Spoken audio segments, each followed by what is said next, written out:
Chapter 1286. The Black Rose of Roman Tuaw was retreating north. This was the second time Brando had heard similar news in a month, but the situation in the news seemed to be worse. The defeat of the undead at Rosaline seemed to have led to their defeat on the entire front.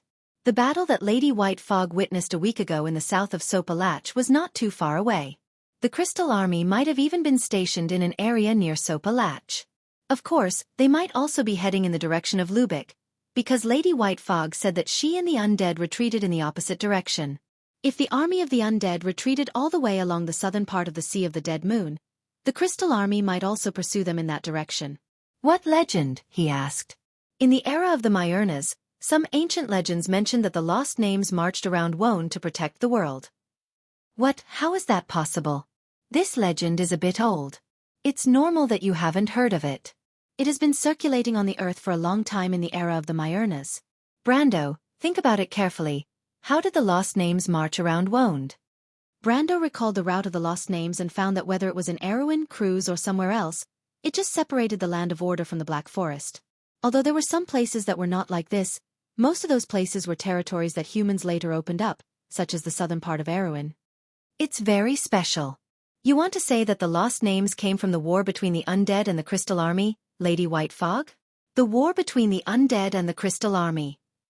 Lady White Fog jumped onto the exhaust pipe of the stove and looked down at him. Brendel, do you know why I'm suddenly talking to you about these irrelevant things? Because I want you to go through this fog and see for yourself the battlefield of this war. Brando was stunned. He did not expect Lady White Fog to suddenly mention this. Shouldn't they be discussing how to safely avoid the fog? I don't quite understand. He frowned and asked. You will understand. Aren't you curious as to why the Silver Queen is so hysterical? Haven't you been searching for the truth of what happened to your grandfather 60 years ago? Perhaps when you see that scene you will understand. She took 2 elegant steps on the exhaust pipe, curled her tail and said in a unique tone. Since we came to this place, I've been thinking about why we came here. We entered the elemental frontier from Rushta. Even if the flow of magic deviated, it shouldn't have sent us out of the world of order, tens of thousands of miles away from Wone. Until I saw that war, I had a thought in my mind.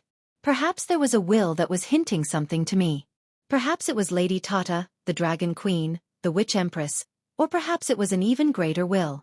But none of this is important. Brando, this thought became extremely clear the moment I saw you. Do you know what that is? Brando looked at her silently. Speaking of this, Lady White Fog turned around and looked at Brando. The prismatic pupils in her eyes were vertical. I came to this era with a mission. I know everything that happened in that era.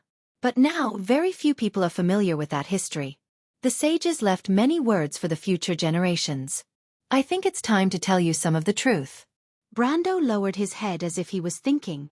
Are you serious, Lady White Fog? He looked up again and asked, You want us to go through that fog? Brando, have I ever lied to you? I understand. I trust you, Lady White Fog. But what about the others? They have nothing to do with this.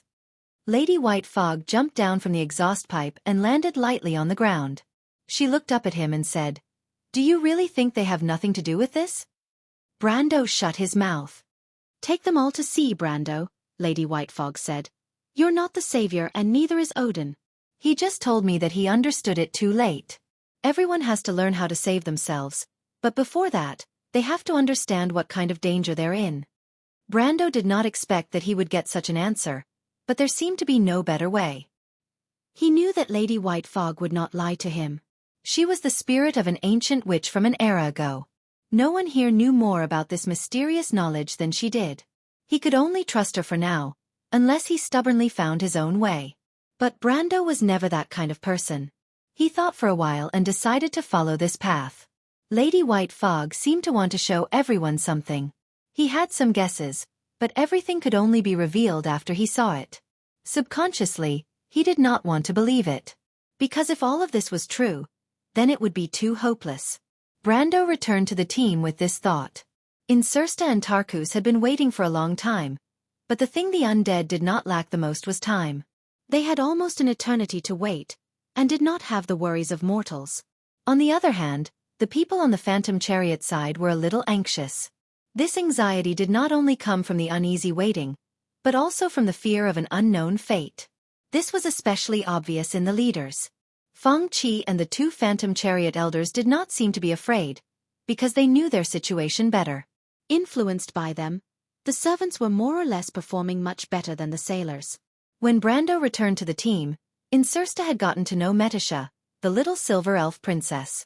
His attitude was surprisingly good, and he even asked about Metisha's past experiences. However, it was not because the little princess was a rare beauty, but because Metisha's cavemen and tree elf guards fought against Madara at the end of the First War of the Black Rose. Her opponent was the rising star of the Dead Moon Empire. The temporary beauty of humans was so fragile in the eyes of eternity. Even the elves were just bones that rotted slower. However, a good commander knew how to respect an equally good opponent, because only the latter could show the value of their existence. In comparison, beauties like Hippamera and Princess Magadal were much duller in the eyes of Xianxia. They were just names or code names, and did not attract his attention. On the other hand, Feng Qi was very attentive, but when he saw Brando appear, his face immediately fell, and he obediently hid in a corner. Obviously, the experience in Port Guscel had left a psychological shadow on this proud son of heaven. Brendel ordered everyone to regroup and set off, but he dismissed the pirates under White Mist's command. These people had committed all sorts of crimes, and he really did not want to bring them along. He did not immediately execute them because they had helped White Mist a lot in the past few days. However, the pirates did not think that Brando's dismissal of them was an act of abandonment. Instead, it was as if they had been pardoned. Obviously, they did not have a good time under Lady White Mist. White Mist walked out of the cave and looked at the pirates from afar. Her eyes were full of pity. These people did not understand that sometimes, freedom was not a good thing. However, becoming a nameless person could be considered a process of atonement for their past sins. From this point of view, it was not a bad thing. She came to Brando's side, and the Prime Minister's daughter, who was standing behind Brando, bent down and picked her up from the ground. She praised. "So elegant." White Mist snorted softly. "Humph, you don't have to deliberately flatter me. I need to find a backer, or else Miss Metisha will always want to kill me." "She won't kill you. Don't think of everyone like you." She swore an oath of vengeance. "You asked for it. Doesn't Lady White Mist need a full-time servant?" White Mist sighed. "Do you know how to comb?" "A little. I have a cat at home." "Don't compare me to them. Thank you. Don't cause too much trouble for Brando." "Why would I? I'm already his woman." "That's one of the problems." The lady's voice replied in a bad mood. The march in the dark lasted for 2 days. It was the morning of the 3rd day when they left the underground caves of the pirates' lair. The size of the underground caves was beyond Brando's expectations. He even suspected that some areas in the depths of the caves might be connected to the beehive. The area of the underground world of Jorgandi Ridge was not inferior to Wonde itself. It was normal for it to extend to both sides of the Taowu Strait. Unfortunately, no one could answer this question, and it was unlikely for him to verify it. The exit of the underground caves of the pirates' lair was located in a valley. In fact, the pirates rarely used this exit because it was too far away. The path here had not been used for many years, and it was occupied by a nest of giant spiders. Although these things did not cause any trouble for Brando, they frightened the women in the group. Other than Hippamera, even Metisha's face was a little ugly when they left the dark underground. Delphian, an ordinary person, was even paler, as if she was seriously ill. She had recovered from the injuries she suffered in the elemental frontier after becoming a card of fate, but now it was as if time had turned back. Chapter 1287. This situation continued until the end of their journey in the dark underground. At first, Brando had to take on the responsibility of carrying the Prime Minister's daughter forward. Delphian seemed to be grateful for this, but it was not long before her disguise was mercilessly exposed by Metisha. The Silver Elf Princess decisively lightened the burden of her lord and carried Delphian forward. But for some reason, the Prime Minister's daughter's expression seemed to become worse. Brando pretended not to see the open and covert struggle between the little princess and Delphian. When he led everyone out of the valley, he found that the entrance of the cave had been tightly sealed by the vegetation outside. So he had to pull out Odorfeist to cut off the vines and pull them apart. Thousands of mottled insects of various colors scattered as if they were fleeing for their lives. The cave was filled with screams again. Only Huang Hua bent down, picked up a beetle expressionlessly, and handed it to Hippamera behind her. "Thank you, Huang Hua." Hippamera skillfully took out a bottle and put the beetle in. She now had 3 such bottles, 2 of which contained spiders and 1 of which contained her prawns. In short, the other ladies had kept a respectful distance from Miss Priestess and Huang Hua. Feng Qi stood behind the ladies with a solemn face. Brando did not look at this scene. After he parted the grass, his face immediately became solemn. White mist jumped down from Insursta's arms. Delphian, the incompetent maid, lost her sense of existence the next day because of the spiders. She walked out of the cave beside Brando's feet. She looked up and squinted her eyes. What both of them saw was a sky full of fog. Translator, Endless Fantasy Translation Editor. Endless Fantasy Translation. The fog from Towery Strait had exceeded everyone's imagination. On the map, they were already in the south of Soparake, in a valley about 100 miles away from the port. However, the visibility in the valley was less than 10 meters. Beyond 10 meters, it was a vast expanse of whiteness. Steep cliffs extended forward in the dense vegetation on both sides, vaguely revealing the outline of a valley. Insursta followed the 2 of them out. He saw the scene and shrugged, and was about to say something. In fact, he had been voicing his opinion along the way. Compared to the taciturn Tarkus, this guy was simply a chatterbox. But Brando knew that this future star of Madara was just distracting him. Tarkus wanted him to go to Somia, and not Deadwater Bay or Menzola. He looked back at Tarkus, and the warning look in his eyes forced him to swallow his words. At this time, there was a rustling sound from the grass, and Metasha, Tarkus, and Magadal also came out from behind Insursta. Brendel gestured for them to keep quiet, and then pointed to the front. Everyone saw that in the dense fog in front of them, there was a group of people and horses moving forward. It was a vast expanse of white, like ghosts, moving silently and unsteadily. Even though they were only a dozen meters away, no one turned back to look at them. Everyone suddenly felt the hair on their body stand up, including Insursta and Tarkus. No one in the world did not feel the mystery and fear of the lost names. Brando motioned for the others to return to the cave, and then he took a look at the long line of lost names, and followed them back. The situation in the valley could be said to be both unexpected and within his expectations. Otherwise, he would not have insisted on finding the pirate's lair. Marching in the dark was boring, but it helped them a lot. From the area of Sopalach Fjord to the nearby inland area, it was all rugged mountain roads. They could not move faster than the spreading fog, and it was hopeless to think about walking more than 100 miles under these messy things. But he was a little surprised that the fog could spread so quickly inland. He asked the White Fog Lady's advice for insurance, but he did not expect it to be a prophecy. Now it seemed that he really had to consider the possibility of going deep into the fog. "What should we do?" Insursta saw him coming back, and after a long time, he choked out this sentence. Brando shook his head. There were only 2 possibilities in front of him. The best choice was undoubtedly to go west to the port cities of Deadwater Bay or Manzola, so that they could keep parallel to the direction of the Army of the Lost Names and avoid running into the center of the fog. Then they could also take a ship from Manzola or Deadwater Bay, and it would be convenient for them to go to Erewhon or Phoenix Fire and return to the Green Jade Hill. But there was a huge problem here, that was, they did not know the current situation of Manzola and Deadwater Bay. Had it become the same situation as Gusel and Sopalach there? Was there the same fog on the sea? No one could say for sure. The other way was to go north, and enter places like Somia or the Bone Dragon Cliff as Insursta and the others hoped.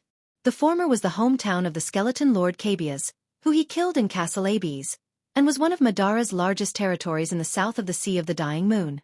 The latter was said to have a bone dragon tomb, but unfortunately, because it was a forbidden zone for players, it had always been a rumor. Both of these places were deep in the hinterland of Madara. Insursta and Tarkus originally wanted him to choose this path because it was actually the only way to cross Madara by land. If they took this path, then going to the realm of eternal death would be an inevitable choice. And if he chose to take a ship from Deadwater Bay or Manzola to Erewhon, the other party's plan would obviously be in vain. But now, even Tarkus and Insursta, who were most eager for Brando to choose this path, had to carefully consider whether taking this path would lead them to encounter the Army of the Lost Names, And what would happen after that? No one could say for sure. And Brando also knew that if the white fog was not wrong, the crystal clusters seemed to be attacking Madara in this direction. In other words, if he chose this path, he might really have to go to the battlefield. Brando opened the map, and Delphian immediately took the turpentine torch from the skeleton soldier beside her, supported herself against the wall, and went over to illuminate the former. Brando looked up at her, and the pale face of the Prime Minister's daughter was covered with fine beads of sweat. He shook his head and felt that Delphian did not have to do this at all, but she seemed to be deliberately trying to torture him. With this thought in mind, he looked at the map carefully. Although he did listen to the White Fog Lady's advice, it meant that they had to plunge into the fog without a clue. The White Fog Lady only asked him to see the war between the crystal clusters and the undead, not to let them face the lost names head-on. This was obvious. If they could avoid it, of course it was best to avoid it. Which path? He asked. Somia. It was Delphian who answered him. Brendel raised his head and looked at the Prime Minister's daughter. From her light purple eyes, he could tell what she was thinking. She still had not given up on that thing, the mystery of the emerald, even under such circumstances. Although he always knew that the other party was almost unreasonable in her bigotry, the resolute answer of the Prime Minister's daughter still gave him a different kind of shock. In a sense, this could be said to be madness, but it also had a different kind of charm. Is it in that place? This time it was Metisha who spoke. The little silver elf princess stared at Delphian with her silver eyes. Her serious expression was the same as when she argued with the Prime Minister's daughter in Rushta. In this world, other than his own life, Brando had never hidden anything from 4 people, and that was the Roman, Allium Japonicum, Metisha, and Amandina. The former fled with him from Bucci, and was the first woman he saw when he came to this world. She had always been the most tolerant of him, and her position in his heart was even higher than his mother in this world. In this aspect, the war goddess' position in Brando's heart was slightly inferior.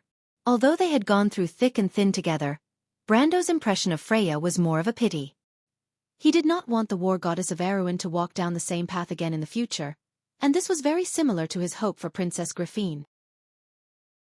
Although he could feel the feelings from the girl in Bucci, and also understood her trust in him, Freya was too serious and resolute, and some things were not suitable for him to say to her. Just like how he felt about Erewhon, the princess, and the royal faction, he did not tell her everything. As for Allium Japonicum, there was no need to say much. In this world, perhaps the only person who understood him the most was the female knight from the Grey Mountain, and the other soul in her body. The latter had always been the commander of his subordinates, and Amandina could be said to be his most trusted aide.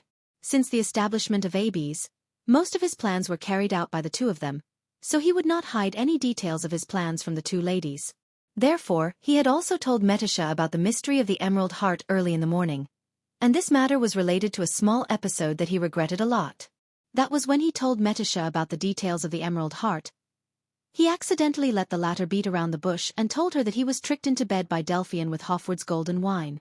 Brando could swear that he never thought that the Silver Elf Princess would have so many thoughts, and he thought that she was just asking a routine question. In the end, he did not even know what he had said, but Metisha had already guessed the whole story thoroughly. In fact, he had already begun to suspect that Medisa and her sister weren't half-sisters at all. Instead, they were a pair of biological sisters. Chapter 1288. I promise, Delphian replied. I won't miscalculate. I believe you, but do you understand the cost of deceiving me and the Lord? Metisha replied. Delphian glanced at the spear in the Silver Elf Princess' hand, then looked up into her mercury-like eyes.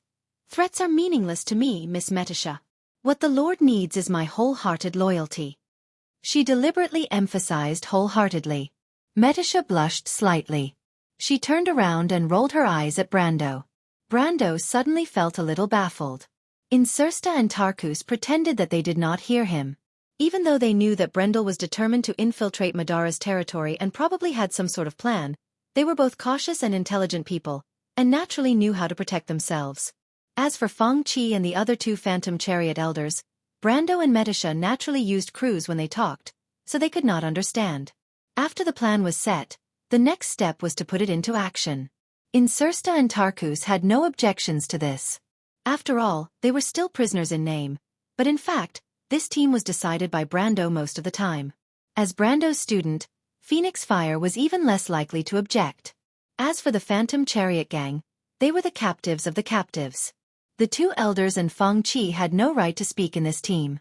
At most, they could add in the opinions of Metisha and Lady White Fog, but Lady White Fog usually did not have any opinions, so if Metisha agreed to something, it would most likely be the final result. However, the Silver Elf Princess did not recklessly let the team go immediately. Adhering to the natural meticulousness and rigor of the Silver Elves, she arranged the departure time after 1 o'clock in the afternoon, when the sun was at its brightest on both sides of the Taowu Strait, and when the fog was at its thinnest. Brando knew that the power of the war slate was at its peak during this period, and the power of order that shrouded both sides of the strait was at its most stable. Perhaps it was because of Metisha's meticulousness, or because of good luck, they did not encounter any trouble along the way. They arrived at Tormlo at 10 o'clock in the evening of the first day, which was the place where Xian and Phoenix Fire had stopped. If that piece of broken wall was really Tormello's. This was once the most prosperous town on the Black Road between Rosaline and Sopalach, but now it was a scene of devastation. A war seemed to have swept through this place not long ago, leaving behind only ruins. The battlefield was full of corpses of the Crystal Cluster monsters and humans. The Crystal Cluster had erected a forest of crystal spears in the middle of the ruins of the town, and the spears were densely packed with human corpses. It was like a bloody and terrifying slaughterhouse, and it was nauseating. Princess Magadal immediately turned her head and vomited, but the rest of the ladies, including Hippamra and Phoenix Fire, were very calm. Brando was a little surprised by his student's reaction. He could feel the anger in her heart, but it was not fear or fear. Aliens! She squeezed out 2 words from between her teeth. That night, Metisha arranged for the whole team to set up camp near Tormlo. Although they could not accept it psychologically, they understood that it was the best choice. The Crystal Cluster monsters were not interested in occupying the town, so it was probably the safest choice to stay in a town that they had already swept through. However, at the end of the day, when they were doing a head count, Brando and Metisha realized that a few of the ghost chariot sailors were missing. These people had sneaked away, or disappeared for some other reason. Brando could not guess, and could only ask Delphian to think of a way to keep a closer watch on these people. The Prime Minister's daughter was quite talented in this aspect, and she quickly passed this job to the skeletons of Madara and the ghost chariot sailors. Before the sky was completely dark, she had already arranged everything in an orderly manner. Her method was very simple. She just had to sit together and supervise each other, plus some small tricks. Classic methods were often simple and practical because they were often tested by time. The flickering light of the bonfire soon lit up the dark wilderness. The stars and the moon in the sky could not be seen in the fog. The fog surged in the darkness, revealing its shape at the edge of the bonfire, making it even more eerie and terrifying. After a simple dinner, Brando called Huang Hua to him. He decided to teach his new student something for the first time. He did not know how long Huang Hua would be able to learn from him. After all, she would eventually return to the 9 Phoenix. He could only try his best to help her find the most suitable path for herself in the limited time he had. The bonfire lit up Huang Hua's dark eyes. She was dressed in a neat training suit, holding her sword. She came to Brando and bowed respectfully as a disciple of the 9 Phoenix. Teacher, Miss Metisha. Metisha stood behind Brando and looked at the little girl. She also liked the Lord's new student very much, perhaps because she saw her own shadow in her. Brando also looked at his student. Except for Petit Finus, his 2 students in this world shared some excellent characteristics: seriousness and respect for teachers. This was a very good era. Everyone understood the importance of knowledge and inheritance, so they cherished every hard-won opportunity. Even people like Haruz and Huang Hua, who were of noble birth, valued teachers like Brando more. It was definitely not easy to gain the favor of a sword saint, even for the royal family. However, Huang Hua and Haruz were different. Although Haruz was a boy, he did not have the strong aura of Huang Hua. Therefore, he was not suitable to be a swordsman at all. A mage was his best choice. As for Huang Hua, Brando knew at first glance that this little girl would be his successor. He even had a premonition that one day, the battle style that he inherited from the players would be passed down by this little girl. That was the style of a top warrior. Brando knew that he was never the top warrior. Perhaps one day, Huang Hua would go further than him on this path. But that was a matter for a long time. Right now, Even a genius had to take one step at a time. Huang Hua, have you ever used a weapon other than a sword? No, teacher. Then I'll let Metisha test your limits first. Is that okay? Yes, teacher. The battle between Huang Hua and Metisha ended quickly.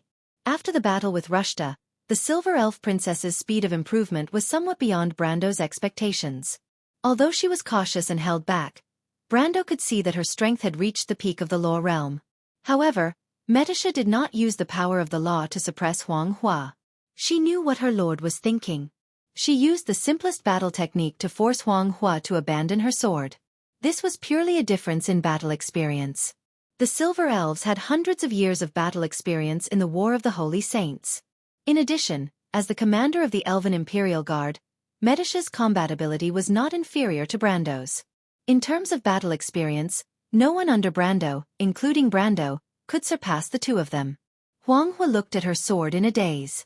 Although she already knew the difference between her and Brando, she did not expect the elven girl beside her teacher to be so powerful. In terms of appearance, Metisha did not seem much older than her. She suddenly felt a little disappointed. Although she wasn't discouraged, her confidence was shaken by the fact that she had fallen from the clouds from her usual self-perception of being a genius. Brendel furrowed his brows. He could see that Huang Hua was a bit distracted. Otherwise, even if Metisha could defeat her, it would not be so easy. As a teacher, he had always been straightforward. What's wrong? Are you not focused enough? Huang Hua immediately looked regretful. I'm sorry, teacher. Brando waved his hand and said solemnly, everyone has a bad time. I'm not blaming you, but you have to adjust your mentality. Do you understand? Don't be too discouraged. Metisha looks only a bit older than you, but she's an elf. Her situation is a bit special. At your age, she's already experienced hundreds of battles. I understand, teacher. Huang Hua replied respectfully. Brando turned his head and looked at Metisha. He did not let Metisha fight with Huang Hua to hurt his student's confidence. He was not that shallow. Moreover, he knew how outstanding his student was. She would not be arrogant because of her talent. Metisha met her lord's gaze. She hesitated and said, Huang Hua is not suitable to use a sword. It's not that she's restricted by the sword. It's that the sword is restricting her. The sword is restricting me? Huang Hua was taken aback. She looked up at Metisha and her teacher. It was rare for her to be in a daze. She was a bit cute. To be exact, it's the things you learn that are restricting you. I heard from the Lord that the Sword of Hellfire Red Lotus that you practice is one of the best sword techniques in the 9 Phoenixes. However, because this sword technique is too outstanding, it's restricting your imagination and talent. The more powerful a sword technique is, the more the person who learns it will rely on it. I know some of the secret sword techniques of the Silver Elves. The descendants who practice it are often worse than the previous generation. Those who are extremely talented are often burdened by the inheritance and cannot open up their own path. That's the situation, Metisha answered seriously. Chapter 1289. Brando looked at Metisha and couldn't help but chuckle. In terms of battle techniques, he really couldn't compare to this little princess. The path of a player was actually unorthodox because the system provided convenience for the players. Players only needed to find their own style through battle. However, in terms of more formal inheritance and battle knowledge, he was at most an amateur compared to Metisha, who was trained in the forbidden grounds of the Silver Elves. In fact, it was precisely because of this that he had considered teaching Huang Hua after meeting Medusa. He wanted to avoid misleading her. When old Marshal Frank heard Metisha's words, he was so shocked that he almost jumped up. You are a Silver Elf? Magadal was shocked and quickly pulled her grandfather back, afraid that he would be too agitated and lose the dignity of the Antibureau family. I am a Silver Elf, Mr. Frank. However, I no longer have any contact with the Silver Elves. I am the retainer of the Lord, and the captain of his guards. Metisha answered politely. The old marshal couldn't help but look at Brando with admiration. The Silver Elves were once the staunchest allies of the humans. They were also the guardians of the kingdom of Erewhon. However, because of the dispute between the House of Cavardo and the House of Cipher, the Silver Elves left behind in Erewhon no longer interfered with the internal affairs of the kingdom. I never thought that I would be able to see you again in my lifetime. That is because our Lord is outstanding enough. The Silver Elves made an agreement with King Gattle because we believe that King Gattle is an indomitable and trustworthy hero. It is the same for our Lord. Brando was a little embarrassed. Metisha, you are exaggerating. How can I be compared to the Flame King? The Silver Elf Princess only smiled. The Flame King has also gained the recognition of Oderfice. Brando was speechless. He suddenly appeared, and this little princess was at least 10 times better than Carglass and Odom when it came to flattery. However, Xianxia seemed to be in deep thought after hearing Metisha's words. Just as the former said, she practiced the Red Lotus Sword of the 9 Phoenixes' 3 great swords. She was also proud of being a member of the Jade Phoenix family. She wanted to become a true powerhouse so that she could live up to her reputation of being a genius and the supreme swordsmanship that she learned. However, Metisha's words were like a bolt of lightning that pierced her heart. The situation she described was very similar to the history of the Jade Phoenix. Many generations of geniuses, but none of them were as talented as the 9 Phoenixes' ancestors.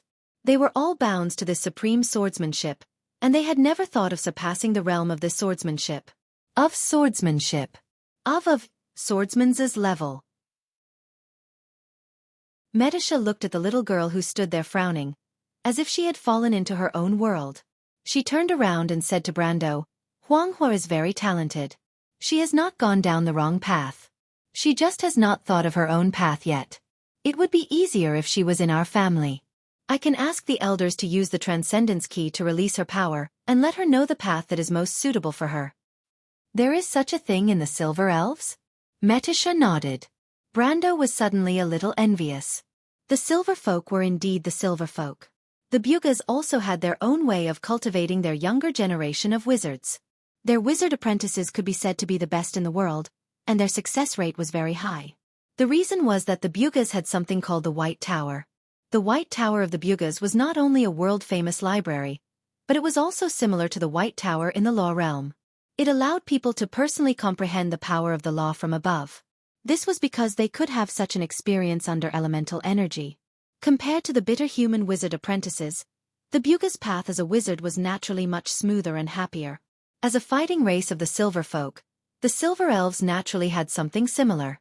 This kind of sacred object that could let people release their power was even more incredible than the White Tower. What was releasing power? It was actually the process of releasing one's instincts and combat intuition. In his past life, the players had to wait until the middle to late Second Era, when they used the War Slate to simulate and perfect the body's law before they gradually began to come into contact with this field. Before that, almost all the warrior players used this ability passively. This led to some people having high talent, and some people having low talent. Brendel was a middle to upper class warrior, and in terms of using his intuition to fight, he was actually far inferior to those who stood at the top of the player world. However, once this thing was mastered, it would become the body's most instinctive memory and even integrate into the soul. The reason why Brando was so clear about this was because this wealth from the previous world had been of great help to him ever since he transmigrated to this world. This was the so-called combat experience. Most warriors, before exploring their own talent and power, did not understand what was the most suitable fighting style for them. Just like Xianxia at this moment, but her talent was also outstanding. She could actually understand her own shortcomings from Brando's fighting style.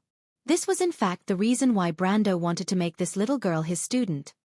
I have an idea. Brando thought for a while and replied, but I need your help, Metisha. My lord, please tell me. The way we humans release power is different from you.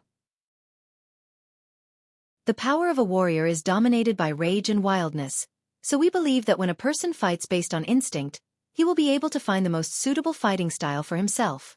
Guide anger. Metisha was a little surprised.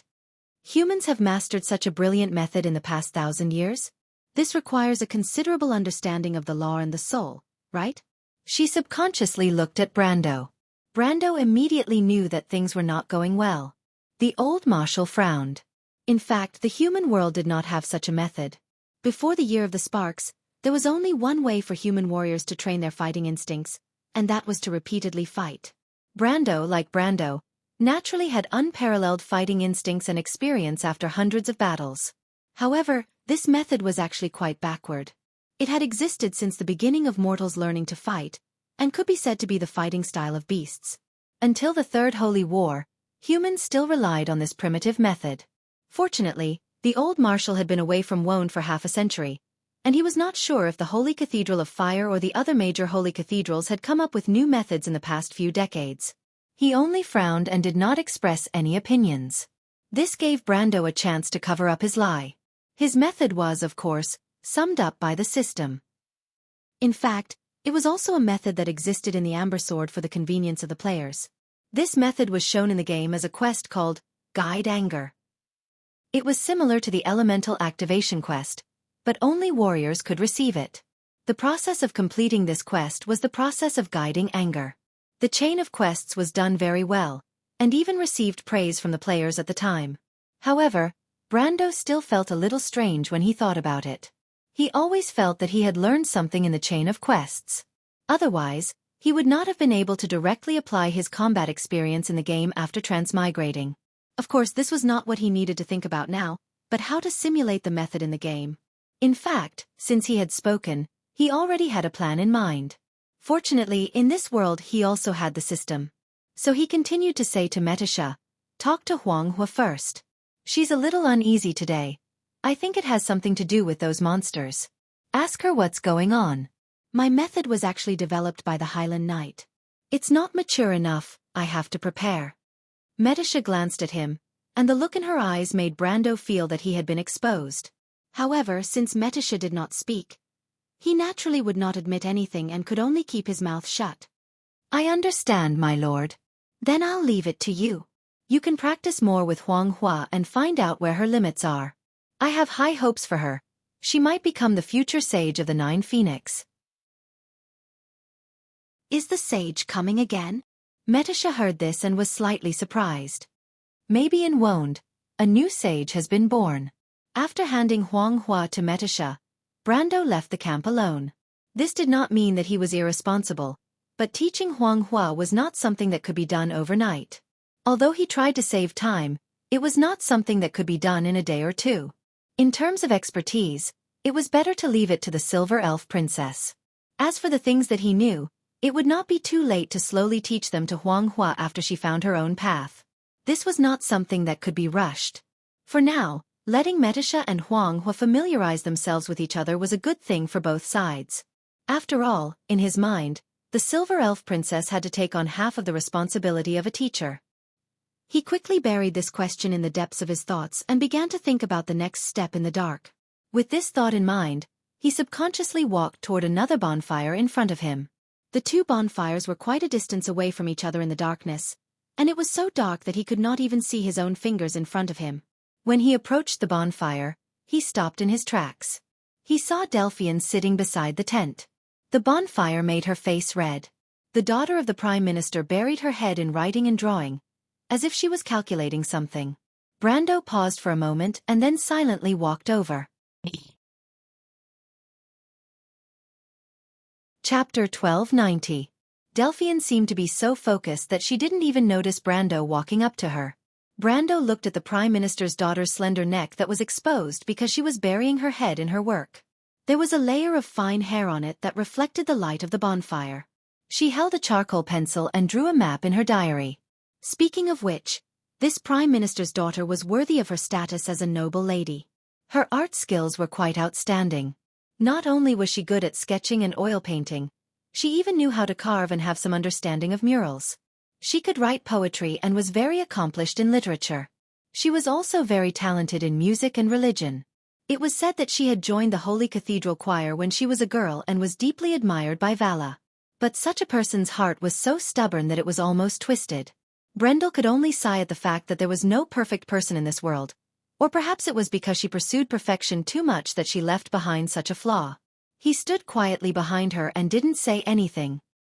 He knew that Delphian had long noticed his arrival. He didn't deliberately hide his presence. This Prime Minister's daughter never relaxed her vigilance of her surroundings. She was a woman as sensitive as a cat. Speaking of which, the diary in Delphian's hand was returned to her by him.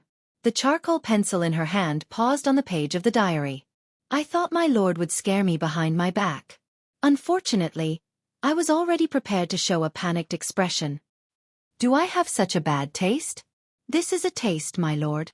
You really don't understand a girl's heart at all. Brando stared at Delphian. He really couldn't see where in her heart a girl's heart was.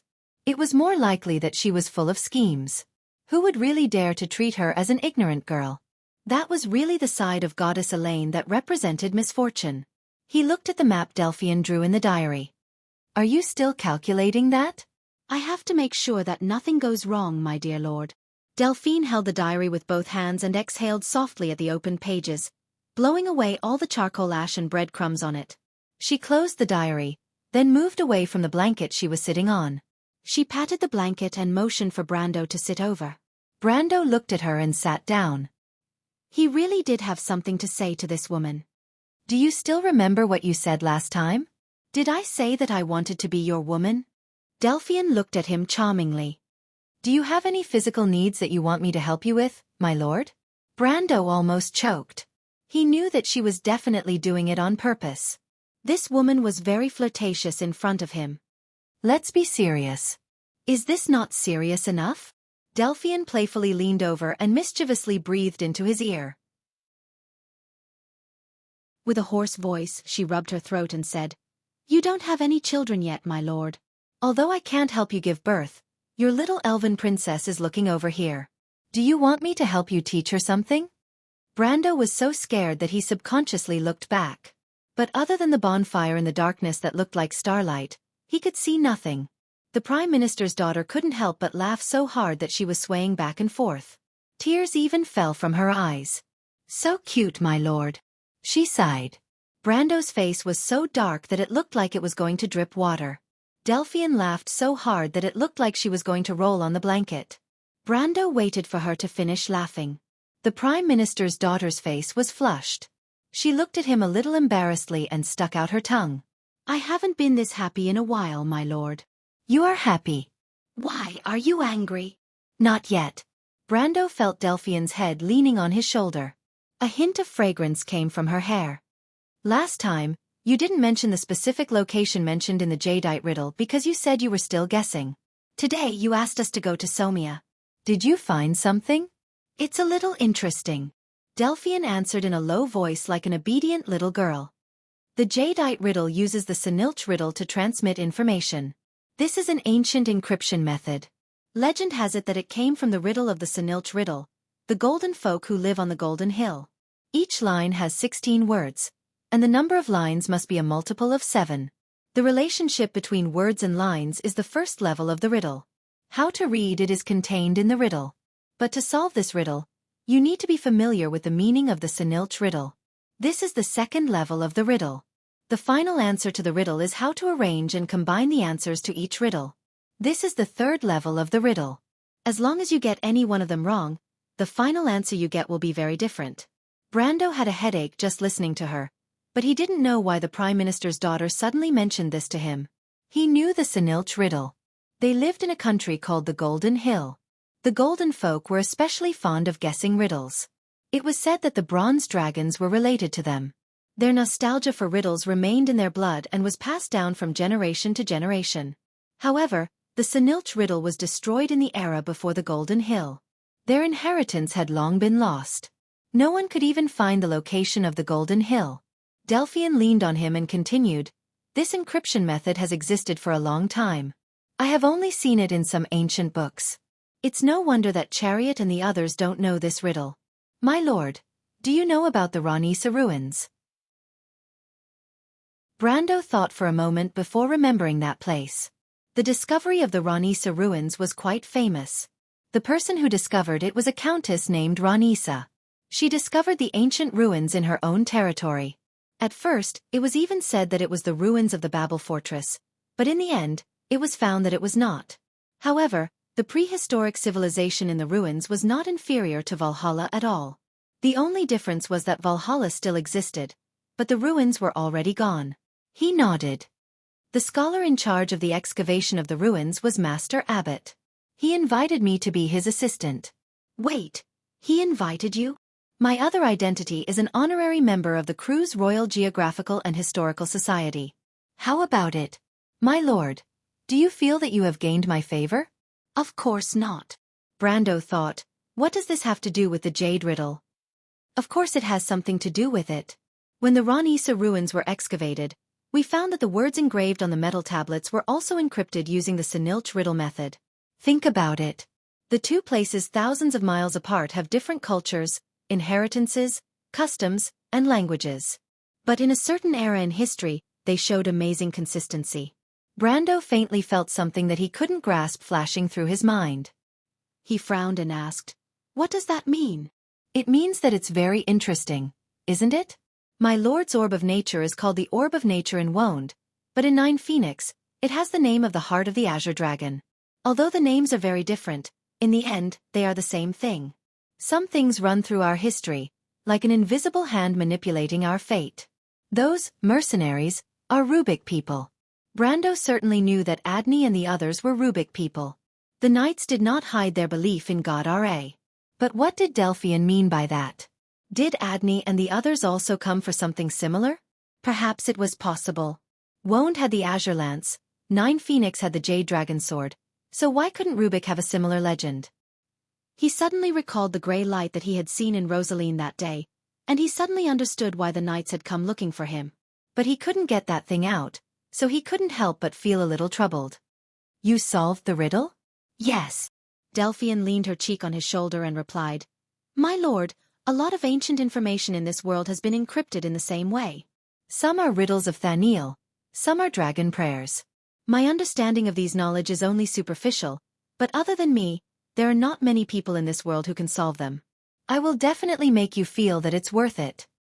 Don't think of yourself as something that can be bought and sold, Miss Delphian.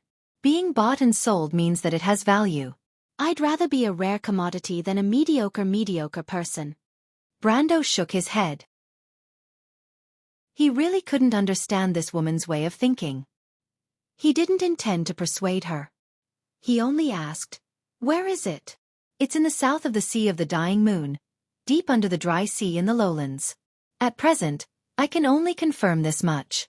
The Sea of the Dying Moon was a vast inland sea, but in the past, it used to be even more vast.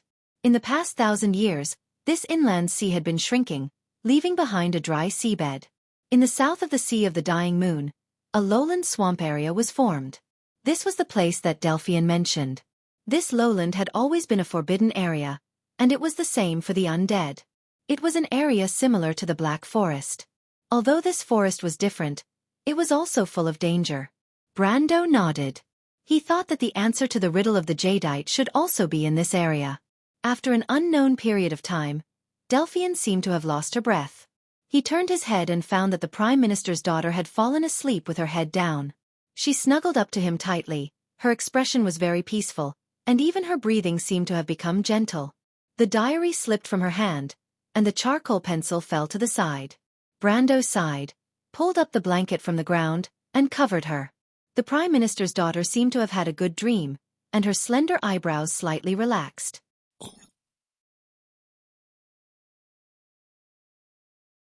Chapter 1291. Beside the bonfire, Metisha looked at Huang Hua, who had changed into her normal clothes. The bonfire made the face of the princess of the Jade Phoenix clan red. "Huang Hua, you have something on your mind, don't you?" Huang Hua looked at her in surprise. "Is teacher angry?" "His lordship won't be angry over such a small matter. You don't have to worry." Metisha shook her head. "But it's important to stay focused." "I'm sorry." "You don't have to apologize. Is it because of what you saw in Tomro? I noticed that you were not in the right mood at that time." "Yes, Miss Metisha." "Call me sister." "Sister Metisha." "What's going on?" "My mother." "I understand." Metisha looked at her lovingly. "I'm sorry." Huang Hua shook her head. "Sooner or later, I will take revenge." Metisha suddenly thought of something. She patted Huang Hua's young shoulder. "You will. I believe in you. Huang Hua, don't be discouraged. One day, your achievements will be higher than all of us. Let's call it a day. I will go and see his lordship." "Teacher, I said it's okay. His lordship is not so petty. You are his student. You know this best, right?" Huang Hua nodded and bowed solemnly to Medusa. Although the silver elf princess didn't look much older than her, She had learned a lot from Medusa. No matter how she looked at it, she had to thank Medusa sincerely. Medusa smiled and waved at the little girl. She picked up the spear that was leaning on a tree stump and quickly disappeared into the darkness. Sister Medusa is an excellent person like teacher, Jianghu said to Mr. Willow. I didn't expect there to be such an excellent swordsman other than the nine-headed phoenix, Mississippi. I think the world outside the 9 phoenixes is also very vast. In that place called the Wound, there are also many things that we don't understand. I only understood the meaning of my own experience today. I want to go to Erewhon and take a look at my teacher's hometown, Mr. Liu. After we return to 9 Phoenix? Mr. Liu asked. Yes. Jianghu nodded. Brendel's hand stopped in the middle of pulling up the blanket. Medusa? He could hear the footsteps of the silver elf princess in the darkness. Medusa came to his side and looked at the Prime Minister's daughter who was sleeping soundly on his body. She sat down beside Brando and asked without turning her head, Do you believe her words, my lord? What about you, Medusa? Brando felt Medusa leaning forward slightly and leaning on his back with Delphian. He suddenly felt a little scared. Medusa? She can, but I can't. I thought you wouldn't. Fight for a woman's affection? Brando was speechless. Because I also deeply admire you, my lord. From the moment you woke me up from the darkness, my heart and my life were like a nightingale singing softly. It told me who the most important person in my life is. Medusa's voice was low and filled with the unique softness of an elf. She seemed to be narrating a love poem, which made Brando stunned. He understood Medusa's love for him, but he didn't expect it to be so deep. I can concede in front of the Roman and Miss Freya, I can concede in front of Scarlet, and I can even concede in front of Miss Delphian, but she can't. I won't allow myself to lose to Miss Delphian. My lord, do you understand Medusa's heart? Brando turned his head. Medusa was half kneeling, looking at him with eyes like stars. Her eyes were filled with stubbornness and uneasiness. Brando felt as if the softest part of his heart had been hit hard. What other choice did he have? The distance between their eyes was getting closer and closer. Medusa closed her eyes, her eyelashes drooping down like a fan, shyly trembling. I love you, my lord, she said uneasily. Medusa? Please answer me seriously, my lord. Yes, you will always be my princess, Medusa. After a long time, their lips parted. The silver elf princess's silver eyes were filled with happiness. She hugged Brando's neck tightly, her whole body leaning against him, her soft chest pressing against his back. So this is how Miss Scarlet feels. I really envy her. Why do you say that? Because I also want to be a real person, to be able to accompany my lord. Even now, my heart is full of satisfaction. Thank you, my lord. Brando's heart was heavy. The two of them leaned against each other silently. He didn't know how much time had passed, but he suddenly felt Delphine shiver beside him. He subconsciously thought that the Prime Minister's daughter was pretending to be asleep again. Medusa also seemed to have noticed this. She raised her head and looked at the woman. But Delphine frowned, as if she had fallen into a nightmare. She bit her lips, occasionally whispering a few words from her throat.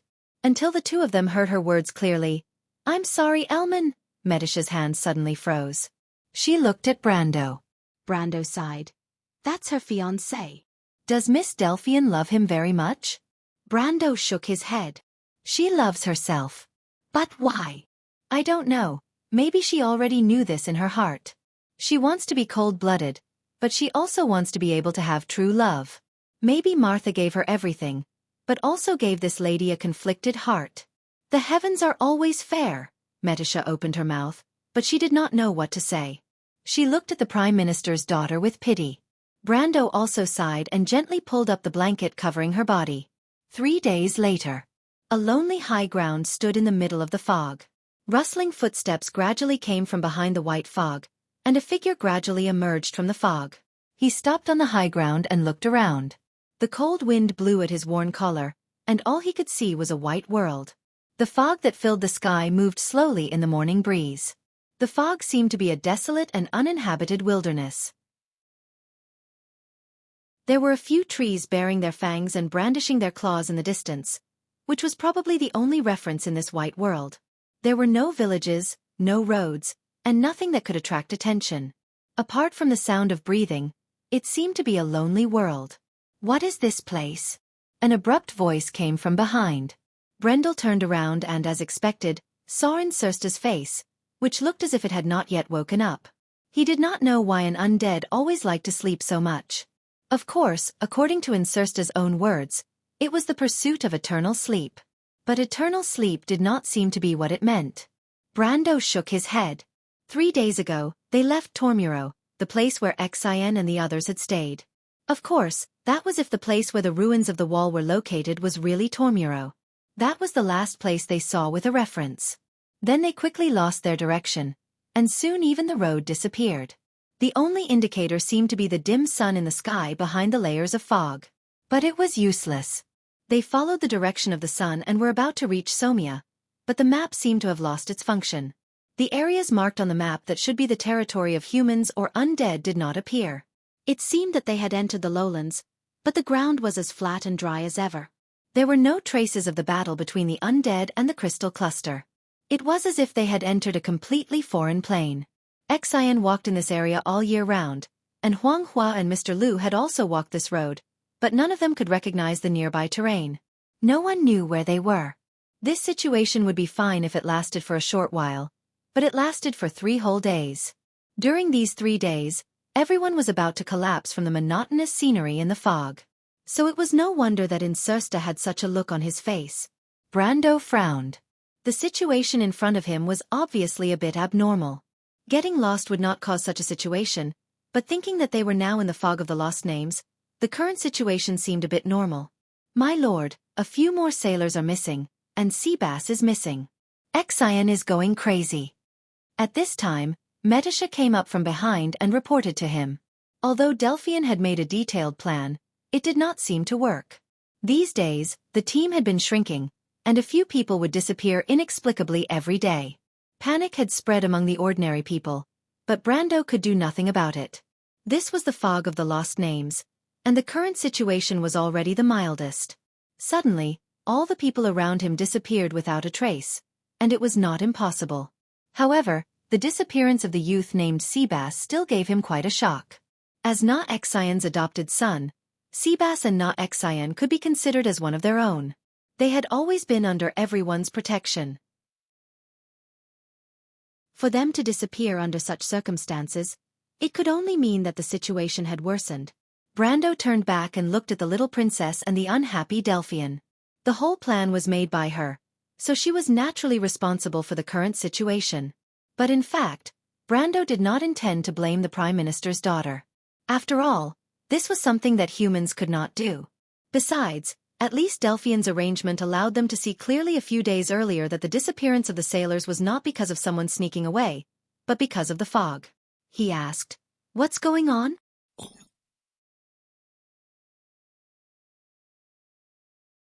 Chapter 1292. Sir Count, I promised my old partner to take care of Seabass. I'm still a man, so I have to keep my promise. Now that Seabass has disappeared, I know that this damned fog is very strange.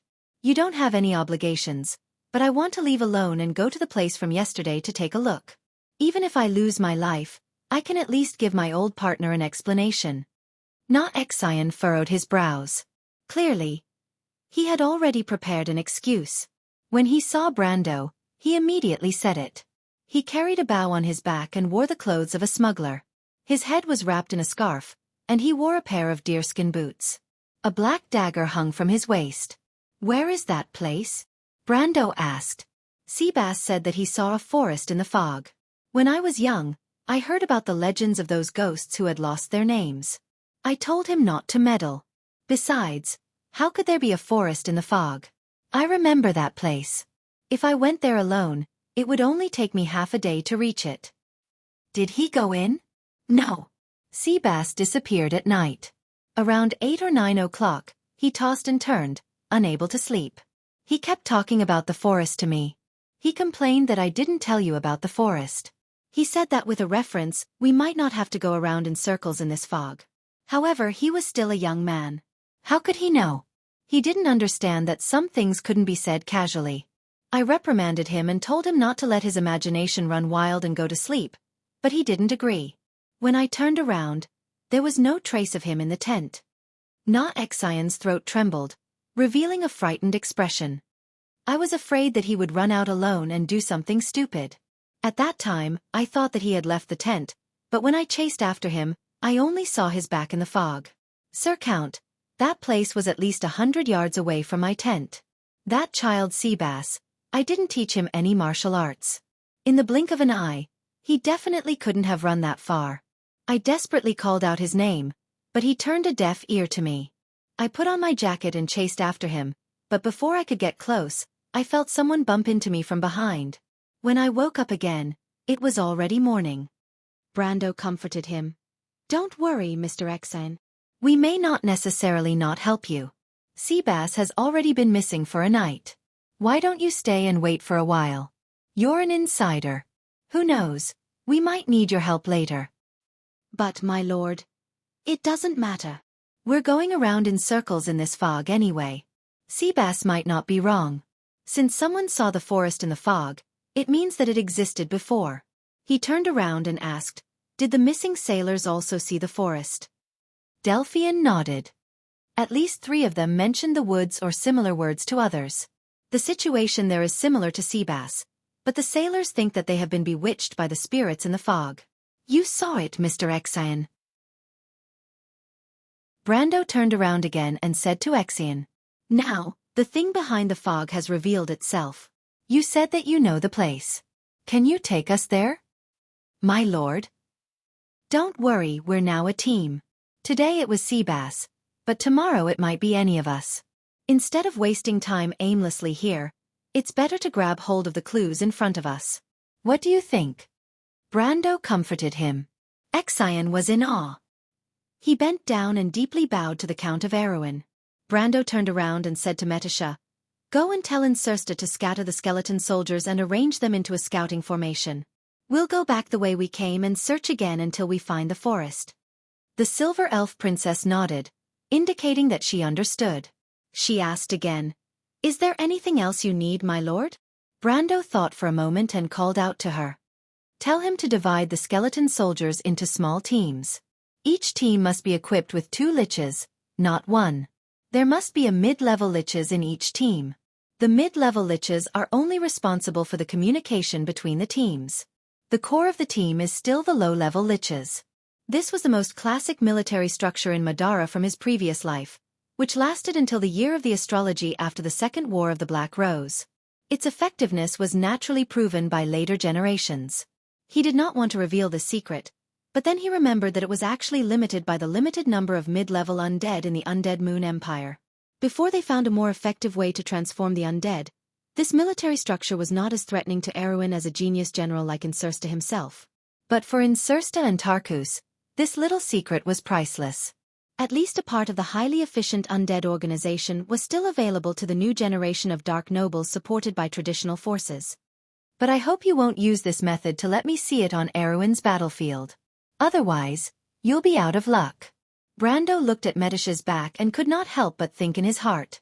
The reason the undead abandoned this traditional organization method after the year of the astrology was naturally due to its own shortcomings. It was the most efficient and even refreshing way to organize the undead in this era for the Undead Moon Empire. But looking at the past from the perspective of the future, it was not difficult to find the negligence of the predecessors. Teacher is a true gentleman. Huanghua heard what Brando said to Xian and could not help but praise Mr. Willow. Even in the 9 Phoenix, it's rare to see such an excellent person. A knight like Mr. Brando is indeed rare, Miss Huanghua. Mr. Willow also expressed his agreement. He sighed and said, the key is that he's still so young. He seems to have some understanding of the undead organization method. I haven't been to Wone for more than 10 years. I didn't expect to see such a person there. Huanghua nodded gently. Insursta and Tarkus were naturally people who knew what was good for them.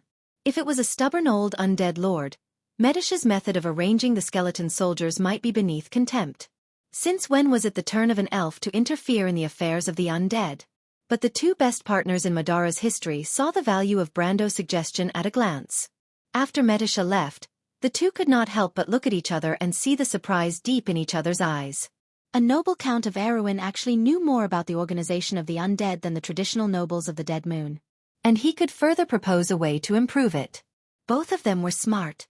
They naturally knew that as an opponent, Brando dared to tell them this method as he was not afraid that they would use it on the battlefield of Erewhon in the future. This at least meant that Brando was not one step ahead of them, but 2 or more steps ahead. Xianxia was the first to sigh. This count is getting more and more important in my mind. Old man, if I didn't care before, now I really want him to join us. He will definitely be the brightest star under the Dead Moon. Even Tarek can't compare with him. But this is a stubborn guy. Tarkus, do you have any ideas? Tarkus thought for a moment, as if he was seriously considering this question, but in the end he shook his head gently. Unless His Majesty is willing to compromise on the issue of Erewhon. This count seems to have some kind of obsession with that ancient kingdom. You should pay attention to his hostility towards us. He knows very well what we want to do. It's this kind of wisdom that can see the future. Xianxia could not help but feel a little helpless. At this time, I actually hope that this count is one of those greedy old men. They can sell anything for profit. They never talk about loyalty and glory, only power and status. Leave it to His Majesty to decide. This count is not as tough as you think. At least in Erewhon, he is not on the same side as the royal faction who supports the royal family. Do you know why he let the prince go? It's because Tonajul doesn't want to stand on the cusp of the storm. If Brando were here to hear Tarkus' words, he would definitely be surprised at this vampire's deep understanding of the situation in Erewhon. But it really had nothing to do with him when the prince was let go. It was the princess' decision. It was only later that he realized that Griffin had done that to protect him. After all, the princess had some political skills. After the skeleton soldiers were sent out according to Brando's method to form a small scout team, it did not take long for news to come back that something had been discovered. To be more precise, they had found a forest. But this forest was somewhat unusual. When Brando rushed there, he saw a forest standing in the fog. But it was a crystal forest. Clusters of crystals grew on the ground, and the soil was completely crystallized, reflecting a bright light. When Nazan walked with him to the crystal forest, she was almost stunned. She muttered, "How is it possible? This is the forest that Seabass saw?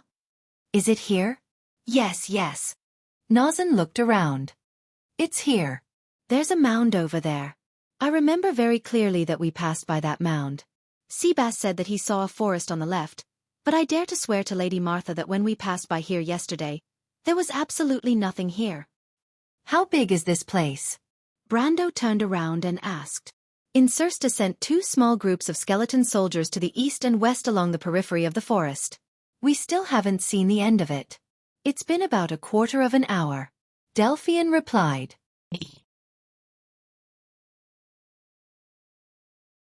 Chapter 1293. The Silver Elf Princess pondered for a moment and immediately estimated the distance. "Then there's no need to waste any more time, my lord. A quarter of an hour is enough for the tireless undead to walk a mile. Beyond this range, even if we explore the edge of the forest, it won't be of much use." Brando nodded and said to the Prime Minister's daughter, "Delphian, let the skeleton soldiers enter the forest, and we'll follow. Keep an eye on the sailors and don't let them act alone." The Prime Minister's daughter nodded. She knew that Brando wanted her to keep an eye on the sailors of the Phantom Chariot not because he was worried about what they could do, but rather because he wanted to protect them. As a noble, her lord was a little too soft-hearted, she couldn't help but think, but she wouldn't say it out loud. The orders were quickly passed down layer by layer.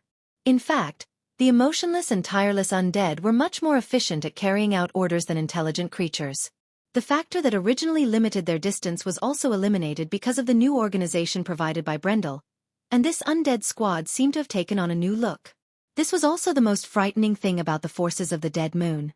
Their low-level soldiers hardly needed training and were the best professional soldiers. Although they were dull, dullness was not necessarily not an advantage. The sailors were somewhat resistant to entering the crystal forest. Sailors at sea were the most superstitious group of people in this era, because the unpredictable weather easily made them revere nature. They believed that the storms at sea were the wrath of the god of storms, that the fog was produced by the singing of the sirens, and that they believed in sea monsters and almost all mysterious powers. But little did they know that there was no such god as the god of storms in Wonde. The one in charge of the Department of Winds and Storms was the goddess of the North Wind, who had fallen long ago in the last era.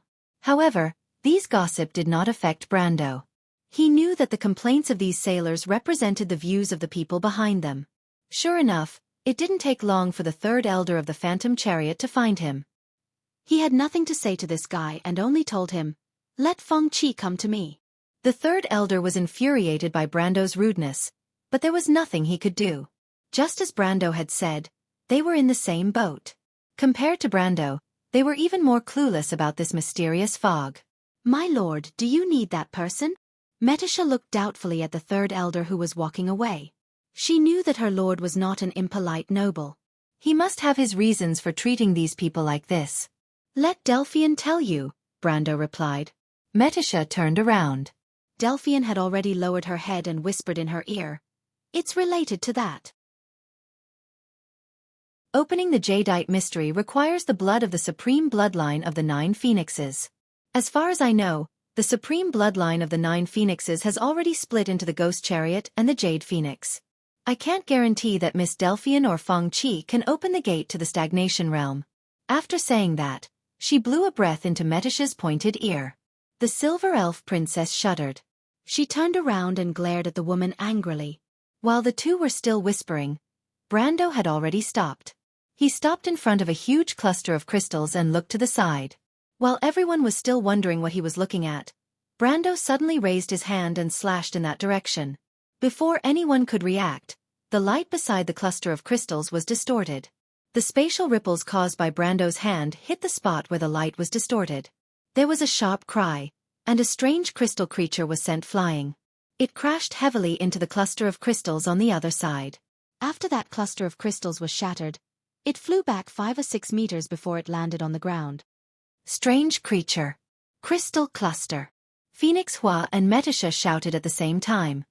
Wait a minute, I didn't feel its presence at all. The silver elf princess was the first to react. Her silver eyes looked at Brando in surprise. My lord? It was as if this thing didn't exist before. It was as if it appeared out of thin air. Brando also reacted.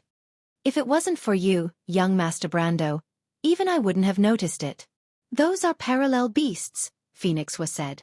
They are the eyes and ears of the army of strange creatures. They will hide in the spatial gaps parallel to our world. Teacher, how did you find them? Brando shook his head.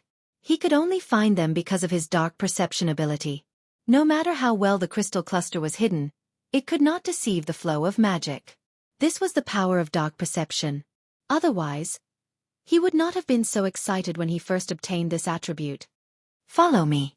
The appearance of the crystal cluster made his premonition come true. He raised his hand and said to the others. But at this time, Delphian suddenly looked at the shining amethyst in her hand. She raised her head and said to Brando, "My lord, Insursta said that the skeleton soldiers on the left wing went out." What went out? It means that they went out of the forest. There is a large plain in front of them. There is no fog there. How is it possible? How can this forest be so thin? We haven't even walked a mile deep yet. Na Xian cried out. Is this forest in the shape of a belt? No. Brando shook his head as if he was not surprised by Delphian's words. This is not a forest. This is not a forest? Brando stepped on the ground. I have seen this crystallized land before. Metisha, do you remember? The silver elf princess frowned slightly, but her eyes suddenly lit up. The deadly frost forest. She shouted in a low voice. While the two of them were talking, a strange sound suddenly came from the sky. The sound was like something passing over their heads, making a whistling sound. This sound quickly turned into a deafening sound. Everyone saw a burning meteor falling from the sky, falling straight into the crystal forest. Get down! Na Xian only had time to give a warning before the air current mixed with countless sharp crystal shards hit her face. Except for Brando and Frank, almost everyone was thrown to the ground. Brando reached out and pulled Delphian into his arms. At the same time, he threw Halran Gaia in front of Hippamera. A gray light screen immediately blocked the shockwave. Frank protected Magadal, Mr. Liu stood in front of Phoenix Flame, and Metisha was able to protect herself. She carefully stood behind Brando, the mistress of the white mist on her shoulder. The roar and the rising clouds lasted for a long time. When Xianxia got up from the ground, she felt a burning pain on her face. She touched it with her hand and could not help but suck in a breath of cold air. There were a few cuts on her face, and it was full of blood. Fortunately, it was not a serious injury. She looked up and saw that after the smoke dissipated, only Brando, Frank, and Metisha were still standing. Besides them, there was also Delphian in Brando's arms. She coughed softly and quietly got out of the latter's arms. "What is that?" Xianxia suddenly saw the scene in front of her and could not help but be shocked. The place where the forest used to be had now turned into a large crater. In the depths of the crater, there was a meteor lying there quietly. The meteor was burning with flames, and the mottled surface was falling off, revealing a crystal that was emitting a bright light. "Somir crystal." Brando threw a blanket on her head. "Wrap your head. Don't expose the wound. Be careful of the crystallization disease." Although Xianxia did not know what the crystallization disease was, at least she knew that Brando would not joke with her at this time. She hurriedly wrapped her face with the blanket, ignoring the tearing pain on her face. Fortunately, she was also a fugitive in the underworld. She could still endure this pain. Brando looked up at this time. Just a moment later, Frank and Metisha also looked up. "Count!" Xianxia's shout came from behind, probably because the communication crystal had lost its function. "Something is coming from the sky. I lost a group of skeleton soldiers." As soon as the voice fell, 7 or 8 black shadows had already arrived side by side. They tore through the fog and swept over the heads of Brando and the others. In the blink of an eye, they disappeared on the other side of the fog. Flying monsters. Although it was only for a moment, Xianxia, who was half kneeling on the ground, also saw what those things were. She anxiously shouted in a low voice, "How is it possible? We have never heard of flying monsters. Be careful, there are more behind." Xianxia, on the other hand, was hopping mad. He saw the phantom chariot sailors crawling up from the ground, seemingly trying to escape, but there was still a platoon of skeleton soldiers behind them. If they were separated by these people, it would not be good. It was a headache for him to deal with these useless humans who were more of a hindrance than a help. 1 row, 2 rows, 3 rows, 4 rows of crystal clusters in a formation pierced through the fog and appeared above everyone's heads. Unlike the crystal clusters that were in charge of scouting earlier, they almost immediately began to hover in the air and then attacked the humans near the Somir crystal below. Xianxia, Hipamera, and Metisha almost instantly bounced up from the ground. Each of them unsheathed their weapons. Frank also took a step back to protect his granddaughter, a long sword in his hand. Brando looked up. He stretched out his hand, and a translucent curtain wall immediately appeared above everyone's heads. Then, he pushed it forward, and the spatial wall immediately moved forward. The crystal clusters that were diving down had no time to dodge and directly crashed into the wall. There was a continuous sound of glass shattering, and it was as if there was a rain of crystals above everyone's heads. Countless crystal fragments fell and formed a layer on the ground.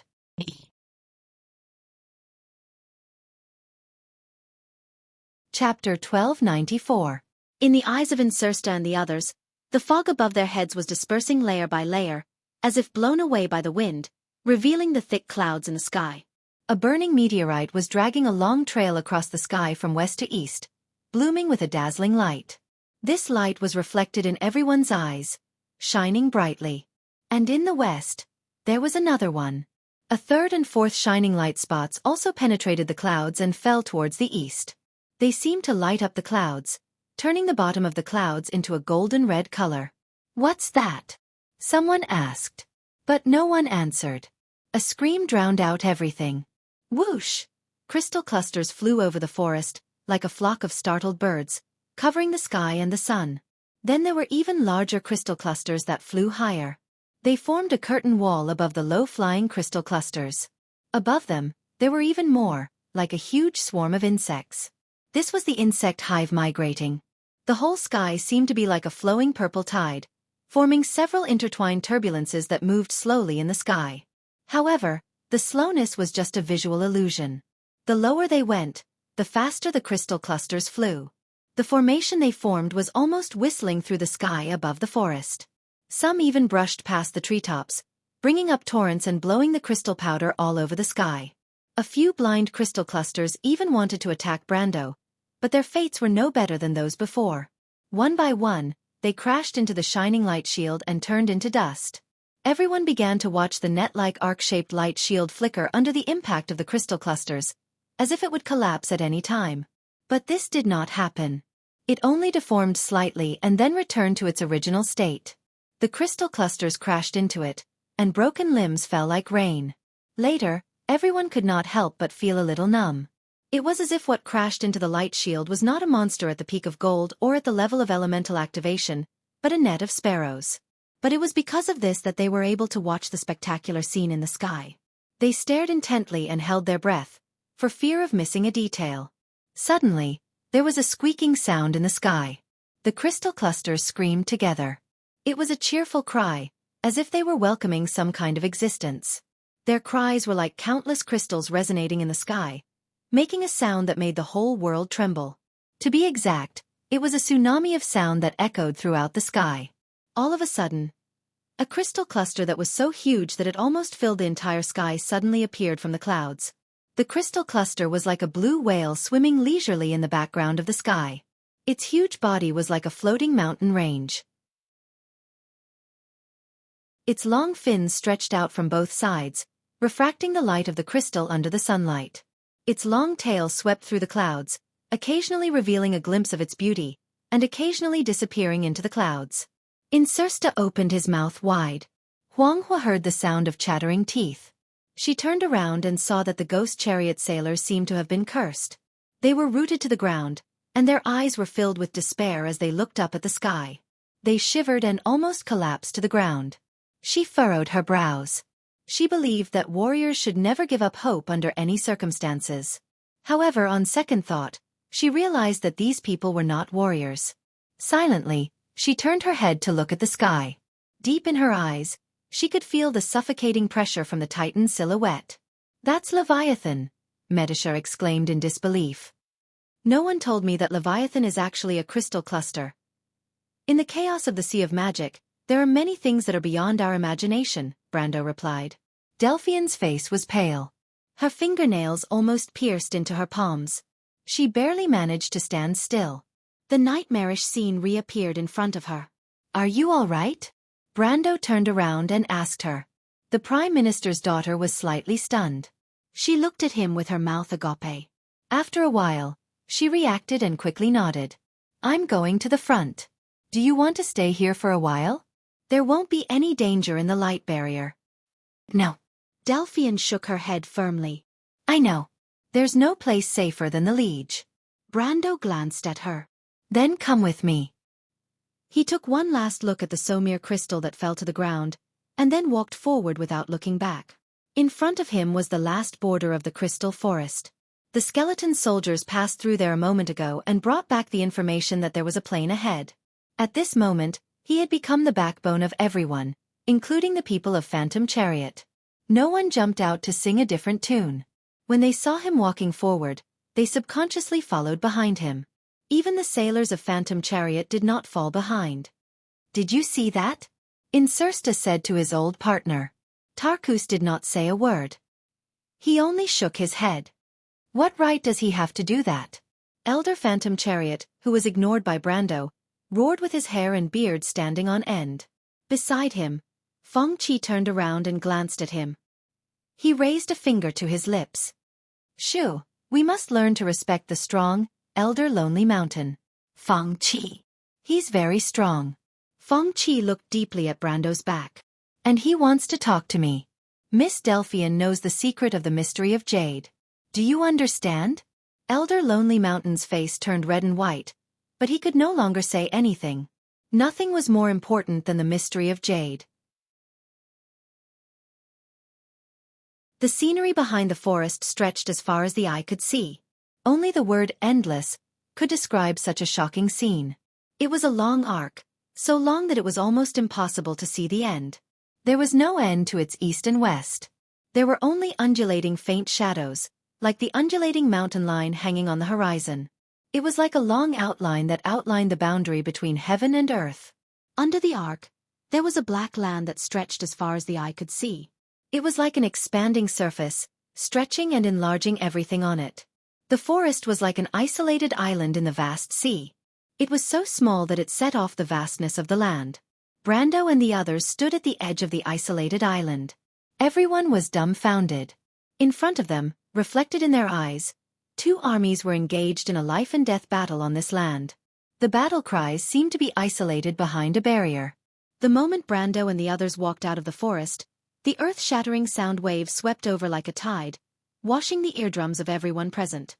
The purple waves swept across half of the land. They were countless crystal clusters. Their number could not be described with any human language. On such a vast land, the unfolded battle line could not accommodate all the crystal clusters attacking on the same front. They crowded together and filled all the space, even layer upon layer. Like a marching ant colony, they swallowed everything in their path. Their enemies. Metisha did not recognize them. Delphian also narrowed her eyes and looked at the messy banners with some confusion. But Xianxia and Tarkus's expressions changed. Black bone claws tightly grasped the vines. That was the Fanasa Legion, the first legion of Roman Tuo's Black Rose in the middle of the Sea of Dying Moon. It had participated in the First War of the Black Rose, but it did not fight on the battlefield of Erewhon. Instead, it faced the terrifying Saint Tassol Legion. The insufferably arrogant Wind Elves also suffered grievances in front of them. Just as their commander, the King of White Mountain Philip, said, this was a legion forged of steel. Their will was like iron, and they were ruthless. But this legion was now almost completely annihilated. A few remaining banners struggled to hold on in the purple waves. In the blink of an eye, they were completely submerged. Anyone who had a little understanding of Vaughn's military structure would understand that this legion had disappeared. Its reputation, and all its memories of the past, had completely disappeared from this land. On this battlefield, the famous legions of the Empire of the Dead Moon were lined up in a row. Brando counted 7 or 8 of them. Any one of them was enough to destroy the small kingdom of Erewhon. The only chance left for the people of Erewhon might be that this rising new empire did not attach importance to the nobles of Erewhon. But now there were other reasons. Brando suddenly remembered that since the Second War of the Black Rose, the Fanasa Legion had never appeared in Madara's battle order. The players of Madara thought that the Withered Claw Lord had lost the political struggle with His Majesty. After his power was removed, he was exiled to the south of the empire, a forbidden area that the players could not set foot in. But today they were indeed here. But in another way. He raised his head. Above the arc that represented the horizon was the golden red sky. Under the thick clouds, countless crystal clusters flew out from the forest. Meteorites fell from the clouds one after another. It was like the end of the world. The crystal clusters had already occupied half of the sky. Anyone could see that the undead had to retreat. Where's the bone dragon? Why can't I see the bone dragon? The lazy aura on Xianxia's body seemed to have disappeared all of a sudden. He rushed to Brendel's side and cried out involuntarily. There. Delphian pointed at a corner of the battlefield and said to him. On the black ground, the white remains of the bone dragon were scattered all over the ground. A huge monster crawled in the middle of the battlefield like a sleeping giant. Brando recognized this bone dragon. To be precise, he had seen it once in Fortress Reedon. When it flew over at a low altitude, it destroyed the last resistance of Fortress Reedon with its dragons. At that time, it was still arrogant, unlike now when it had lost all of its vitality and aura. Bone Dragon Lord Baisaz.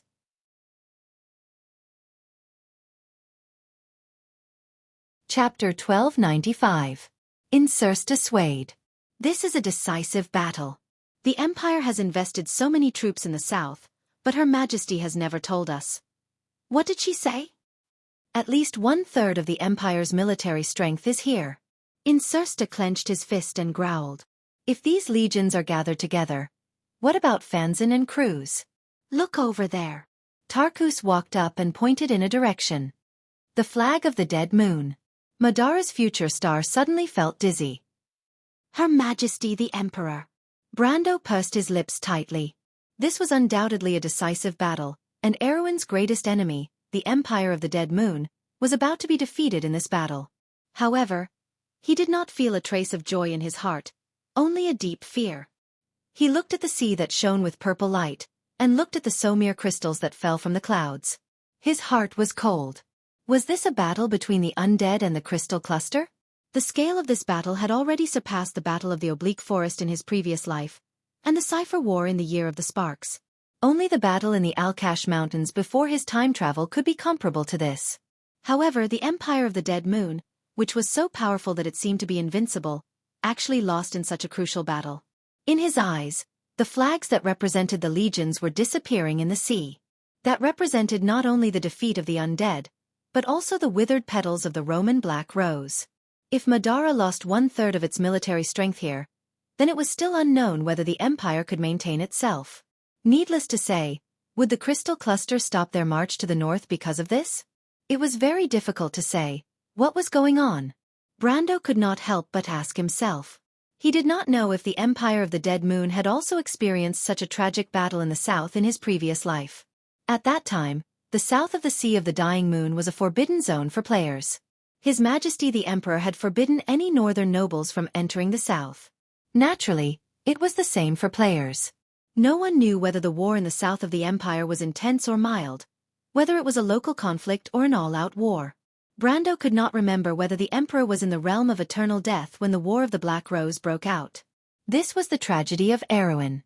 The war in Erewhon did not even attract the attention of the Emperor. This is the war between the world of order and dusk. Brando, no one can stay out of this. White mist jumped down from Medicia's shoulder and landed beside his feet, watching this scene. Brando turned around and found that everyone seemed to be under a spell as they stared blankly at this scene. Some of them came from the 9 Phoenixes, which had a powerful empire behind them. Some came from Rubik, which was a desert kingdom. Although it was not as glorious as Kurlutz and Madara, it had a long history. There were also some who came from his territory, from the small country of Aween. Other than Med-Isa, most of them had never seen such a magnificent war in their lives. Although Delphine had witnessed the battle between the Empire and Hazel's army of constructs in the Grey Hills, she had never seen such a magnificent war before. However, that battle took place in the Grey Hills, and the battlefield was less than 10 kilometers wide. Compared to the battle in front of them, it was like a child's play. Even Brando's eyes reflected this battle, and his heart was surging. The Holy War 60 years ago seemed to be reappearing in front of his eyes. The might of the Dead Moon Empire had exceeded everyone's expectations. The 8 massive legions almost made the Kurlutz feel ashamed, not to mention that this was only 1/3 of their total strength. Of course, due to various reasons, the undead had never been able to gather their full strength. The Dark Lords fought with each other. If it were not for the appearance of the Mercury Staff, this powerful and rare kingdom would have almost gone into obscurity forever. However, those who were not involved in it always indulged in the past glory of the Empire, such as Delphine and Brando. They never thought that outside the human world, there was a power that was not inferior to the 4 holy cathedrals in the slightest. That was the Black Rose of the Roman Tuwa. Except for Brando, no one knew this secret. It was not that they could not understand it, but because arrogance and pride blinded most people's eyes. But now, this powerful enemy was being crushed by an army that was completely unfamiliar to this world.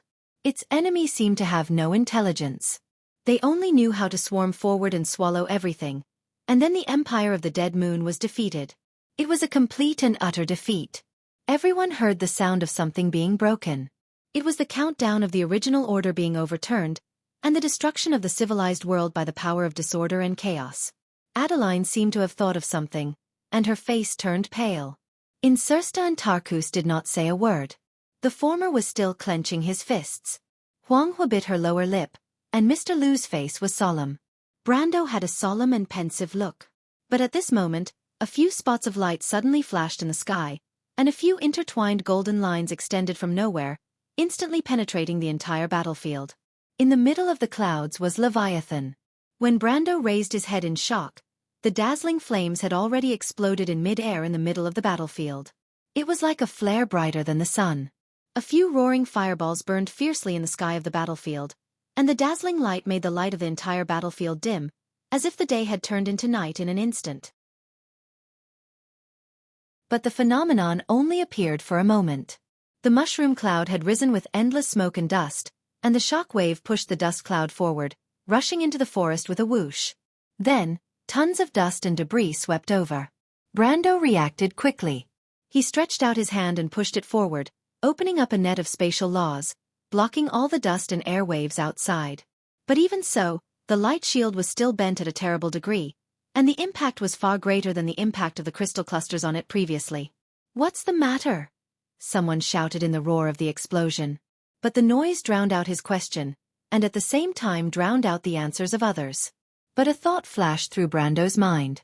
Was there a third party on the battlefield? Was it Madara's backup force, or was it an ally of the undead?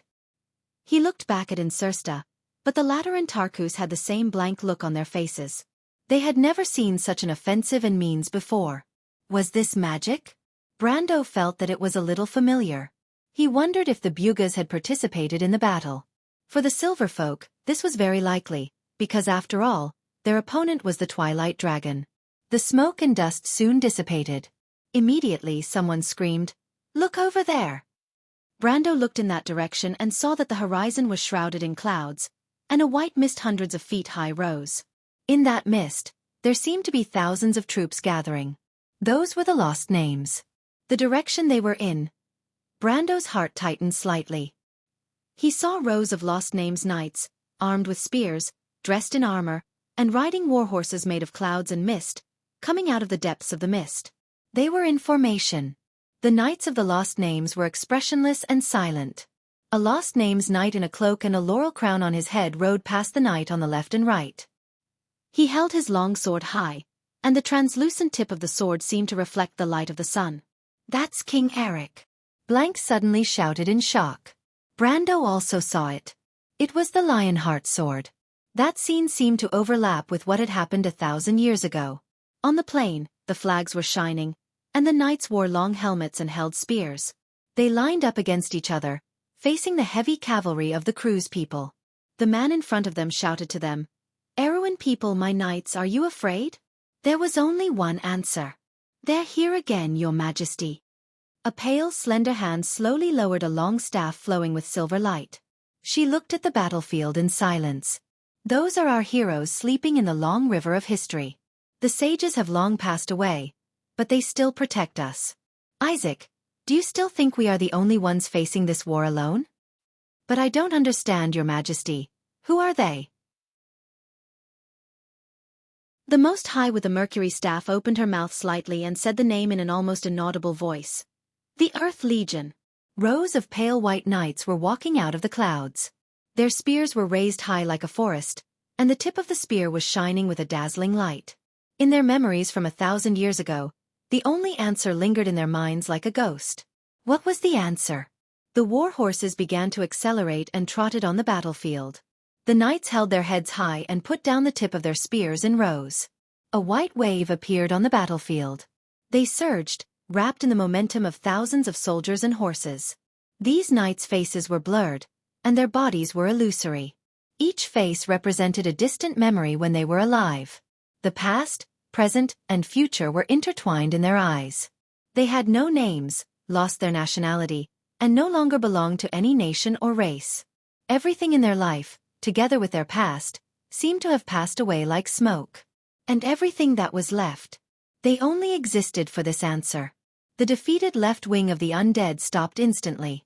A blade that emitted the light of Bai Lung appeared on the battlefield. It swept across the vast land and cut diagonally into the purple sea. It collided with a loud bang. At that moment, Brando turned around. "We will also join the war." "My lord, what did you say?" Metisha asked in surprise. "Madara can't lose this war," Brando said to Metisha. "Just like the decisive battle on the Great Plains that humans can't lose, Odin gave us a choice, and now we must give him an answer." This answer had been waiting for 1,000 years. It was a long time. But the four sages finally returned everything to the hands of the people who should decide it. At that moment, Brando suddenly understood the meaning of the Most High Holy. 9. The Hermit, the Rusty Spring was being reset.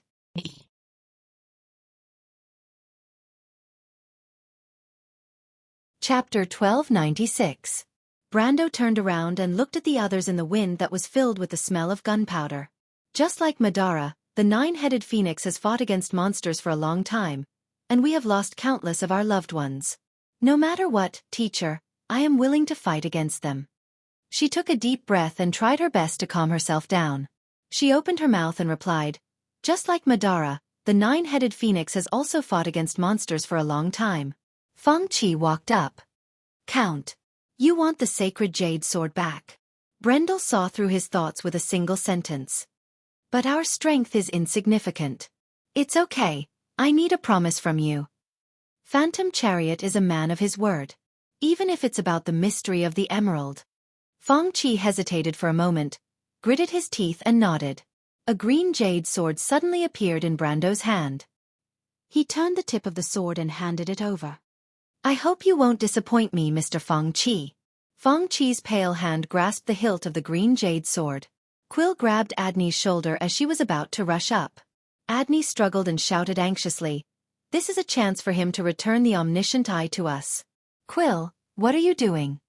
The elven ranger looked at her and shook his head silently. "This is not a chance, Adni." "Does the omniscient eye really belong to us?" "But it. You and I are not its owner. We are just people who carry it. The omniscient eye stayed in the desert kingdom because it chose Lubeck. It is the same now. Then what do we do? What about our mission?" "Have you forgotten the teachings of RA?" "Of course not." "That's enough." Quill let go of her shoulder. "Wisdom is the power of silence. We must always see the road ahead and know who our enemies and friends are. Follow him. He is right. Madara cannot lose this war."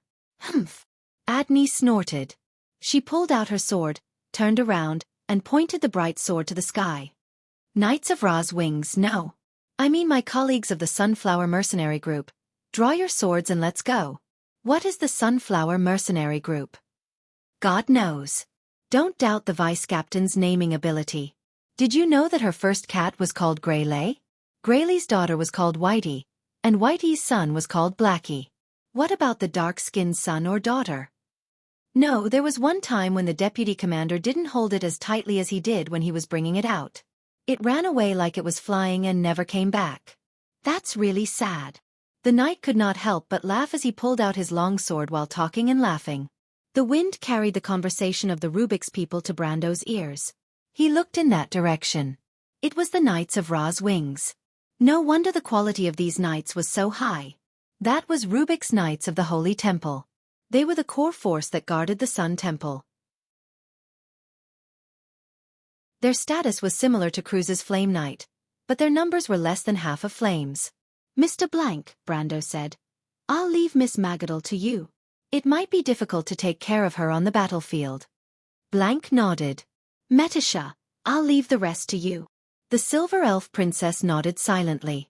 She raised her right hand, and a shining silver card spun in her palm, and finally turned into a long horn. The long sound of the horn echoed throughout the battlefield. "Whose horn is that?" She turned her head and looked at the officials. "Maybe it's their horn. For the past few days, they haven't sounded their horn.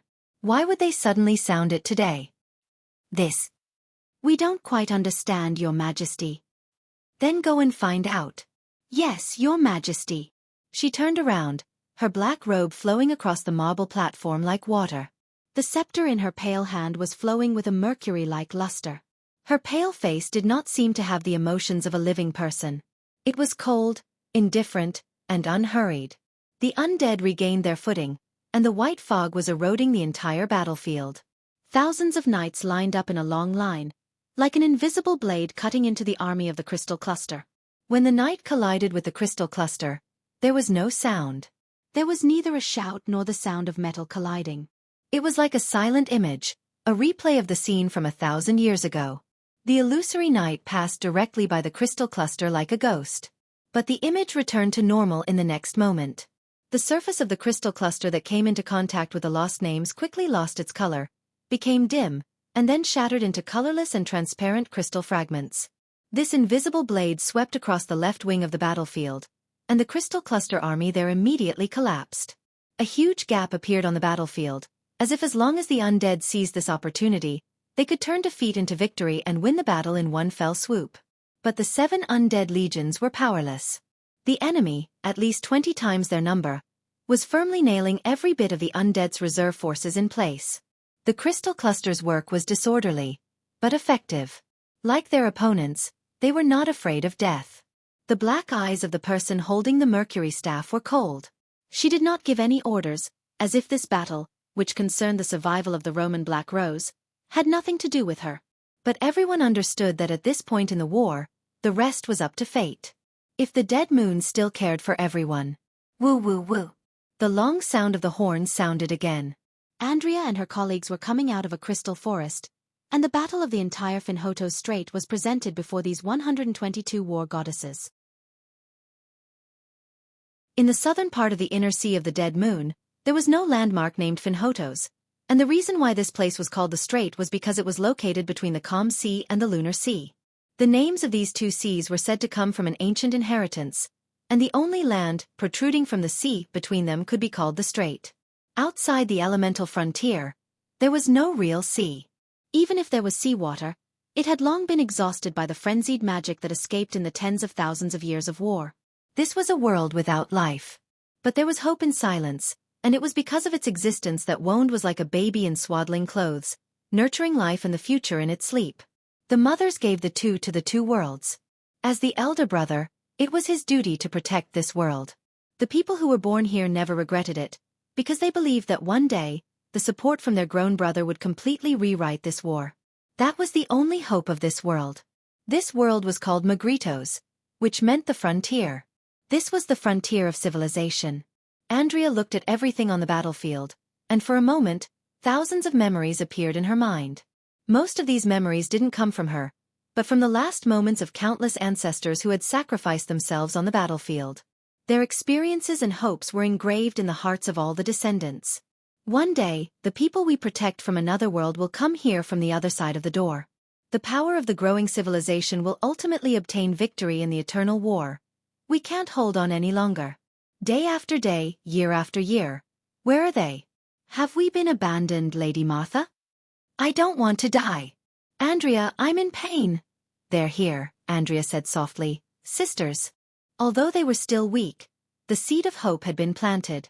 One day, it would grow into a towering tree. In this way, this war had a meaning. Andrea turned around. Sisters, prepare for battle. The heroic spirits can't hold on for long. The key is to tell them, tell every Wone that the Earth Legion is still fighting. She put on her helmet. Everyone did the same thing and put on their helmets. The helmet was very different from the Woned. It didn't have a metallic luster on the surface. Instead, it looked more like a crystal mask. It was dark and reflected a dark green light. Rows of data flowed down from the black crystal mask like a waterfall and reflected in Andrea's eyes. Then, it merged into one and formed a spinning mark of Tiamat. Requesting high-level agreement authorization. Connecting to the battlefield. Requesting battlefield data link. Loading Tiamat system. Authority. Goddess of War. 120 people raised their heads slightly at the same time. A bright silver mark appeared on their foreheads. Flying mode. Andrea's voice reached the ears of all her companions through the telepathic communication system. Only the will couldn't be destroyed. On the battlefield at dusk, telepathic communication was the safest way to transmit information. Legend had it that this was a system developed by the divine people and planeswalkers. 122 wings of light stretched out from their backs at the same time. Requesting Nucleus 14 to drop weapons, ambush configuration, Andrea looked up. In the sky, 3 huge spots of light appeared above the clouds. They were 3 magic arrays formed by crisscrossing lines of law. They corresponded to the stars of the Dragon of War, Tiamat. The huge magic array rotated like a gear. Every time it rotated, it swept away the thick clouds. Beams of light fell from the sky and landed in various positions on the battlefield. Andrea raised her hand, and a beam of light immediately appeared in her hand. The beam of light condensed into a pitch-black blade in a few seconds. Then, the beam of light fell on her body. A streamlined armor immediately covered her body. "Get ready to go!" she shouted in a low voice. "Wait, there's a higher authority on the battlefield." Suddenly, someone cried out in alarm. There was panic in the communication channel. For the first time in 1,600 years, the footprints of the divine people appeared outside the elemental frontier again. Andrea suppressed the shock in her heart. She whispered to her companions, "Don't panic. Lock onto his position and ask who he is. Is it Gaia's will? Or is it the truth? Andrea. The voice in the communication channel was almost crying. His authority is too high. The system told us that we can't request it. Oh my God, look at that mark. That is? No. He's not the first generation. That's Martha above, the divine people. 7,000 years later. The divine people returned to Wonde.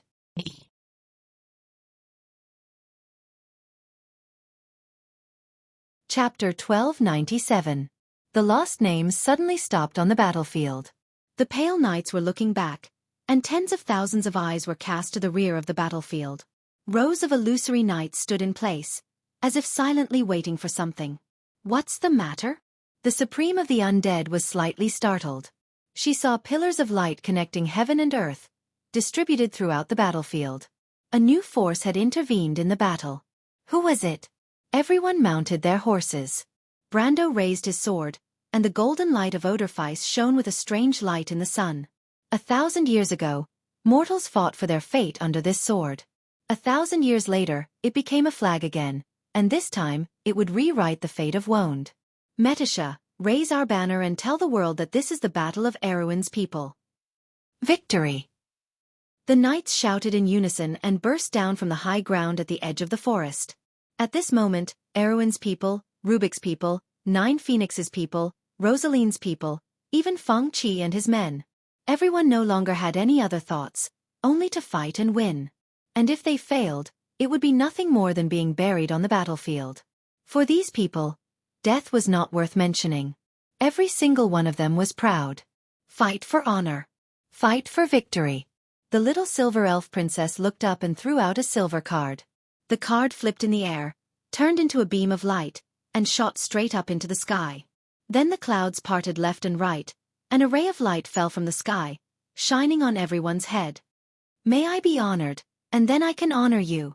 Metisha held a spear and shouted, Eternal Song of Reincarnation, gently waving on the battlefield. Knights, encouragement-light armor emerged from her body, and a stream of light went up against the spears held tightly by the knights, turning into a brilliant silver flag at the tip of the spear. On the flag, the silver crescent moon and lily were dazzling beyond compare. Above the sky, a golden eye slowly opened, and she looked at the ground with a thoughtful expression. Planeswalker, I didn't think there would be planeswalkers in this world. That's good. Then the inheritance won't be severed. Light swords descended from above the clouds and pierced straight into the ground. Brando took the lead, and light followed him. The mystical horse he was sitting on seemed to be stepping on clouds, galloping as if it was flying. The holy sword Oderfeis in its hand was pointed forward, reflecting a burning golden line under the sunlight. The golden line was cutting into the gap between the crystal cluster and the lost names. The multicolored light descending from the clouds also advanced, plowing into the great army of crystal clusters. Cavalry! The undead lords who were commanding on the high ground saw this scene very clearly and were shocked. Who is that? Look at their banners, they're displaying their banners. That is, silver new moon and lily flag. What flag is that? Did one of the lords in the south join the war? They turned around and looked at the woman holding the Mercury staff behind them. But the monarch of the undead did not say a word. At this moment, this sudden cavalry became the last reserve force of the undead, and under the command of 2 people, it hit the most critical place on the battlefield. The cavalry was ready, and the glory was inspiring. Incersta felt as if he had returned to before the age of 18, when he was still a human and had not transformed into what he was now. There was still blood in his heart, and he was full of hope to give everything for the rising of the dead moon. The reason of the undead gave him and Tarkus an excellent combination, but the enthusiasm of the early years in his heart was long gone.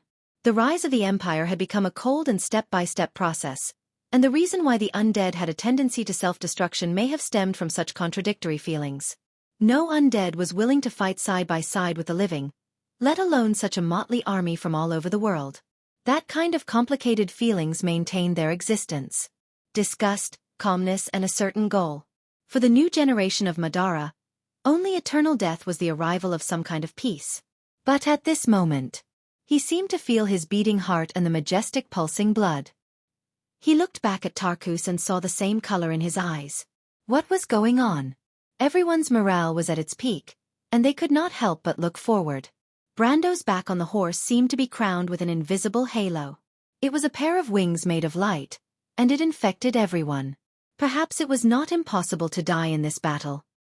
His second thought was that the Silver Elf Princess had a keen sense of the battlefield, and she was not inferior to him in the slightest. Both of them had found the weakest point on the battlefield at the first moment. But it was not enough. Brando raised his head and looked at the purple wall in front of him that was getting closer and closer. He withdrew his sword, and a golden halo bounced off from his body, suddenly enveloping everyone around him. The knight crashed into it in an instant. Xianxia let out an ear-piercing shriek. Other than Magadal and Delphine, he could be said to be the weakest in the group. Even Phoenix Fire's combat skills were better than his by at least 3 points. He wasn't an undead lord who would charge into battle in the first place.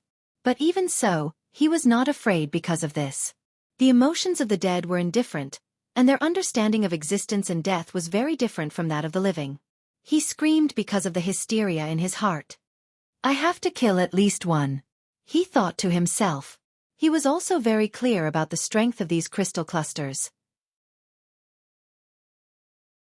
On this battlefield, the crystal clusters that appeared were far stronger than the monsters around Rosaline.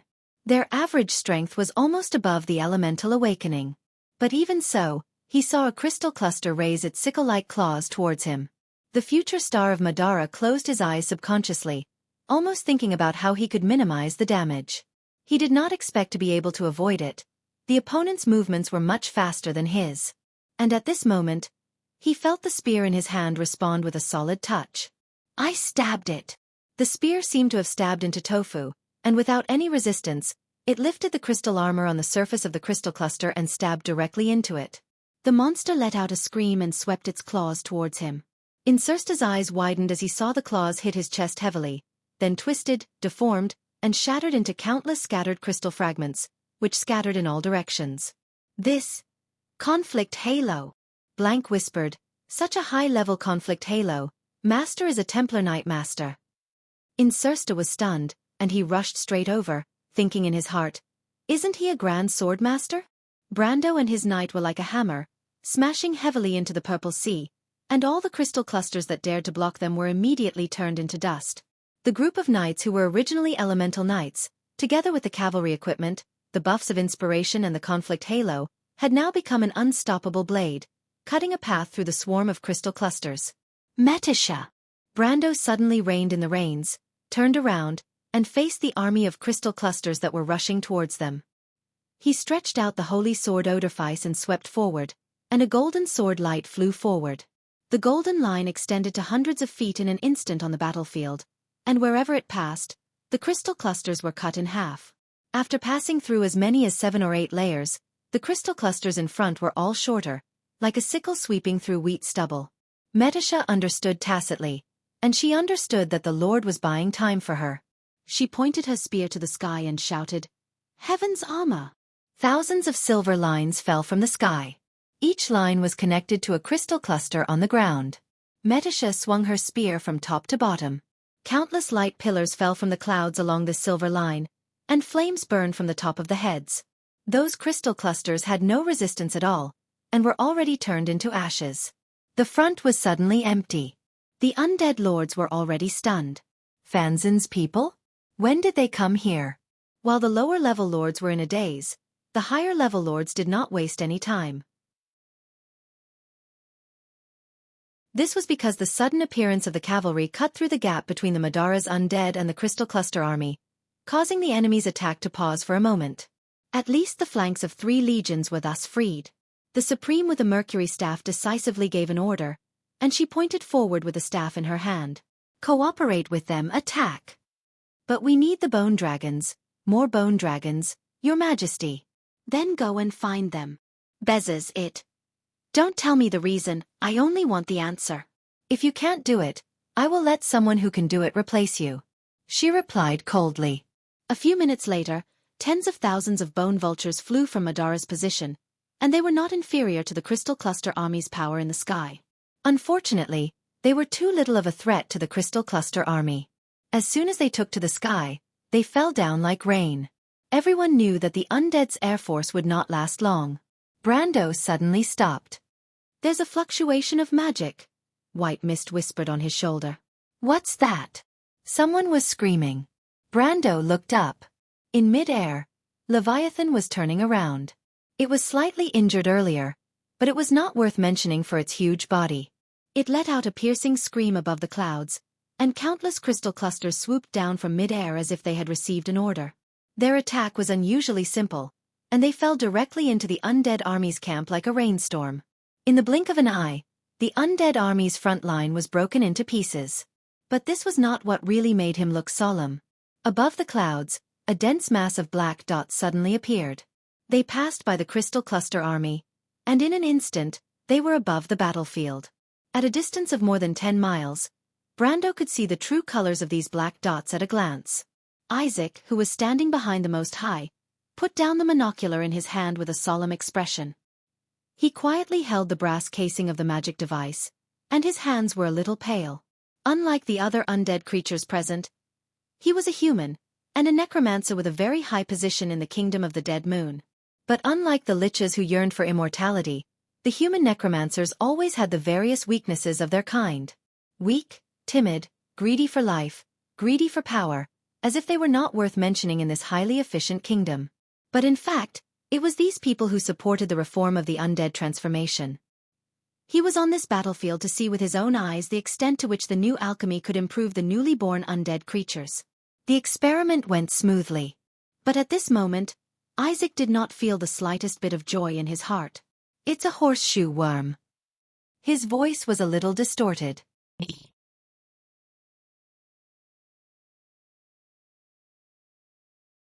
Chapter 1298. Isaac's words did not seem to attract the slightest attention. A little flame flickered in her dark eyes.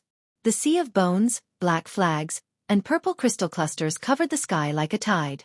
Lightning fell from the clouds, and 1 or 2 flames streaked across the sky. The distant scene of the battlefield was reflected in the depths of this pair of emotionless and cold eyes. She turned around. She stretched out a pale and slender finger, holding the mercury staff in her hand, and pointed in one direction. There was no order. However, behind her, the undead lords all pressed their bony palms to their chests, and the soul fire in their chests burned fiercely. The dark nobles lowered their heads like the tide, and ripples spread from front to back. They turned around, and pale flames flickered in their eye sockets. The Madara generals in the last row understood and turned around. They opened their hollow jaws and waved their white bony fists at the necromancers and undead wizard apprentices as they roared angrily. "Let those cowards from Balakirivo enter the field, and tell them, for the eternal rest of the dead, long live the Black Rose of Bramanto. The Black Rose will never wither." The sound of the command came one after another on the battlefield. The low-level liches and undead wizard apprentices hurriedly ran back, and some even fell to the ground on the way. But under the supervision of the undead supervisors, these unlucky fellows immediately got up on their hands and feet and ran to the few huge crystal towers behind the high platform. Groups of liches and undead wizard apprentices placed their hands on the crystal towers, and green ripples immediately extended along the spindle-shaped main crystal of the crystal towers, which was 20 to 30 meters tall. When it reached the top of the tower supported by the white bone base, it immediately turned into beams of green light and shot out in all directions. The green line connected to the other direction of the distant battlefield, and when it hit the crystal tower in that direction, the nearby sea of bones immediately lit up with green spots of light. Almost all the liches looked down at the sparkling emeralds inlaid on the bone staff in their hands. When they looked up again, rows of skeleton soldiers began to slowly turn around, and on the entire battlefield, it was as if a huge wheel had formed in an instant. The Bonefire Legion has entered the south of the Lorwade Hills. The Death Vulture Knight is ready to join the battle. Pale Knight, prepare to join the battle.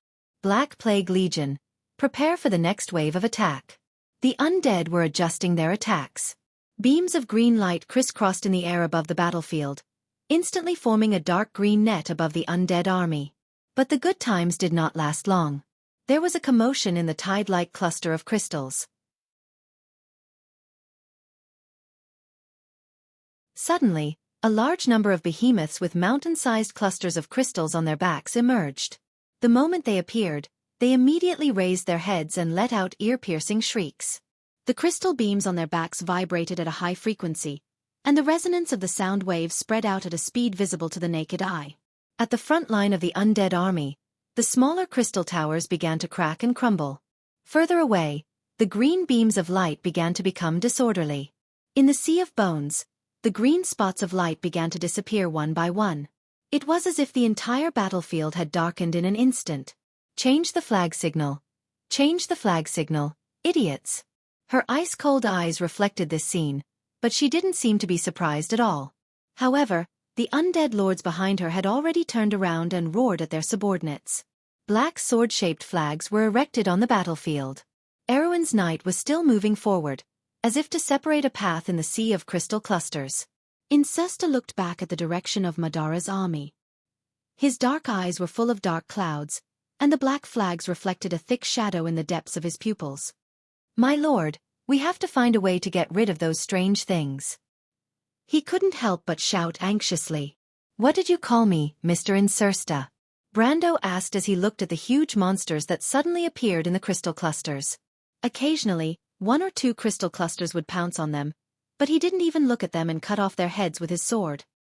As long as you can help Madara win this war, I'll work for you, as long as you don't mind having a dark noble as your retainer. Xianxia gritted his teeth and said loudly. Tarkus split the head of a crystal cluster with his sword. He looked back and wanted to say something, but after thinking for a while, he shook his head and didn't speak. Brando looked back at him and said with some surprise, I had an undead retainer in the Cruz Empire. You're not the first, Mr. Xianxia. But can you represent the will of the Mercury Staff? The Dark Nobles are free, not just our will. Brando urged his horse forward and shook his head. Your proposal is very tempting, Mr. Xianxia. But I don't want to threaten anyone. If you're willing to come to the ABs to work for me, I'll welcome you. But for now, let's think about how to win first. He said loudly, help me count how many there are. Don't miss any. Xianxia opened his mouth wide and stared blankly at Brando. The reason he said those words was that he was full of pride. Just like Brando firmly believed that the Black Lord would become the future of Madara, Xianxia also knew his own value. He was a genius. He never denied this and was proud of it. Even if it was the rumored Tariq, he never felt that he was inferior to him. He was the pride of the Pale Rose, the first noble to complete the dark transformation before the age of 18 in 100 years in the central region of the Sea of the Dead Moon. Even his deputy Tarkus, who was praised by everyone, could only stand behind him. He was very clear that the human in front of him was definitely aware of his value. He had long discovered that the other party's understanding of him was even more thorough than his own. Without a doubt, this count was also an outstanding person, and only a stupid person would be jealous of a virtuous person. Those who were truly above others would only use them for themselves. Are you in a daze, Mr. Xianxia? Brando tilted his head and said, This is a battle for your country. I thought you didn't want to give this glory to Metisha. I'm sorry. Xianxia immediately raised his head. His somewhat panicked gaze swept across the battlefield. They are in the east and west. There are a total of 28. 29. Tarkus remained silent as he answered. He pointed out the new crystal monsters that appeared on the battlefield one by one, and then looked back at his partner. Xianxia's face alternated between red and white. Brando did not look at the two of them. Metisha, help me count. He raised his hand and opened his 5 fingers slightly. Space. Without warning, a huge crystal cluster that was screaming suddenly flew up from the sea of crystals. It was still waving its limbs in panic, obviously not understanding what had happened for a moment. Then the second one, the third one, the fourth one. One by one, the crystal clusters were called out, and then rose from the sea of crystal clusters. Far behind the undead army, the undead lords who were about to use flag signals to give orders suddenly froze. They turned around one after another and looked at this scene, dumbfounded. Only that pair of pitch-black eyes still did not have a trace of emotion. This is... Someone is helping us. Someone suddenly shouted in a low voice. 27, 28, 29. But when the last giant crystal cluster rose into the sky, there was a sudden commotion among the crystal clusters. This commotion spread out in all directions like water ripples. The woman on the high platform turned around and faced all her subjects with a cold expression. The undead lord seemed to have woken up from a dream.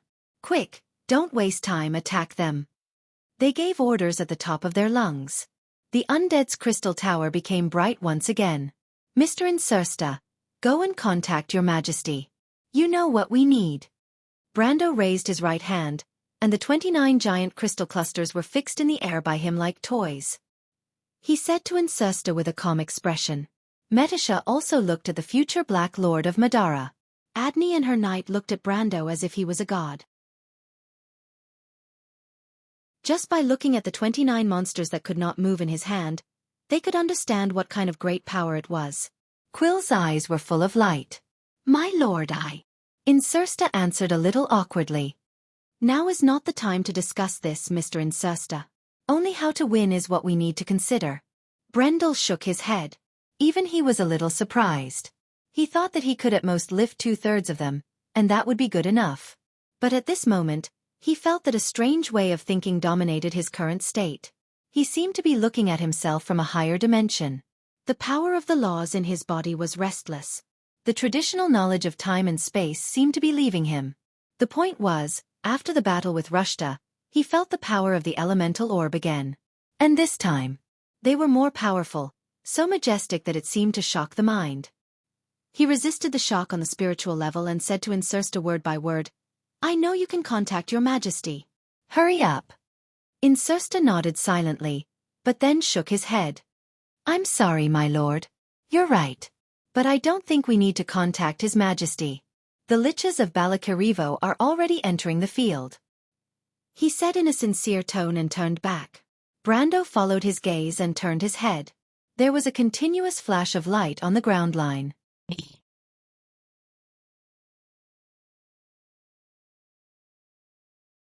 Chapter 1299. Rows of wizards wrapped in black robes were entering from the back of the undead army. There were hundreds and thousands of them. Compared to the fiery front line, the scene here was strangely silent. These white bone claws stretched out from under the sleeves of the robes and held the magic staffs in their hands. The magic staffs were completely different from the simple bone staffs in the hands of the necromancers. They were made of dark metal, like the metal of the underworld that could connect the two worlds in the legends. On the top of the magic staffs, the king's tear glowed. This was the first undead magic army from Balakarivo, the army of liches that shocked the world in the Battle of Cypher. In the wild wind on the battlefield, a skeletal hand lifted the hood of a cloak, revealing a pale skull underneath. The dark red light in Victor's eye socket stared at the sky above the battlefield. Madara, the black rose of the Roman Empire, was withering. Rows of wizards in the same black robes walked to his side and stood side by side with him, forming a long line on the battlefield. A silent battle line. But Madara, all things must wither. All things must sleep forever. Martha above, everything is so consistent with the law and common sense. The king of liches, the ruler of Balakarivo, Victor raised the bone staff in his hand. The king of jewels, the Prometheus diamond unearthed from the sea of the dead moon, emitted a dim light in the wind. The undead lost the sky and the freedom to fly, but they still had magic. Death was still enough to engulf everything. Eternal darkness. It uttered a monotonous word from its dry throat. All things die, everyone said in unison. One by one, magic circles unfolded on the horizon. They rotated, as if they were opening a door of light that shone faintly. A ray of green light rose from the horizon and was reflected in the depths of Brendel's eyes. It seemed to draw a long parabola from the distant horizon, turning into a stream of light as it approached from afar. Everyone turned their heads subconsciously. The green beam of light left a long afterimage in his field of vision. Right in the middle of the sea of crystal clusters, it exploded with a loud bang. It was like a plague flower that was emitting a dark green light had bloomed. The crystal clusters were lifted up by the huge shockwave and were thrown into the air before falling down like raindrops. Careful, this is a test shot. Insursta shouted. As if to fulfill his words, a green curtain of light gradually rose from the horizon. They were like countless suns rising into the sky. They arrived in the blink of an eye. It fell on the crystal cluster's position like a rainstorm. The 29 giant crystal clusters instantly turned into fine powder. The green streams of light smashed into the sea of crystal clusters one after another. Every time they landed, a huge gap would be blasted open in the dense purple sea. In almost an instant, The crystal clusters had no choice but to retreat. This was the first time they had retreated since the start of the battle. Frank was so excited that he felt as if he had returned to the Holy War 60 years ago. He did not seem to care about the death magic that was flying over his head. He shouted to everyone, "Sir, the undead are covering us. This is our chance. Where is the opportunity?" Brando asked in a loud voice as well. "Go around to the flank of the crystal clusters." Medisha looked around and immediately replied, "After the undead's magic is over, the crystal clusters will organize a new attack. Then it will be time for us to play a role." Frank gave the little silver elf princess a thumbs up from the back of his horse. "What do you think?" Brando looked at Xianxia. "That is, if the Black Plague Legion can withstand it." Xianxia nodded as well. Brando could not ignore the opinions of the three top commanders. He looked up and quickly chose a route in the chaotic battlefield. The silver crescent and lily flag moved on the battlefield once again. There was finally a hint of admiration in the depths of the dark eyes that watched the battlefield. She nodded. "Is the Black Plague Legion in place?" "They are in place, Your Majesty." "But what about the Air Force?" Isaac looked worriedly at the army of crystal clusters above his head. The beetles had almost flown to the sky above the battlefield, and the huge monster in the clouds was also slowly moving in this direction. She looked up at the sky with a gloomy expression, but then lowered her long eyelashes and said, "Don't worry about them." Rows of Crusader executioners with heavy shields walked out from the sea of skeleton soldiers. They came to the front line and lined up in rows. Soon, they formed a solid three-layered defense line on the battlefield. The necromancers looked out through the gaps between the shields of these huge undead heavy infantry. Beams of green light were falling from that direction, and the light of the explosions was endless. A huge gap appeared on the battlefield. On the left wing of the Black Plague Legion, thousands of pale knights emitting fluorescent light were moving in a roundabout way. They raised their hands. The necromancers in the back immediately turned around and threw out communication spells. These spells were gathered by the frontline commanders, and the low-level necromancers used their communication crystals to transmit the information to the nearest crystal tower, which then converged it to the command center of the entire battlefield. The Black Plague Legion was in place. Prepare for the second wave of impact. The second wave of attack has arrived. At the moment when the spells of the Lich Legion ended, the purple tide formed by the crystal clusters swept over again. They spread across the gap on the battlefield in a few seconds and crashed in this direction. This time, it was not the four-legged arthropod-like crystal clusters that were charging at the forefront. Instead, it was the crystal cluster beetles that were thick and strong but had a low center of gravity.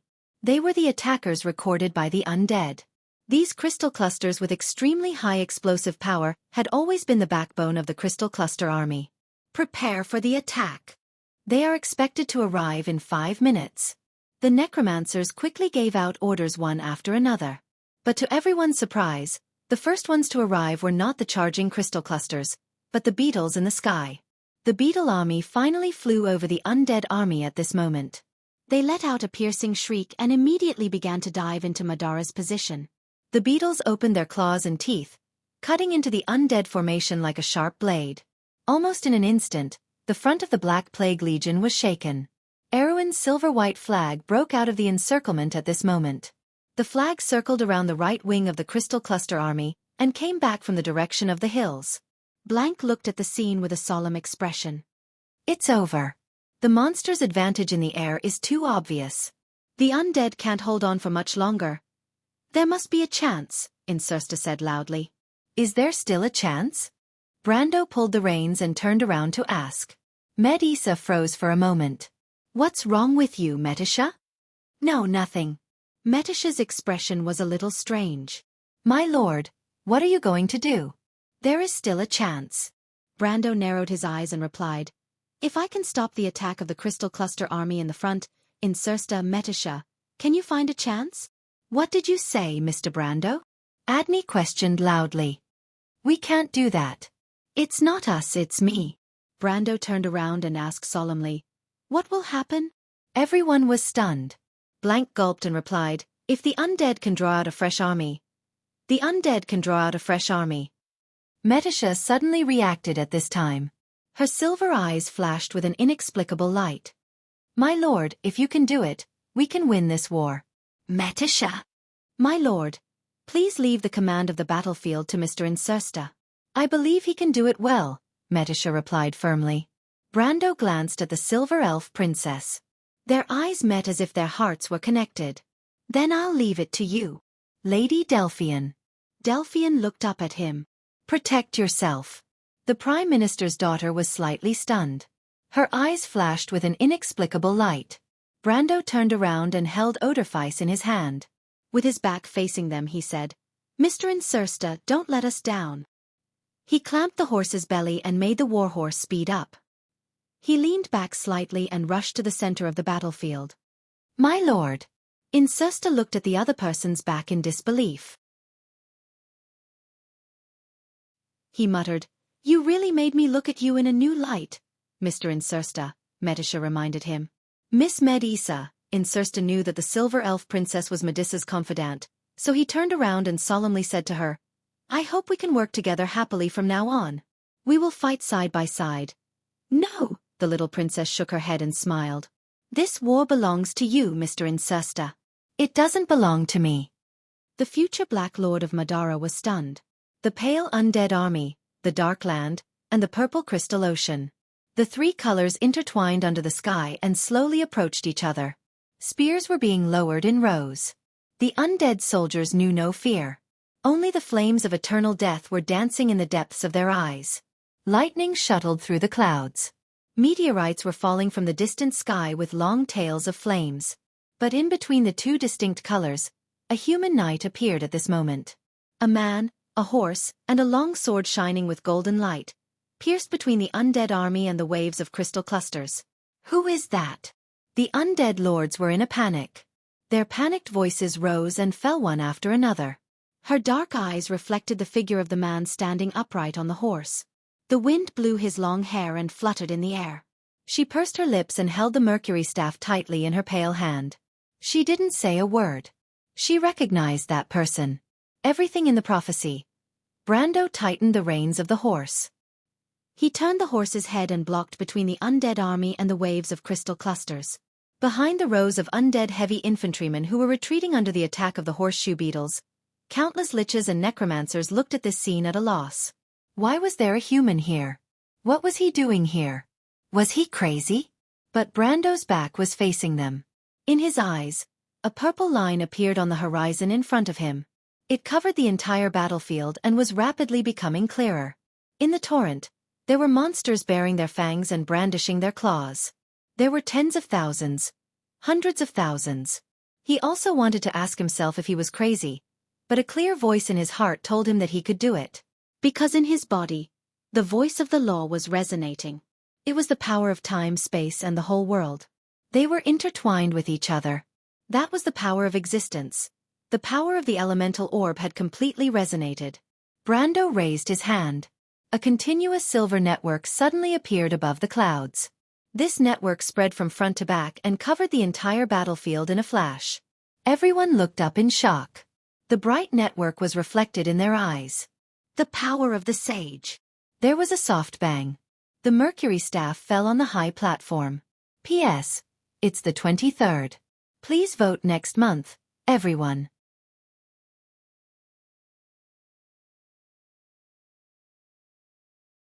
Chapter 1300. The cold wind was like a line, passing through the battlefield. The gravel was like smoke across the dark ground. The collar of the count's coat swayed in one direction. A hand pressed it down and straightened it. The purple jade marrow button reflected a thin line in the sky. Brando was like a straight spear on the horse's back, facing all of this. The big earthquake rumbled. The small stone pieces moved horizontally on the solid ground. The light in the sky gradually dimmed. The setting sun was burning, emitting the last trace of heat. A silver network stretched out from the clouds behind him, over his head, and stretched forward. Silver pulses of light cascaded forward, connected to each other, grid by grid, glittering. The wind blew his long hair, the dark brown hair swept across his cheeks, strand by strand.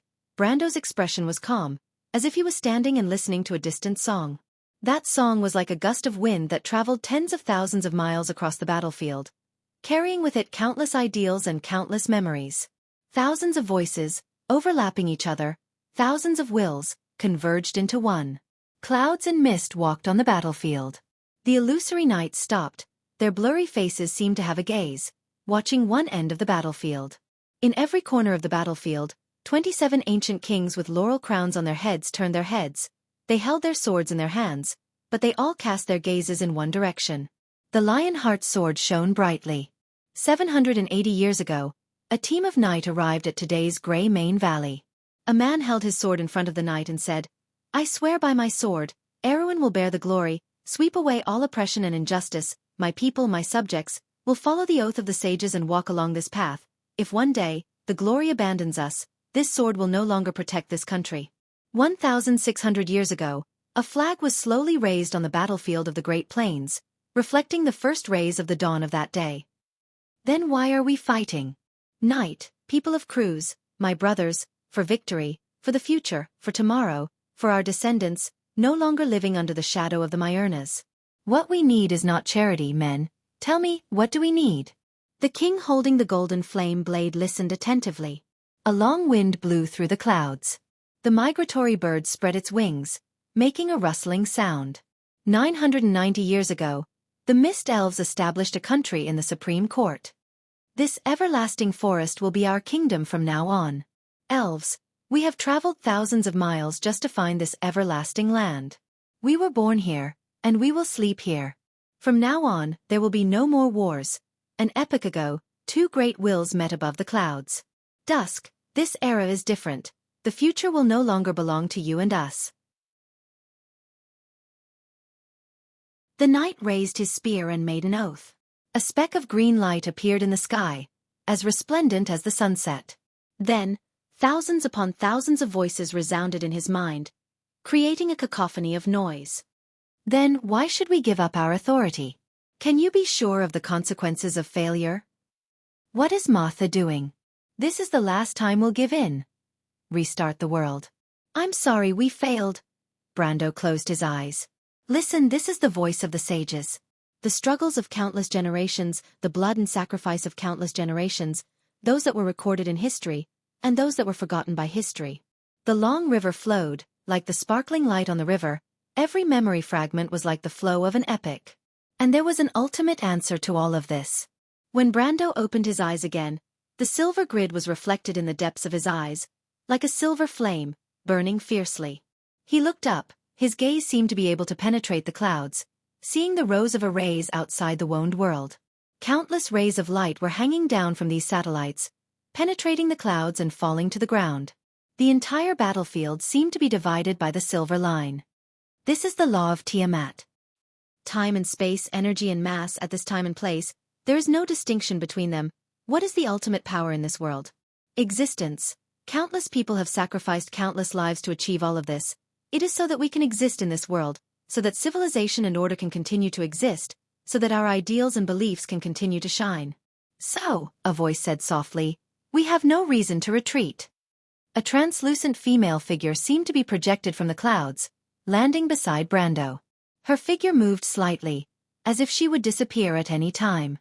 Lady Tiamat, perhaps I should call you Martha? Me? Martha? Not even close, that is not a power that I can seize, it does not belong to me. The woman smiled and shook her head. So, all of this was arranged by you? Who exactly are you? Brando felt the power resonating in his body. If he still did not understand what was going on at this moment, he would have wasted his life's experience. He asked softly. Haku looked at him and mouthed 3 words.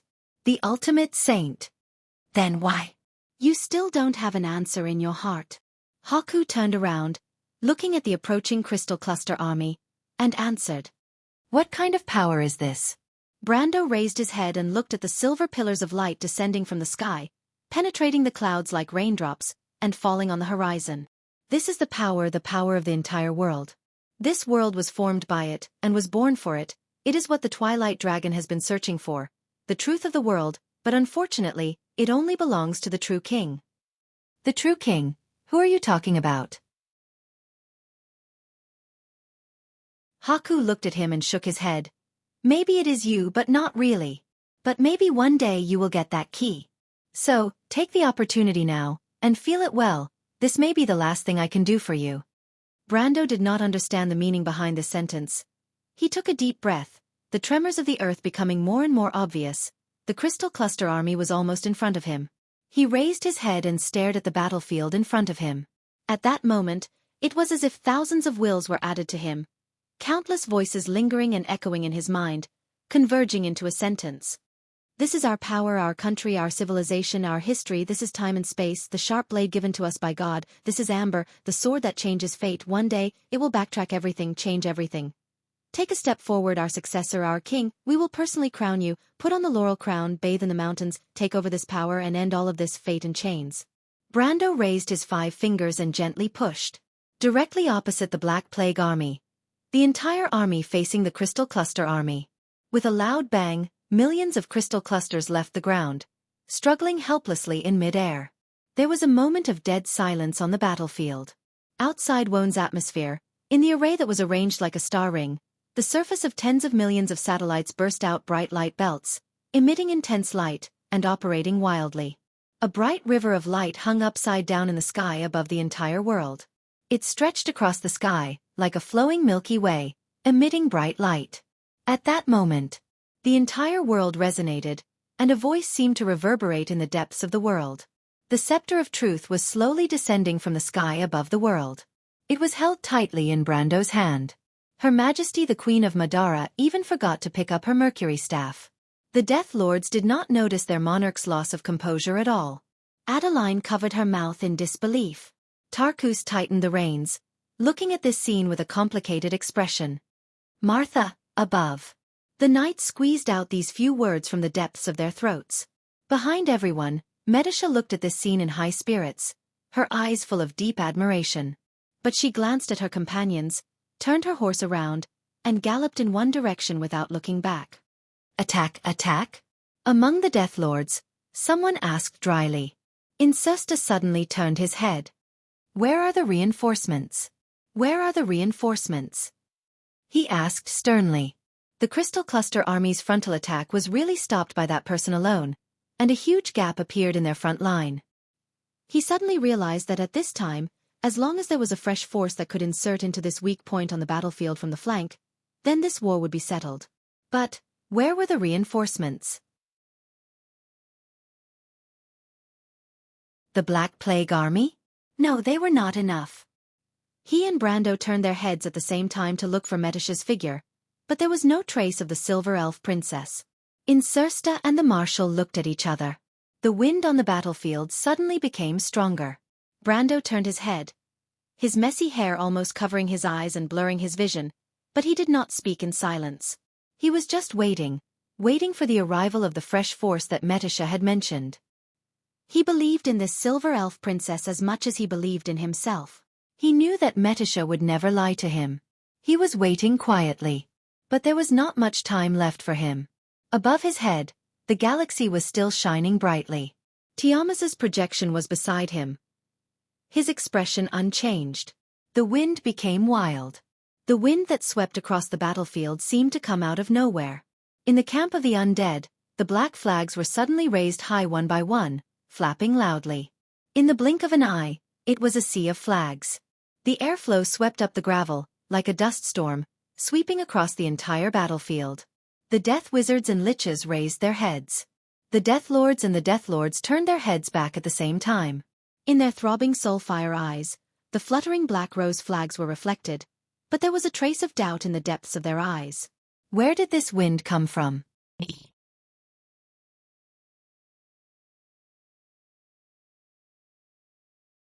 Chapter 1301. The wind came from the hills in the west. There was a legend that was often spread among the bards who traveled all over the place. The wind blew, and the giant beasts walked in the sky. And the wind was the sound of their wings flapping. What is that? A necromancer suddenly screamed. It was 4 long, intersecting silver lines. They were like 4 dazzling sharp swords that streaked across the sky of the entire battlefield in an instant. Wherever they passed, the crystal clusters and locusts in the sky fell like raindrops. Everyone subconsciously raised their heads and looked at the silver lines that extended forward. They drew an arc at the end of their vision and flew back. This time, they could see clearly that it was a vigorous giant dragon. But on their slender necks, Not only were there giant dragon horns on their huge heads, there was also a single horn that was straight forward. Dragon. No, that is... Knights in silver armor sat on long saddles, one in front and one behind. The knight in front held a 5-meter-long shuttle-shaped spear, and the knight behind held a huge shield. Their faces were completely covered under the silver armor. Exquisite and mysterious patterns were engraved on the metal, cold and arrogant. It was as if they were describing the most glorious identity that belonged to them 1,000 years ago. Silver Elf Guards. Dragon King Cavalry. They raised their spears high. Varlar. The Dragon Knight shouted in unison.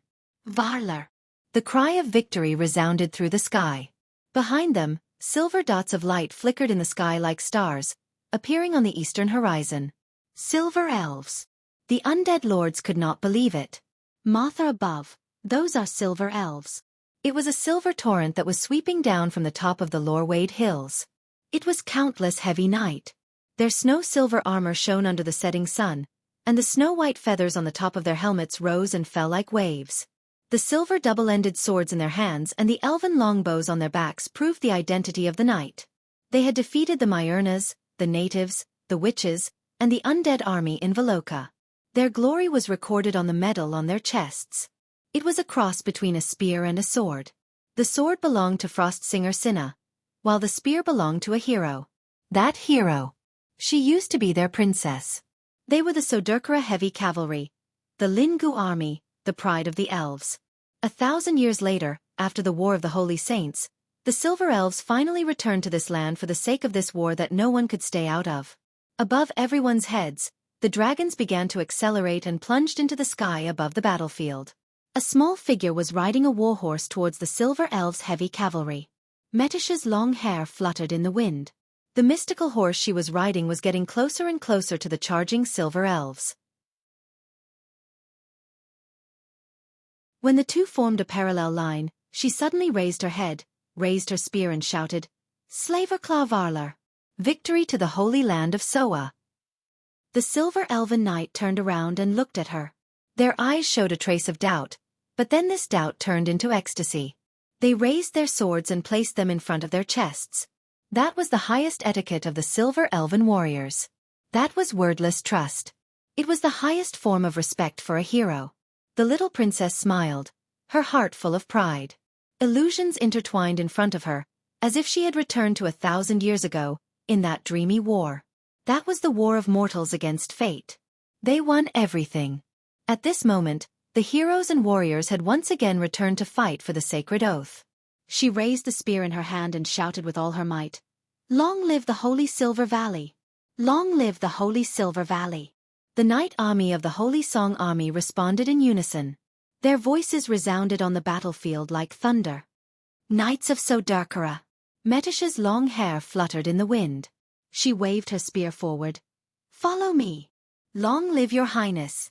The entire heavy knight regiment immediately drew a beautiful arc on the battlefield.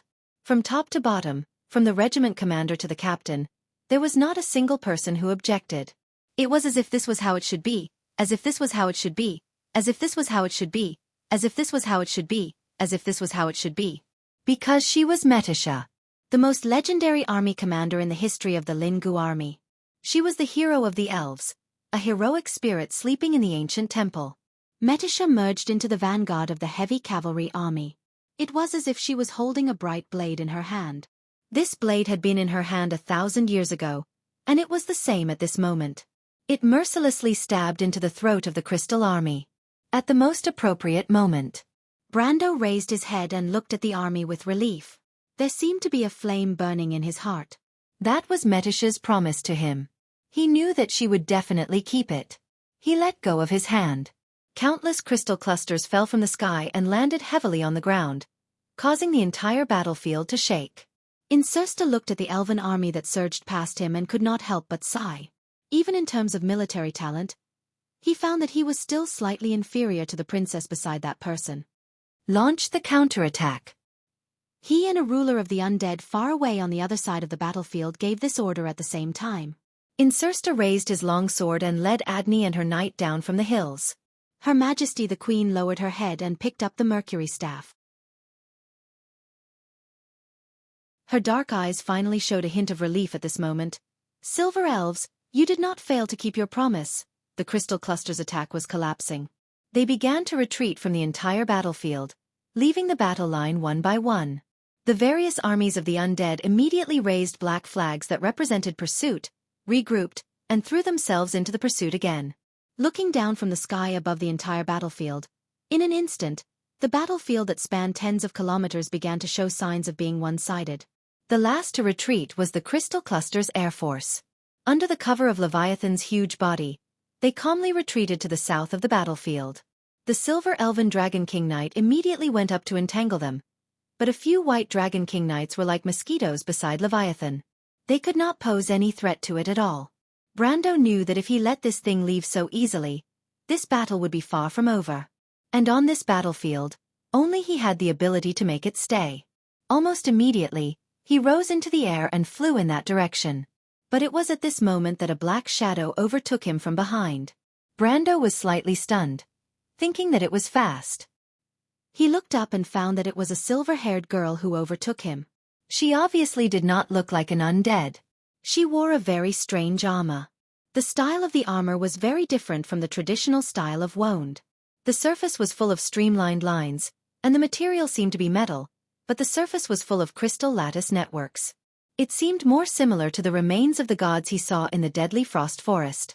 Andrea turned her head and looked at Brando with a shocked expression, but she did not intend to say much. She only remembered the young man's face deeply and then continued to fly forward. Freya!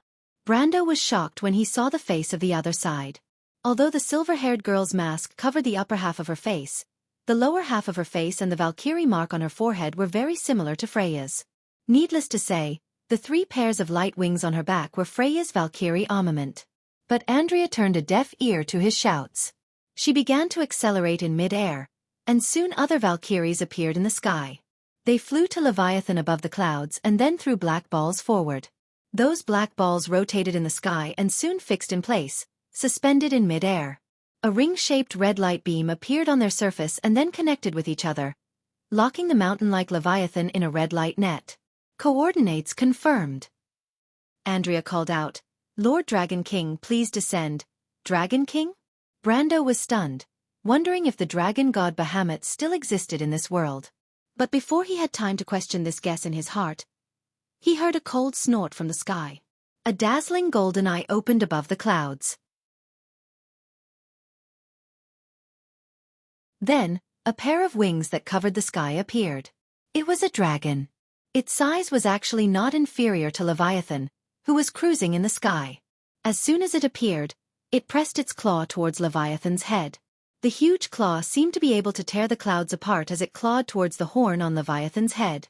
The shadow of the claw swept across the ground, causing the sky above the battlefield to darken. Leviathan let out a roar. It swung its body, obviously unwilling to give in. But unfortunately, silver spots of light flashed on the dragon's claws. Brando was so frightened that he almost cried out. He saw that those were not silver spots of light, but bright silver cards. These cards rotated in mid-air and then gathered into one. A cold voice came out of the dragon's mouth. Deliver the final blade. A black shadow that spanned across the sky swept across Leviathan's huge body. Leviathan let out a shrill scream, and its huge body was cut in two. The broken part turned into countless crystal fragments and slowly fell from the sky. 1, 2, 3, 4, 6, 7. Brendel silently counted the number of horns on the dragon's head that peeked out from the clouds. There were exactly 7 of them, no more, no less. In this world, only one dragon had 7 horns. That was the legendary lover of Odin. That was the evil Dragon King, the teacher of the Death Hound of the Rubik Desert, Orglaith. Players called her Master Craftsman, the 7 Dragon King, Fuchsia. But she was actually a planeswalker. P.S.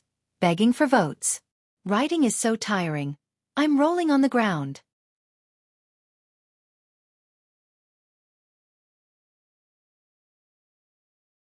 Chapter 1302. Leviathan's mountain-like corpse stood on the horizon, reflecting the blood-red sun. Dusk clouds hung low, and a few crystal clusters hovered above it, making their last stand. On the battlefield, the battle was nearing its end. Looking down from the sky, The Silver Torrent representing the elven army of Quelliner's Holy Silver Valley, and the Black Army of the Undead Moon Empire were divided into 4 groups, chasing after the remaining purple parts on the black ground from all directions. The crystal clusters were torn apart, scattering into the fog in all directions. In the sky, black warships were entering the battlefield. Those ghost-like floating warships appeared in the sky like shadows. Space was distorted on a large scale, and in the distortion, these warships turned into solid entities. Your Majesty, our fleet has entered the battlefield. Humph. The Supreme One holding the Mercury staff coldly snorted, but there wasn't a single trace of emotion in his pitch-black eyes. Everyone, or rather the undead, knew that Lich Dai Lin definitely had ulterior motives. Tell Dalen that I came just in time. Tell him to prepare for battle. Isaac was stunned and quickly lowered his head. But Your Majesty, the battle is nearing its end. The woman turned around and inadvertently glanced at him. This glance made Isaac feel as if he had fallen into an ice cave, as if his thoughts had been completely seen through by the other party. This necromancer trembled in fear and hurriedly lowered his head. I understand, Your Majesty. What do you understand, Isaac? She pointed her snow-white index finger at the battlefield and asked, Is there only one enemy left for the Undead Moon Empire? The Queen's tone was casual, but the undead lords looked at each other.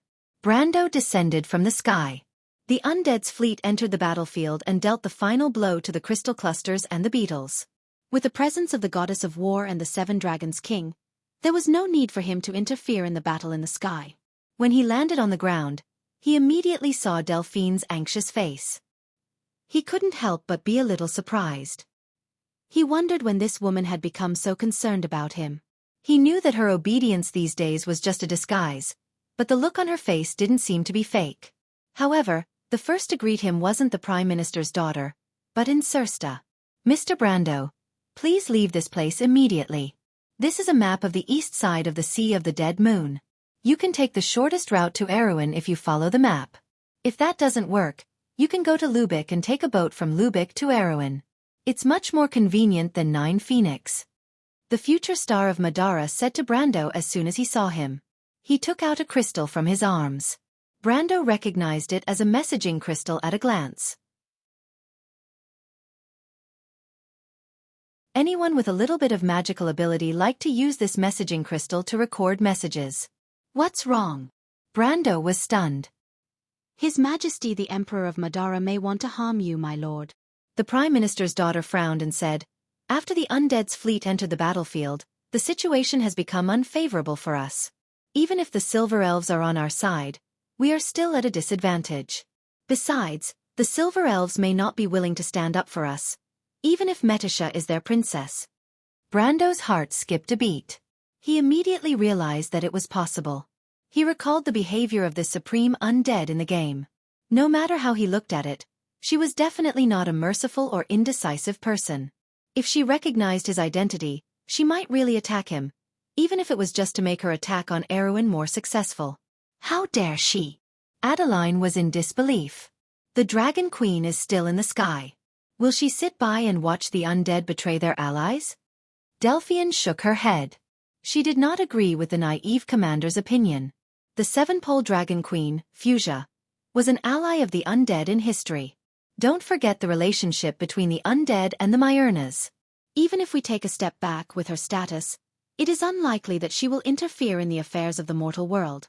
This is completely different from the war with the crystal. The Prime Minister's daughter's mind was clear, and she immediately understood the underlying relationship. Brendel also understood that even though he did not know what role the Nameless Ones and Wuxia played in this war, it was hard to say if they would intervene in the mortal world's war. He also wouldn't place his hopes on an illusory possibility. Xianxia hurriedly nodded. Mr. Brando, Delphian is right. Her Majesty is determined to get Erewhon. She has also heard of your performance in the First War of the Black Roses. Coupled with your previous performance, she may have already given the order to attack you. Mr. Brando, he advised earnestly, you have extraordinary skills. It will not be difficult for you to take Miss Adeline and the others away from here. There is really no need to fight the Imperial fleet. If I'm not wrong, the commanders of the 7 legions and their retainers mean that the Empire has at least 10 supreme class elites here. No matter how strong you are after dealing with them, How will you fight the undead army? Brando could not help but look at Insursta with some surprise. Do you know what you are doing, Mr. Insursta? Of course I do. But the Dark Nobles must keep their promises, Mr. Brando. Besides, I don't want to see you clash with the Empire, especially now. Brando looked up. Thank you, Insursta, but it may be a little too late now. Insursta turned his head, and his expression changed slightly. He cursed inwardly because he saw that the Death Moon Empire's fleet in the sky was changing their formation, but it was not a pursuit formation. Instead, it was a beautiful arc battle line. It was obvious that Lich Dalen, who commanded the fleet, intended to besiege them. In fact, on the battlefield on the ground, the various undead armies were also rushing back. They quickly gathered from several directions and surrounded Brando and the others in the middle of the battlefield. Mr. Brando, do you want me to talk to Her Majesty? Perhaps she will change her attitude on account of your help to the Empire. Insursta was afraid that Brando would suddenly attack. The scene of Brando blocking the Crystal Cluster Legion alone had left a deep impression in his heart. The Empire might be able to keep him, but they would definitely pay a terrible price. However, the threat of the Crystal Cluster was far from over. They had won one war, but what about the next? Insursta was puzzled. Why couldn't Her Majesty see through this? Come to think of it, the Empire seemed to have some kind of obsession with a small place like Erewhon. Although Erewhon's strategic position was important, it was not to the point where it was on the same level as the future life and death of the Roman Tuo's Black Rose. He subconsciously looked at his partner, the vampire Tarkus.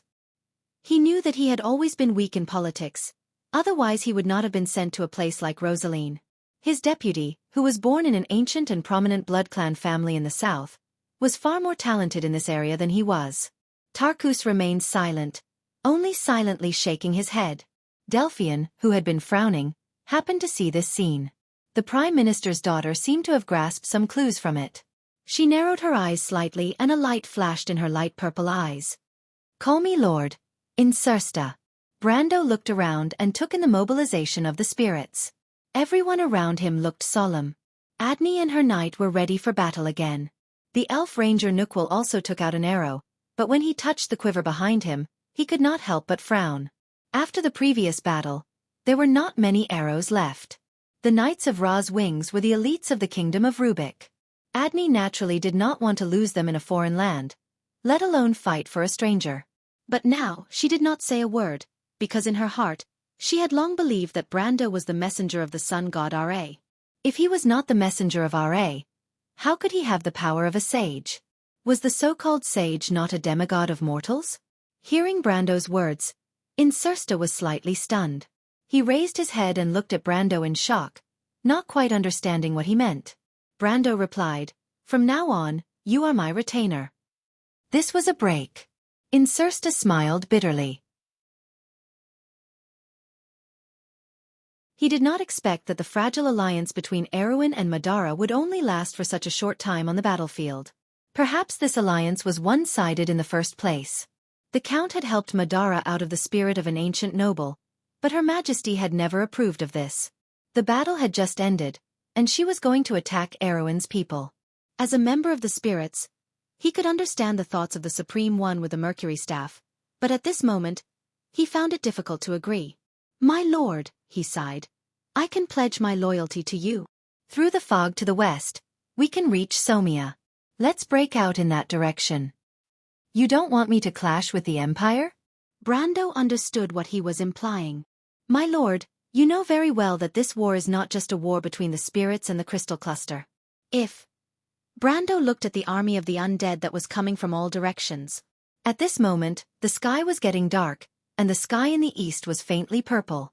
Stars twinkled above the clouds, and under the night sky, the dark army was dancing with the light of countless soul flames.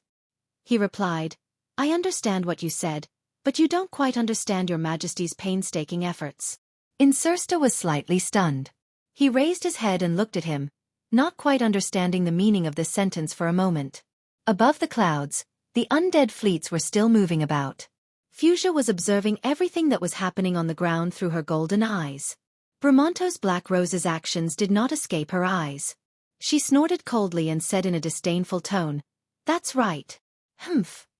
Little girl.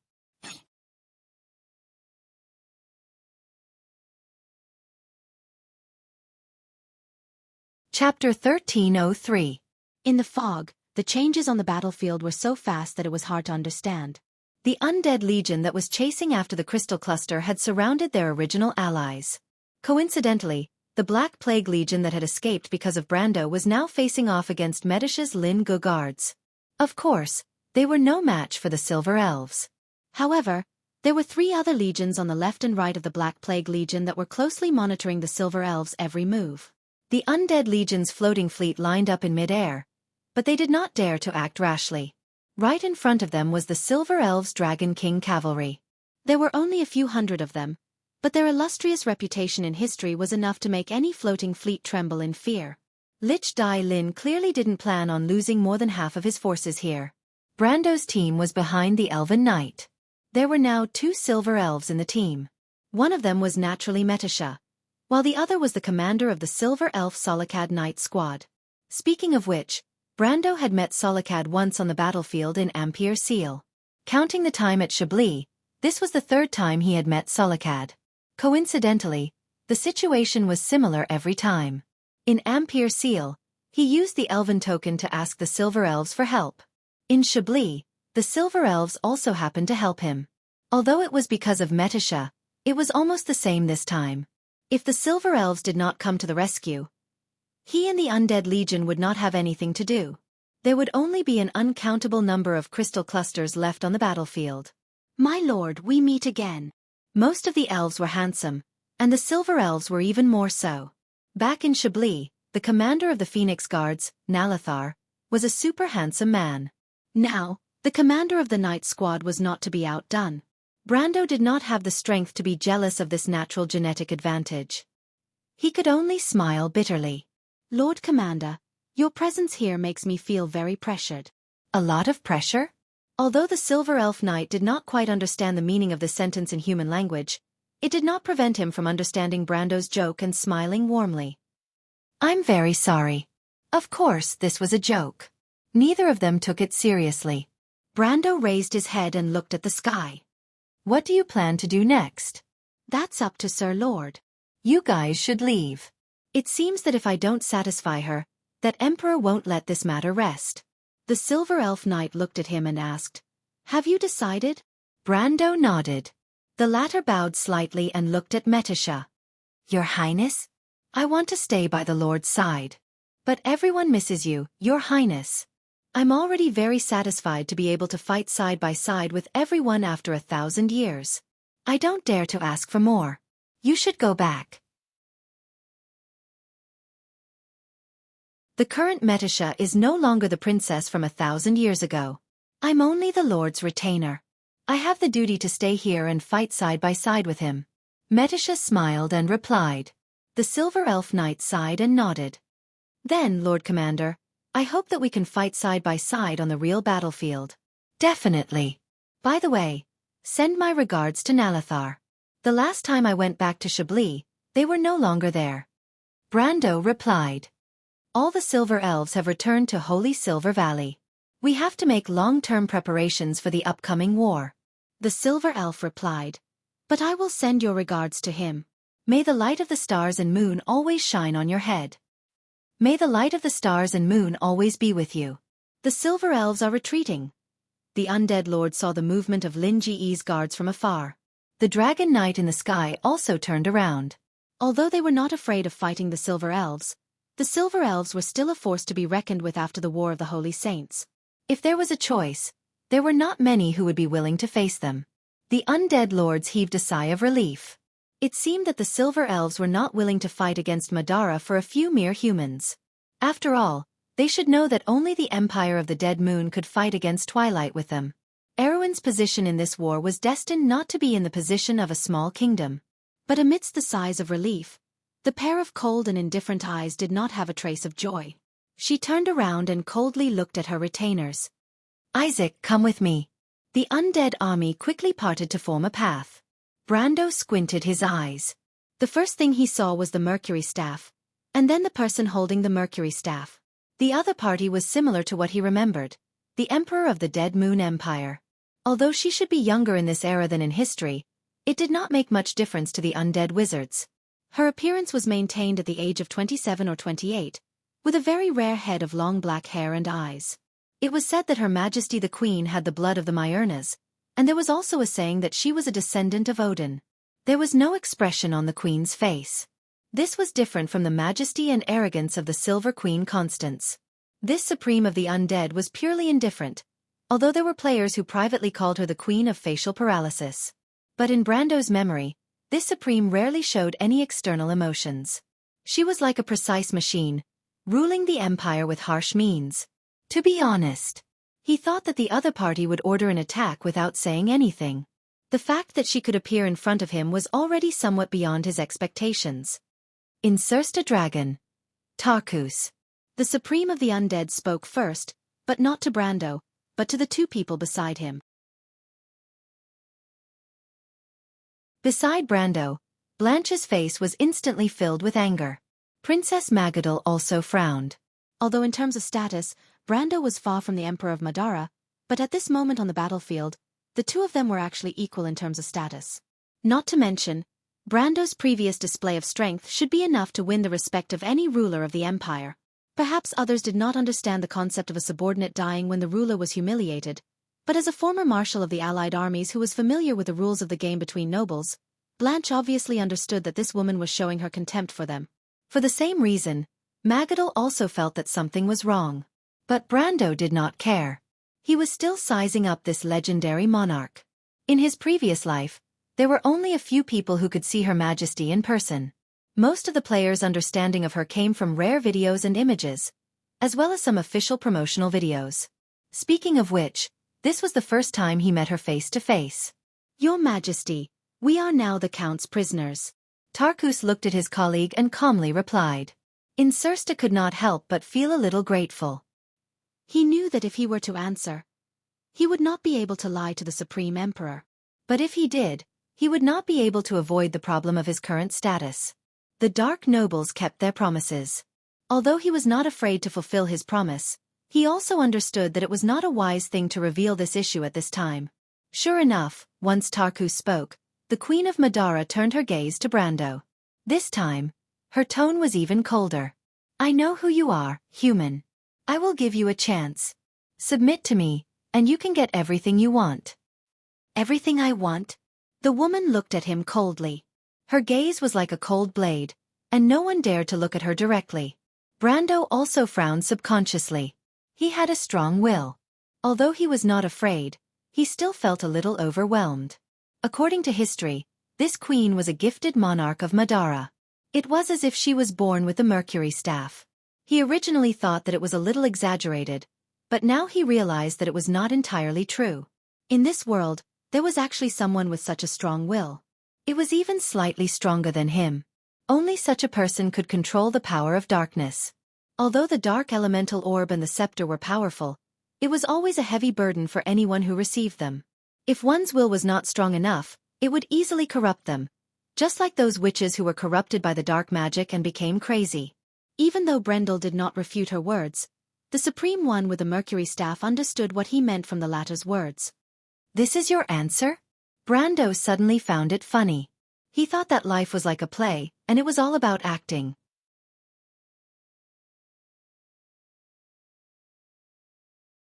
This woman looked cold on the surface as if she did not care about anything, but if there was an Oscar in this world, she could easily win a movie queen or something. He nodded. The latter looked at him deeply and turned to leave. The undead army immediately gathered behind her. Brando looked in that direction and suddenly said to himself, "It seems that your queen's ambition is bigger than I thought. If there is a chance, she will definitely get rid of me and Dalen together."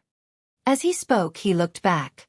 The next moment, Haku's shadow appeared beside him again. "Sister?" Metasha shouted in surprise. Haku's shadow looked back at her and pretended to be disdainful. She looked straight ahead and said, "If you can't even do this, you deserve to die here. I'm surrounded by an army of undead, Lady Tiamas. You're the one who threw us into this place, right? What else can we do other than watch a show for free?" Brendel retorted in annoyance. "There's also the nature orb and the Mercury staff," Haku replied. "Those are also your goals." Then what do you want me to use to fight with this queen? Don't you already have a card up your sleeve, Count? Haku glanced at him disdainfully.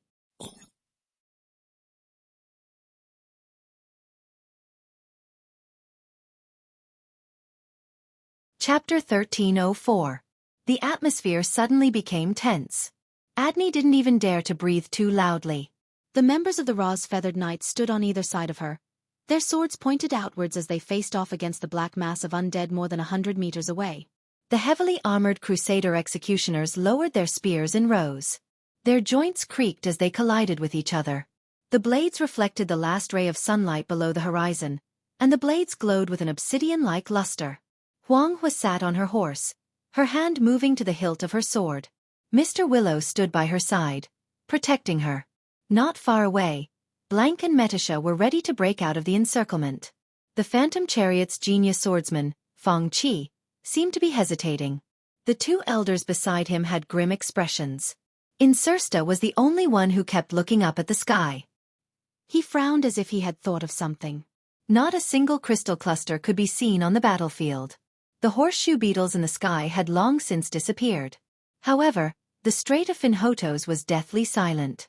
The war goddesses hovered a few thousand meters above the ground. Andrea and her companions looked at the scene in bewilderment. They could not understand the art of politics in the mortal world. Let her be. Mortals need these methods to deal with relationships between different classes. I know what you're thinking, but girls, it's not the time for you to interfere. Be a little more reserved. You're all ladies, Fuchsia said in a cold voice. They exchanged glances. The mortals had truly turned politics into an art. It was elegant, nimble, and ruthless. Although it left many wise men exhausted, it was still a huge step forward in the history of civilization. At the very least, it was a step away from bloody barbarism. The losers did not have to worry about being beheaded or sacrificed alive, and their families would not be enslaved. On the surface, it was warm and affectionate, forming a kind of game rule that everyone had agreed upon. In the hands of a true genius, it was exquisite like a work of art. His Majesty the Undead Emperor was clearly one of the best. Brando knew this very well. In history, this emperor started from a humble background. She used a mercury staff to ascend to the throne of the empire. Before she became famous, no one knew her origins or where she came from. But with the support of the vampire nobles, even though their support was not firm in the beginning and was filled with two-faced opportunism, she managed to unify the eastern part of the Sea of the Dead Moon in a short 7 years. She tied the 14 dark nobles together and established the Land of Eternal Death and Madara's court. After gaining her own foundation, the queen became unstoppable. She quickly gained the support and recognition of the Dying Moon Temple and was crowned as the Queen of the Silent Death Valley. Then, she used the name of the temple to start the First War of the Black Rose. This war was no doubt a stroke of genius. It not only diverted the hatred between the undead lords of Madara from the 7 years of civil war, but also gave the undead emperor a perfect opportunity to eliminate her opponents. In fact, the so-called First War of the Black Roses was actually a war to eliminate her opponents. Cabias, and later the Bloodstaff, and other traditional undead lords were all killed in this war. What was even more commendable was that the long years of civil war allowed Madara to have an elite army at the beginning of the war. It allowed the undead emperor to achieve her goals and still win. This was very important. Because of this, the war could be transformed into dividends, allowing her followers to benefit from it. This further strengthened the emperor's position in this war. Madara was a special empire without citizens. A few undead lords ruled over the lives of tens of millions of low-level undead. The low-level undead had no intelligence and no political demands. Because of this special reason, it had always been difficult to form a true centralized empire. But the emperor also had the Mercury Staff, and she was very good at using this. She asked the undead to pledge loyalty to the Mercury Staff and not to herself. She used religion as a bond to maintain the pride of the undead lords. She used the legend of the Mercury Staff and the rising of the dying moon to complete the awakening of the Roman Black Rose. This was actually a process of national awakening. And through this process, the emperor who hid behind the scenes could easily push the Dying Moon Temple to the front and judge whether the undead lords obeyed her or not. This could be said to be the otherworld's version of holding the emperor to command the vassals. But the undead emperor cleverly used the tradition of the Dark Kingdom to complete this process beautifully. Until around the year of the sparks in history, Madara had in fact completed the substantial unification of the undead lords. The tradition of the undead lords in the past was completely abolished, and the vigorous development of a new alchemy system also allowed the country to have a completely different way of organization from the past. From then on, it was the arrival of the Black Tide that frightened the whole continent. Her Majesty was undoubtedly an outstanding ruler. Even though she acted arbitrarily and was cold and heartless, she was the most precious treasure that the heavens had given to the Dead Moon Empire. The rumors of Madara's gifted monarch were definitely not just a puppet with a mercury staff. Instead, it was the chosen monarch that Martha promised to the undead of Madara. In her era, she was far superior to her peers.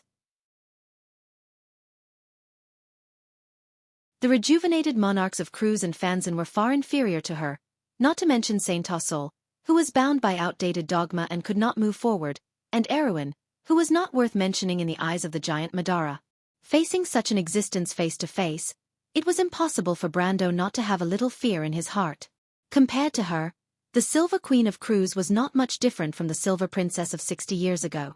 At most, she had the power of an empire. And this supreme person with a mercury staff, even if she was an ordinary person, was definitely the most dangerous kind of existence. But it was precisely because of this fear, as well as the familiarity of her origin and personality, that Brando found a trace of strangeness in the Queen's attitude. At this time, Delphian let go of the reins and came to Brando's side. She whispered a few words in his ear. Before Metisha could frown even more and stare at her with silver eyes, she straightened her body and walked away. Brando glanced at her. The words of the Kurlutzian Prime Minister's daughter coincided with the thoughts in his heart. He looked up at the sky, recalling some information about Lich Daylin in his mind. Daylin was one of the oldest undead lords in the Kingdom of the Dead Moon. In fact, he had seen the Mercury Staff of the previous generation, and had also seen Loki. He was also one of the 3 most powerful liches in Madara. It was for this reason that this fellow had always been disrespectful to Her Majesty the Queen. At the same time, he was also the commander of the Jackdaw Fleet. This fleet was formed by a group of necromancers. It was born in the era before the Mercury Staff descended for the second time. Nominally, it belonged to the Dead Moon Temple, but in reality, it was under the command of an organization called the Undead Array. According to legend, the Undead Array was founded by Loki. Because Loki was the most outstanding necromancer in the Kingdom of the Dead Moon for thousands of years, this organization gathered most of the most powerful necromancers and liches in Madara. Its headquarters was in the west of the Sea of the Dead Moon. The necromancers who lived here had built countless towers on that land. Dark moon sorcerers, in fact, refer to this group of people. Because of the power of the Undead Array, the Emperor didn't touch them until the end of the First Era, during the Year of the Dragon Shadow. He only let the Lich of Balakirivo, who rose later, keep them in check. It wasn't until the end of the Long Night that Daylin and another Lich King died in the war against the Golden Sea. The Jackdaw Fleet was destroyed, and the Undead Array was destroyed. Today, it seemed like this process was going to be brought forward. Brando had a hunch when he saw the time when the fleet arrived. Daylin obviously didn't care about the Emperor at all. If the Silver Elves hadn't kept their promise, Daylin's fleet wouldn't have come to clean up the mess, but to collect the Emperor's corpse. The Lich's intentions were clear. He was obviously fearless. In fact, the Emperor did have the ability to do so. If it wasn't for the accident in the final war, the Undead Array would have existed for a long time. At least until the middle of the Second Era, Madara wouldn't be able to truly unify. Although Brando suspected that the accident in the final war might not have been an accident. He only needed to look at the Emperor's current intentions to understand. The other party obviously wanted to borrow his hand to get rid of the unlucky Lich King. Brando remained silent. Of course, he didn't want to be used as a tool by the Emperor, but he obviously didn't have a choice. At least, if he wanted to break out, he had to ask the undead army's permission. However, he knew that even if he followed the Emperor's wishes, she might not let him go. It was more likely that she would use him to avenge Duke Daylin. After all, there was no alliance between them. It could only be said that the Emperor was scheming against him. However, he wasn't too worried. The Emperor with the Mercury Staff had given him a big surprise, and he also left a surprise for her. After all, he knew her too well. As Erwin's main enemy, he had long been on guard against the Emperor's ruthlessness. What he was more confused about now was why the Emperor was so confident that he would follow her wishes. If he started with the undead army on the ground, the final result might not be something the undead of Madara could bear.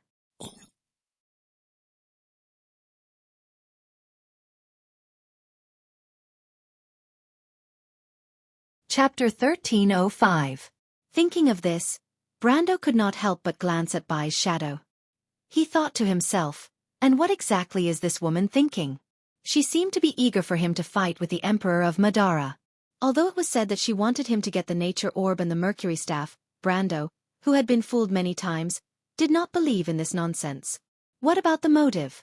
He remembered the scene when he left the elemental barrier, where he saw Bai's soul fusing into the strange arrangement of the automatons floating in the sky dozens of kilometers away from Wonde. Bai's current state obviously had something to do with the situation at that time. Previously, when he obtained power from the elemental orb, he clearly felt that the authority came from the law of Tiamat and Martha. Therefore, he suspected that Bai had seized Martha's authority, because the strange automatons were obviously part of the law of Tiamat. But Haku denied it, although he wasn't sure if he was telling the truth. What? Bai noticed Brando's gaze, but did not care too much. Are you still suspicious of me? It's hard not to be suspicious, Brando said while paying attention to the movement of the undead. What made him feel a little strange was that although the undead army had surrounded them, they were not willing to make a move for a long time. This was somewhat different from the character of the Emperor that he was familiar with. In his impression, Bai should be a very decisive person. I can tell you the truth, Bai replied. But you have to answer a question of mine. It's not easy to confirm that the truth provided by the lady is the truth. Brando could not help but mock Bai when he recalled how Bai repeatedly lied to him in the elemental barrier. That's fine. I can first provide you with what I know. If you think that what I said is true, you have to answer my question. Conversely, you can ignore me, right? You're doing this again. Brando could not help but be angry when he recalled the experience in the elemental barrier. Fortunately, the two of them were communicating telepathically. Outsiders could only see the slight change in Brando's expression, but could not hear the content of their conversation. It's effective, isn't it? The choice is up to you, Bai replied without changing his expression. Brando gritted his teeth and didn't say anything. Anyway, he had made up his mind not to answer. No matter what he said, as long as this woman was telling the truth, then it was equivalent to him earning for free. Anyway, she had lied to him more than once in the elemental barrier, so they were even. He silently looked in the direction of the undead army. The death moon flag that represented His Majesty the Emperor had returned to the center of the army. If the undead were to make any moves, it should be within the next hour and a half. He extended his hand and summoned Sinna, the frost chant, into his hand.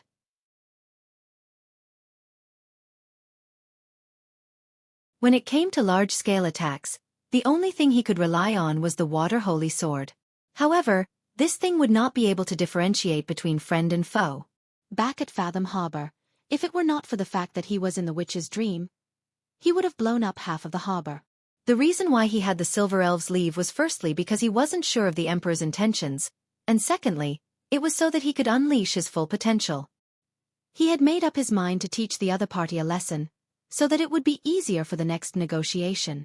Incersta was still frowning at the side. Brando glanced at this guy and couldn't help but feel proud. He knew very well that this future star of Madara's family had a close relationship with the queen, so he deliberately mentioned the other party's previous promise so that he would have no time to think about other things. Otherwise, with this guy's intelligence, if he were to guess his thoughts and seize the opportunity to remind the Emperor, then he would be completely done for. Fortunately, with the advantage of foresight, he once again took the initiative in front of this genius of Madara. Tarku seemed to have noticed something, but interestingly, this vampire did not point it out. Bai saw that Brando didn't say anything, as if she didn't care what he was thinking.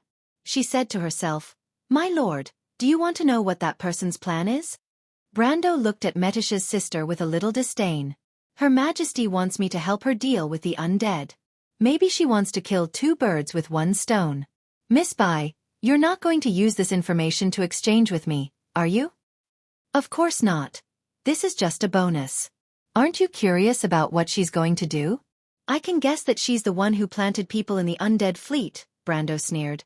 But I won't let the Emperor down. I'll give her the biggest surprise. Angering her won't do you any good, Count. I have to remind you. Bai replied with a straight face. Why? Because of the Mercury staff. Brando was silent for a moment and shook his head. That's another matter. I don't plan to talk about it with her for the time being, but I will never show weakness in front of the Emperor. I know her style, or Erwin will never have a day of peace. You know her very well, Bai said curiously. You seem to be very interested in the undead. There's an old saying in the Nine Phoenix, Brando replied. You're saying that no one is allowed to sleep beside the bed? I've been to the Nine Phoenix before, so I know a little about the customs there. But as Erwin's subject, I think you're overreacting. I don't want to talk about this, Miss Bai. You should be answering me, not the other way around, right? Bai raised her head and looked at him. Then what do you want to ask?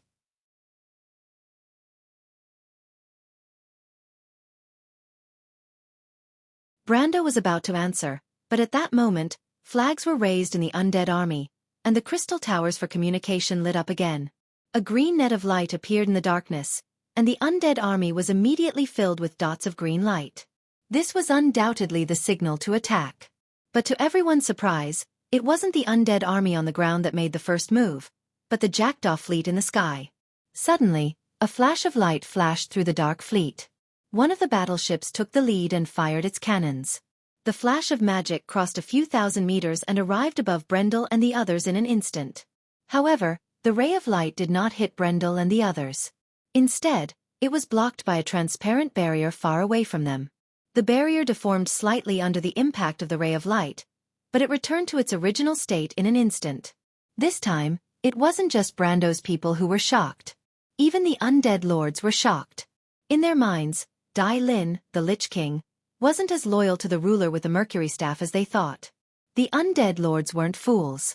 They immediately looked at their cold and silent queen, and more or less had some guesses in their hearts. But to the person involved in this incident, the Lich King, Dai Lin, wasn't as angry as they thought. Although he was more or less unhappy that his subordinates acted without permission, the undead fleet wasn't his private property. As mentioned earlier, this fleet was formed by a group of necromancers and liches. Although Dai Lin was its commander in name, most of the time the fleet did what they wanted. Rather than saying that this was a well-organized fleet, it was better to say that it was a large pirate fleet. So when the corvette opened fire, Dai Lin, who was observing the situation on the battlefield through the crystal ball, was a little unhappy. But he quickly suppressed his dissatisfaction and ordered the fleet to open fire. He could delay the time for the fleet to enter the battlefield, but he couldn't openly disobey the Mercury staff's orders. Although he was arrogant, he understood that the woman now had half of the forces in the Sea of the Dead Moon.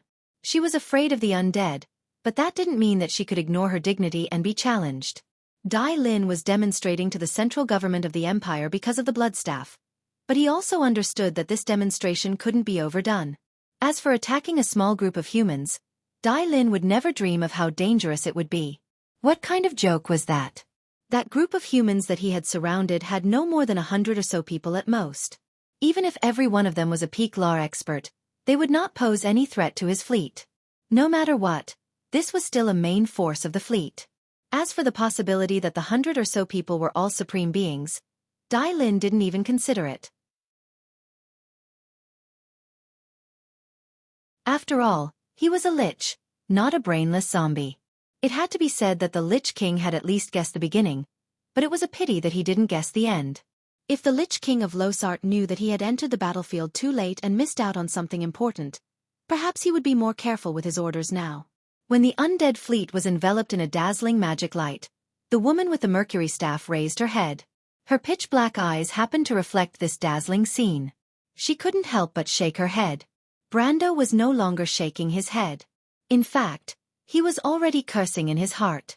It wasn't that he didn't expect the woman to plant people in the jackdaw fleet. In fact, when the corvette opened fire, it was all within his calculations. That was why he had set up defenses early and blocked the magic attack dozens of meters away. But never in his wildest dreams would he have imagined that the legendary Lich King would be so stupid. When he saw the entire jackdaw fleet firing in unison, the Lich King felt like he was going to kill someone. No matter how scattered the jackdaw fleet was, it was still a main force. When they started firing, Brando wasn't confident that he could take on an entire fleet while attacking the undead below. Right now, he only had one choice. He had to immediately attack the Jackdaw fleet and make them shut up. After all, if they didn't shut up, he would be fine, but the people around him would be.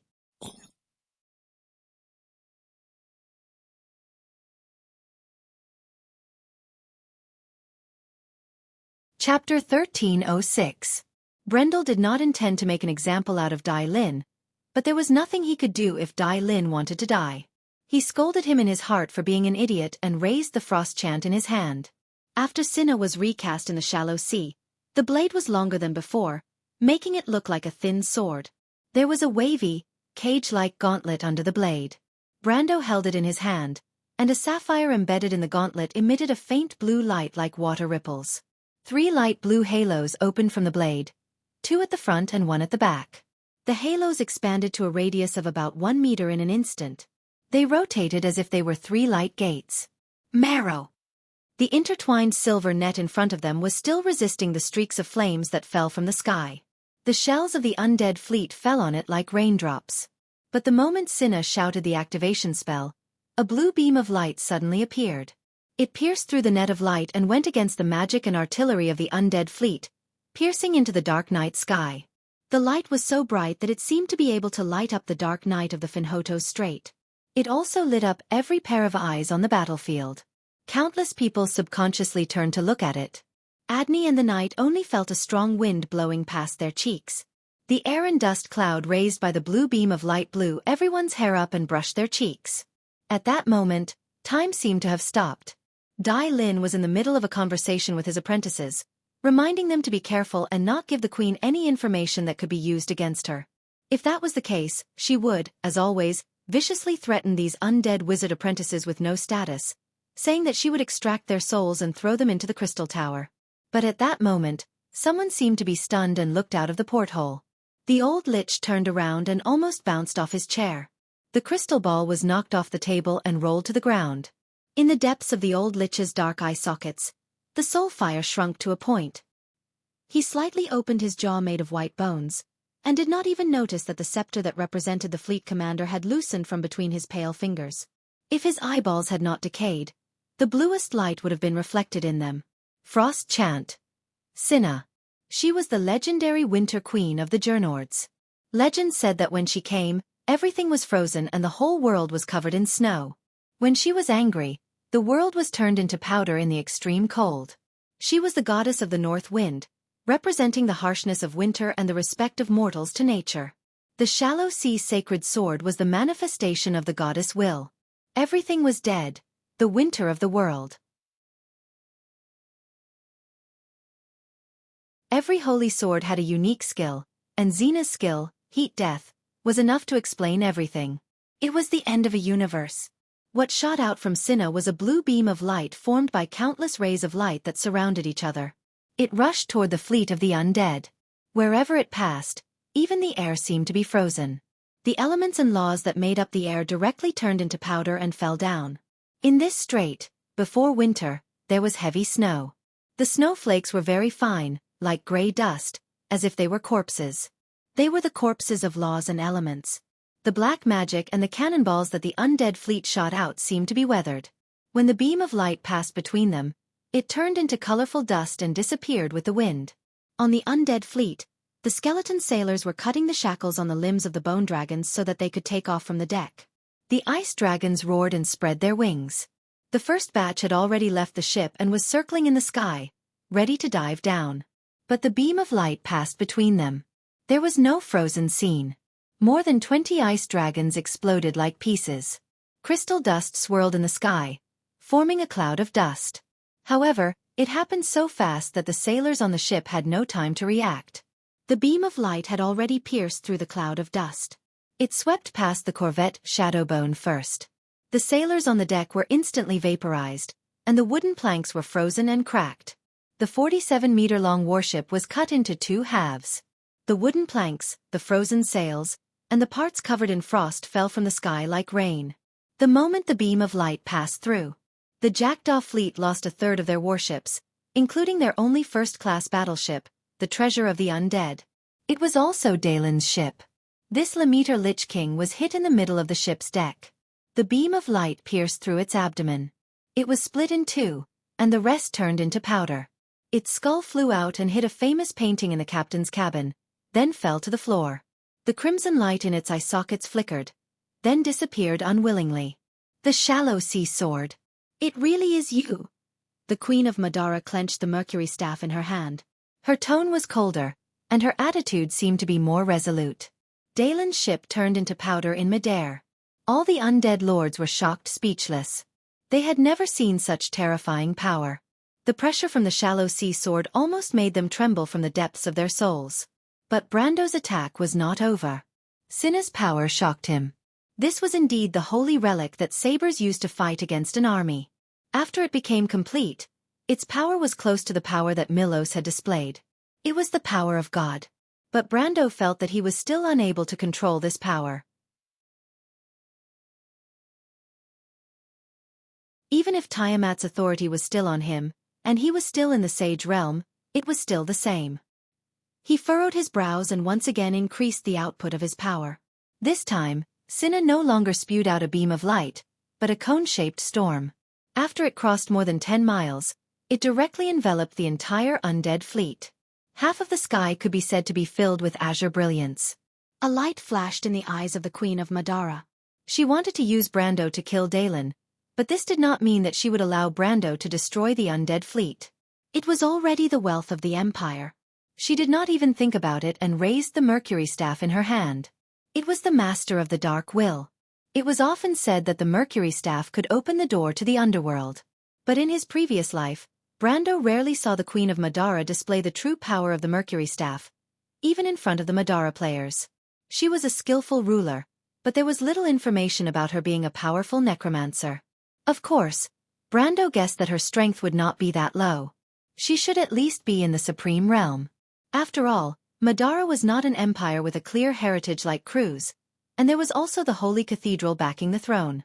In this chaotic world, the only thing one could rely on was one's own strength. The facts proved his guess. When the woman raised the mercury staff in her hand, he felt that he had lost contact with the prime material plane. To be more precise, he felt that he had arrived in a completely dark world. He was only stunned for a moment before he realized where he was. This was the Sea of Magic. Although there was nothing around him, he could feel the surging magic power. It was just that this power was filled with negative emotions such as malice, coldness, and frenzy. In this world, only one kind of power had such attributes, and that was the dark magic. It was also the predecessor of the dark element. Brando raised his head and saw Her Majesty not far in front of him. She was holding the mercury staff, and the aura of power overflowing from her body was at the peak of the supreme realm. But this made him feel a little strange. Her Majesty the Queen should have understood that at this moment, his power was already at the level of a sage, not to mention that he also had a great killing machine like Cinna. She had decisively attacked him, and her backup plan was to pull him into this world created by the mercury staff to fight him one-on-one? This was not very wise, was it? And it was not in line with her personality. But Brando immediately understood that he was wrong. He saw that the Supreme One of Madara only looked at him coldly, and her wavy black hair moved without wind. He was shocked to find that she was absorbing the majestic magic in the surrounding sea of magic. Absorbing the dark magic?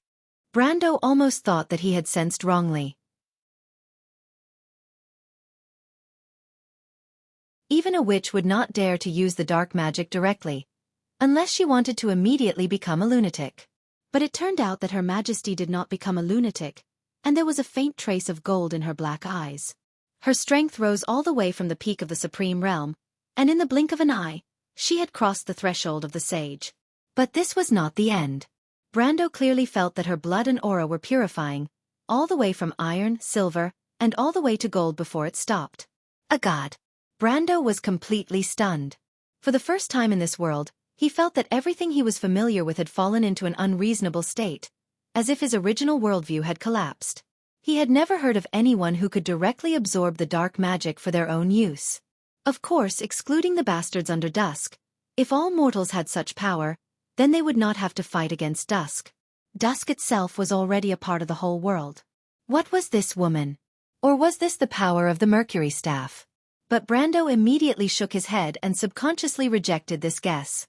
The Mercury Staff itself was only a part of the incomplete Holy Sword Judgment. Even the Black Pearl and Holy Sword Judgment did not have such power, let alone the Mercury Staff.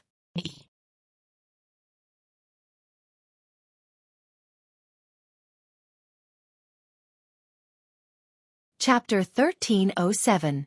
Brando believed that the Mercury Staff only opened the door to this world. This kind of power was similar to the extreme planes, but the power of the Supreme Realm was a simulation of the law, while the power of the Mercury Staff directly projected the sea of magic into the prime material plane. Compared to the level of the law, the latter was obviously higher. As for the absorption of the dark magic, it was obviously the power of this woman herself. But why did she have such power? Brando frowned, and suddenly felt a little tricky. What was the concept of a golden body? It was definitely not something he could figure out. When he was at his strongest in history, he was just a pseudo-silver great warrior. He was not even worth a finger in front of the Dragon King, Owen Los. And now, Her Majesty the Emperor of Madara had the power of Owen Los. No wonder the other party was so fearless. That was not easy to deal with. But at this time, a flash of lightning suddenly flashed in Brando's mind. He suddenly remembered that there was someone who could directly absorb the dark magic for her own use. The legendary 13th Moon Witch, the Witch of the Black Moon. Many people in history believed that the 13th moon did not exist, so its witch should also not exist. But there was also a saying that the Witch of the Black Moon was the witch with the most special inheritance. She was the harbinger, the one who brought about the destruction of the world. She was a witch and had the bloodline of the twilight, so she could directly use the dark magic.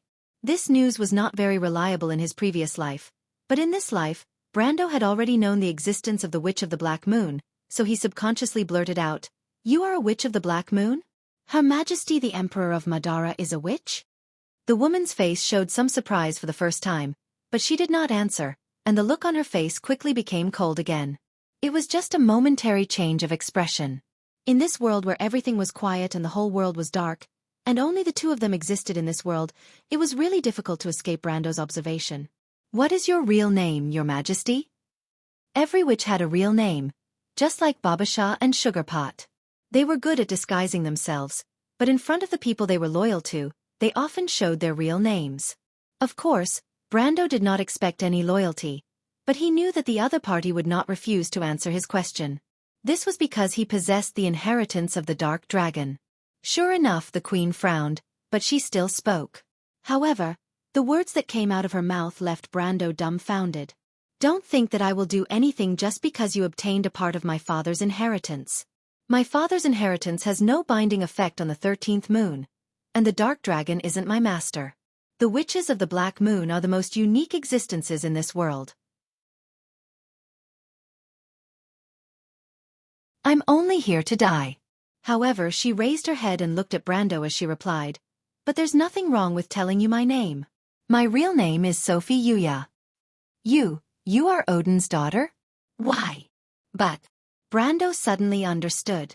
As the true descendant of Odin and the Witch Empress, where did the other party's identity as a Black Moon Witch come from? The witch lineage originally existed by stealing the power of dusk. It was said that the first generation of witches was created by the bloodline of dusk. It was not strange that the Witch Empress and her descendants had the bloodline of the Dusk Dragon.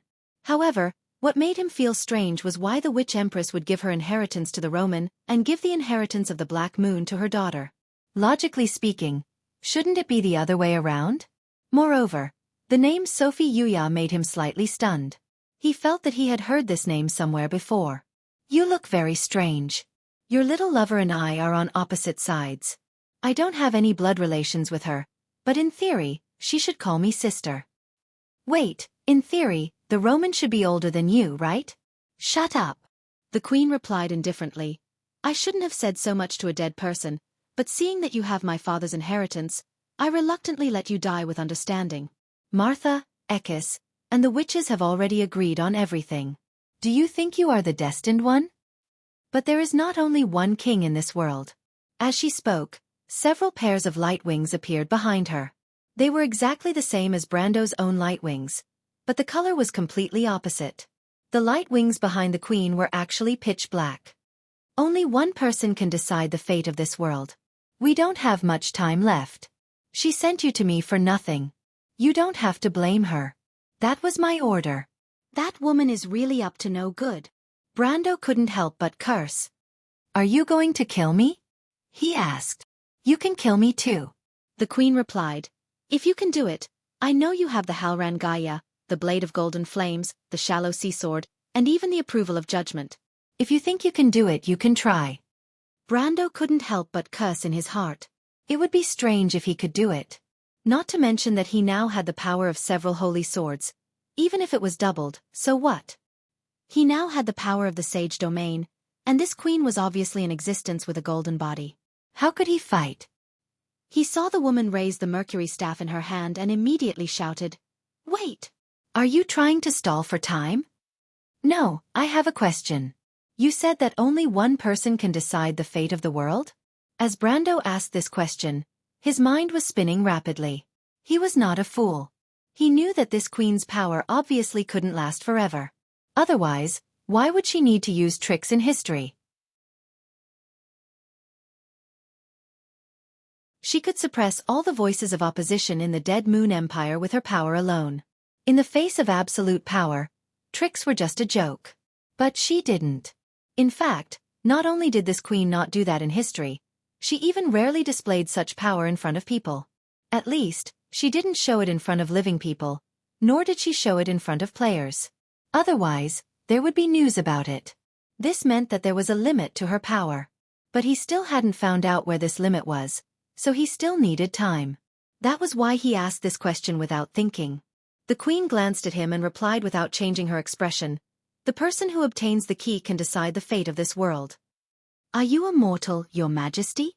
Brando saw her expression and his heart sank. He knew that this queen was also a genius, so it was unlikely that she didn't see his plan to stall for time. But she was so calm that it could only mean that her power didn't seem to have a time limit in this world. Then he could only start from another angle. That would be even more troublesome. "Mortal?" "Martha gave power to the mortals," Brando replied casually. "But in the end, it's still up to existences like us to decide the fate of the world. What's the difference between this and when the Truth Parliament still existed?" He paused and continued. "According to the Bugas, the power level of order that we represent is far higher than the world itself. As long as this order of the past exists, the war with the Twilight will never stop. What can we do? Just like the past? But the power of mortals is declining, and one day, we will even lose our inheritance." Is this the so-called Age of Mortals? The queen sneered. Do you really believe in the Age of Mortals? What do you mean? Brando frowned. Even his thoughts were interrupted. That's just a complete lie. Do you really believe that the gods have left this world? She looked at Brando with her black eyes, full of contempt. No, they just lost their power or died. Martha can't do anything about it. Otherwise, why do you think she made such an agreement with Ekis? What agreement? Brendel's heart was filled with shock. You don't know? The queen frowned as if hesitating to speak, but she finally replied. Martha promised Ekis that as long as she betrayed the Twilight, she would be given enough authority to become the ruler of Tiamta. In other words, she would replace Martha as the new king of the gods in this world. That's impossible. Nothing is impossible. Lady Martha has also lost her power. She has to replace Ekis. Ekis is sleeping in this world to avoid the eyes and ears of the Twilight Dragon and accept the transformation of the law of Tiamat.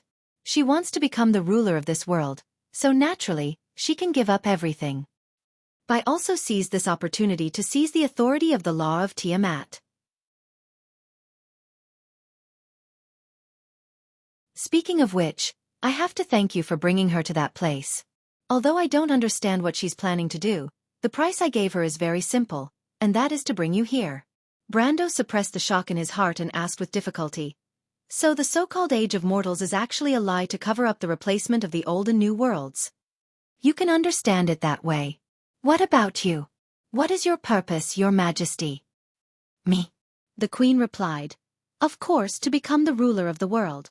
I have the talent laurel that Ekis, the new Martha, has given me. I have the blessings of the 7 holy swords. I will become the true ruler of the next era. Wherever I look, it will be the territory of my kingdom. Brando silently closed his eyes. He gently shook his head. On the battlefield of Fenhotos, Bai's shadow was looking up. Her eyes reflected the shining river of stars in the night sky. "Sister, what did you do to Sir Monarch?" Medusa asked coldly from not too far away from her. The eldest princess of the Silver Elves turned around and glanced at her younger sister. "You don't understand, Medusa," she replied faintly. "What do you mean?" "I don't know. Sometimes, I think that maybe it would be better for you if I didn't make this choice. Medusa, tell me, am I right or am I wrong?"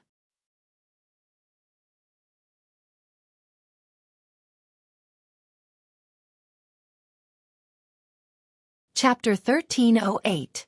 The dark world was silent. The queen noticed Brando's movements and said, "What, you don't believe me?" Brando didn't answer. The memory in his heart flashed one by one. It was the most flawless light in the darkness, as pure as fire, as if it could contain everything. The gentle voice spoke so, it was enough to warm people's hearts. "Child, I will give you wings of light, so that you can be king. One day, I will be honored because of you." "But how can I honor you, mother?" Brando raised his head and opened his eyes. The rainbow ring in his pupils was completely covered by a layer of light golden light, shining in the darkness. In the depths of his eyes, there seemed to be a bright flame burning. Why did the wand exist? Who gave the world the first ray of light?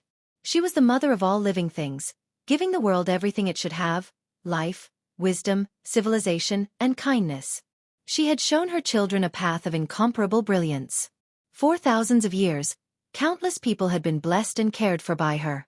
Even though they had failed time and time again, what shone like the spear of the azure night was their ideals and hope.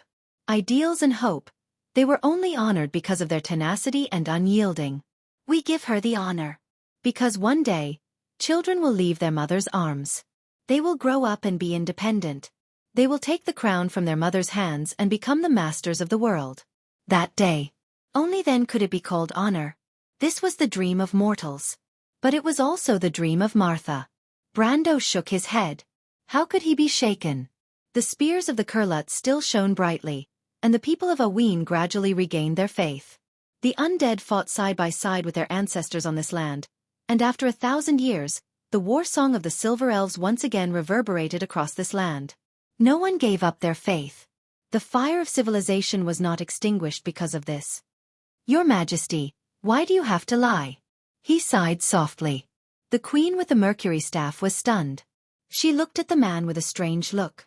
There was pity and disappointment in her eyes, but there was also a trace of appreciation. Then it turned into a distant look. "Do you really think so?" "Actually, I only have one question. How did the fire of the gods extinguish?" The queen remained silent. There was silence in the darkness. No one could answer this question, and no one would answer this question, because the answer was formless and naturally echoed in this dark world. They created this world and gave it everything. One day they left. But hope was passed down from generation to generation. After 6 eras, they became the proudest children of the gods. Their older brothers, the Golden Sages and the Silver Guardians, gave everything to them. They were the last generation of this world, the Iron People. And that was where its hope lay. Then what is the age of mortals? Perhaps he still couldn't see the road ahead, but at least he had an answer in his heart. Brando believed that this was his own heart, and also everything that Martha had given him. One day, he might get the ultimate answer. But before that, at least he didn't have to wonder anymore. He looked at the queen in front of him and suddenly felt grateful. The questions that had been buried in his heart disappeared without a trace. A sword appeared behind Brendel's back. Like the rising sun, the sword was burning with raging flames, and the golden veins climbed up along the dark blade. That was an unyielding resistance, the origin of the history of the Erewhon and Cruz people. Then there were 4 swords that appeared one after another. The last one was the Judgment.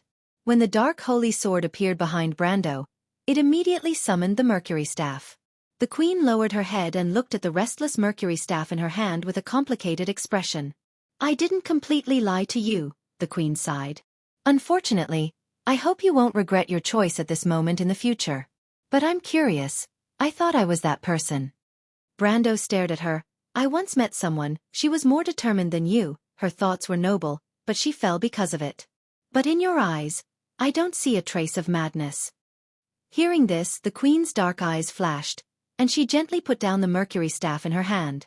You said that I'm not suitable for acting, and it seems that you're right. But as the blessed of the black moon, you must abandon your emotions, or the dark emotions will take advantage of it. Are you really the witch of the 13th moon? The queen nodded.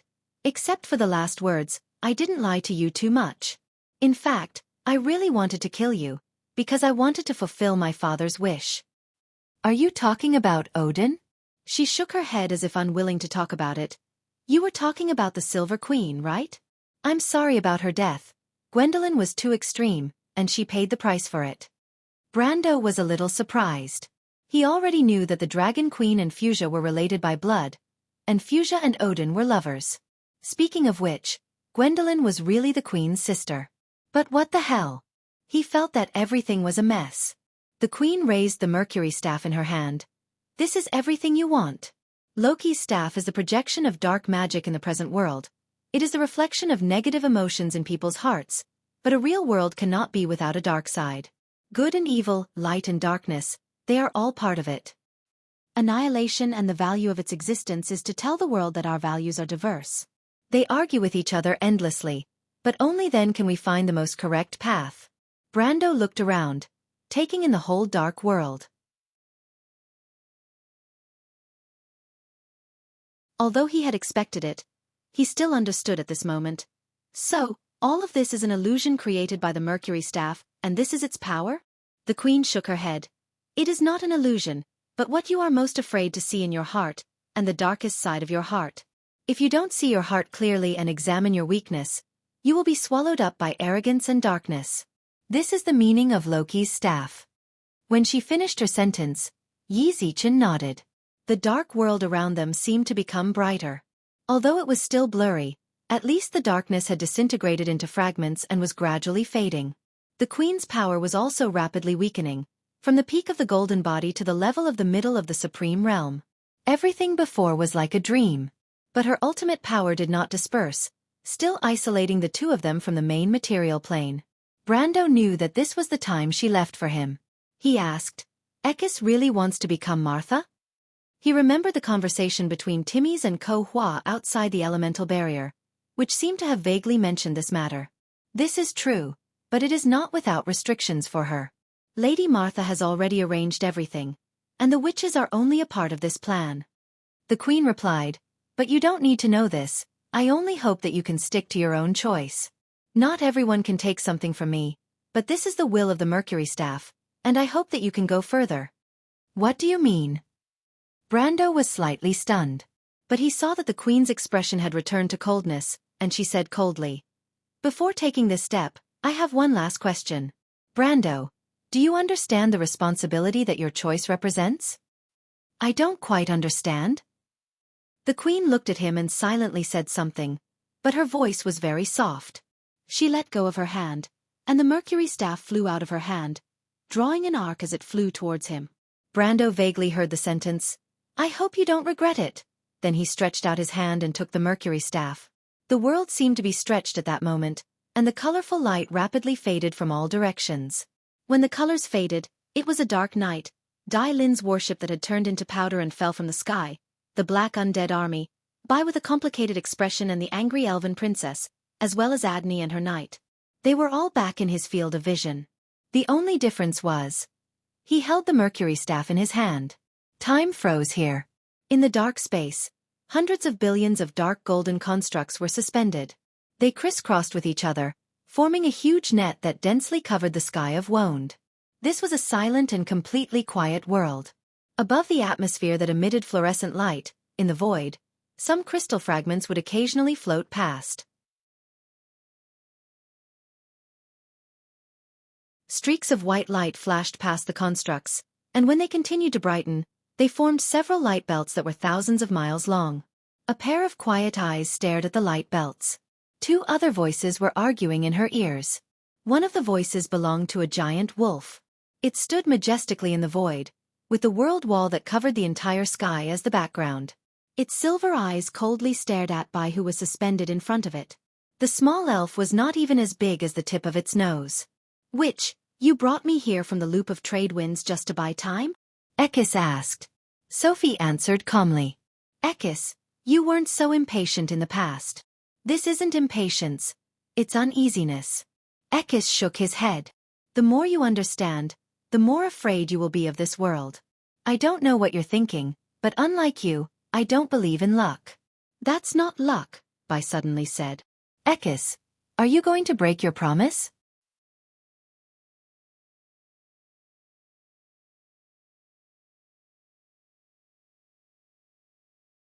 Chapter 1309. After Haku spoke, there was a long period of silence in the empty space. After a long while, the silver wolf raised her head again. She looked at the silhouette of the silver elf elder princess with an indifferent gaze. The ladders will permeated the entire space, but she did not care. Little one, that's the rule of your game. Ekis shook his head. His silver mane swayed gently. Have you seen the ultimate mystery of the universe? Compared to all the truths in this world, your lives are too short. It's as if in a moment of my thought, you have already declined generation after generation. After saying that, the elegant creature raised her head proudly.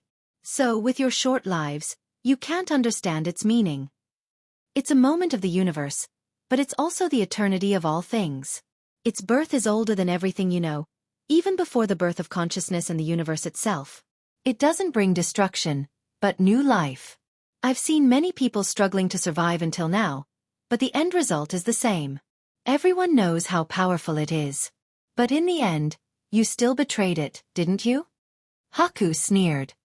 That's the charm of all of this. Ekis's eyes flashed with a gentle light. Birth and destruction are never constant. Because your vision is too short-sighted, you can only see the moment in front of you. The crystallizers and the no race, the locusts and my people are just the will that it produced in a moment. Just like the dreams of mortals, we're just a part of this world, and it's full of variables. Your war, my betrayal, it doesn't hurt at all.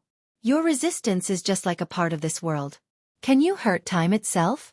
No. Whether you do evil or good, whether you live or die, the river of time will always move forward. Even if all things cease to exist, time will still flow. That's the great power. Haku frowned. I hate your nihilistic thinking. As I said, this isn't nothingness. It's only because your lives are too short that you feel this kind of sorrow. In fact, even your short lives and some of your laughable actions are meaningful in my eyes. Even to it is meaningful, replied Ekis. It is only that you and I that have a different definition of the meaning. Existence is meaning, Sophie, who had been quietly watching Woned, suddenly said. She turned her head. The witch's face was completely different from the Queen of Madara, but her eyes were similar. They were both indifferent and quiet. There's no need to argue. What do you want? Authority, Ekis replied. I will immediately reactivate this world. This is your only chance. In the next era, with the help of the new gods, you will obtain even more opportunities. But this time, it's too late. When it descends, you will no longer have the slightest chance of victory. That's impossible. Bai rejected flatly. That's possible, replied Sophie quietly. I agree to your request. Your Majesty.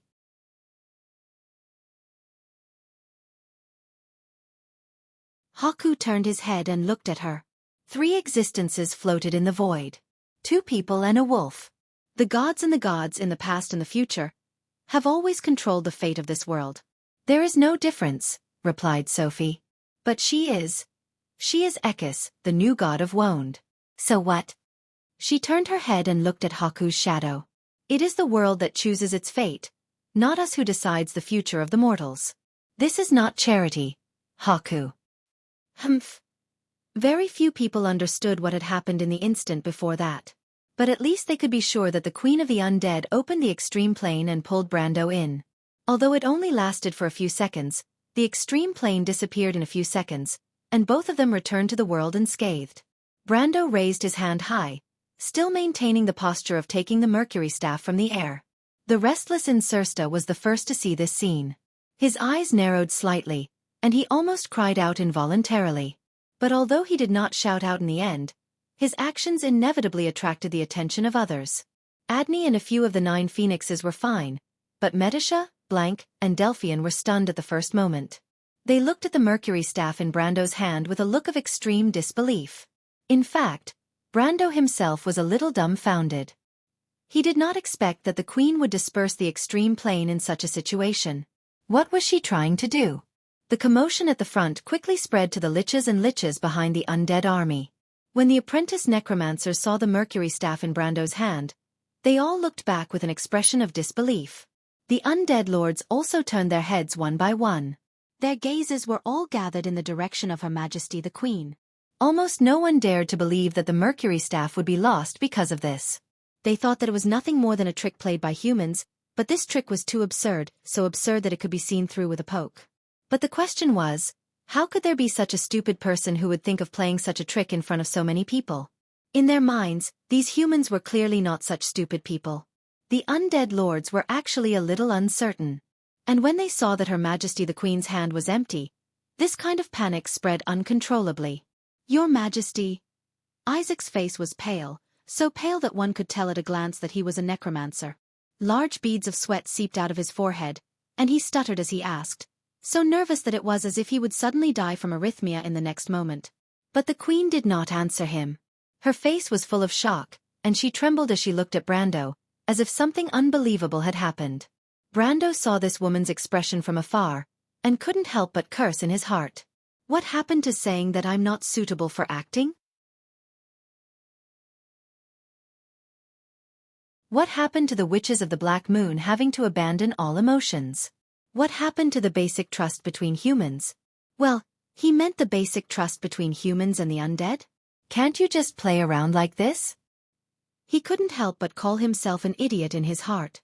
He clearly knew that she was a famous movie queen in history, and the best actress at the Oscars, but he actually believed her when she said that. What was stupidity? This was stupidity. But what Brando didn't understand the most was what this woman was after. If she wanted to give him the mercury staff and continue to maintain her ruling position, then the best choice would be to choose a private transaction, and then create a fake that could be passed off as the real thing. Anyway, no one would really come to verify the authenticity of the mercury staff.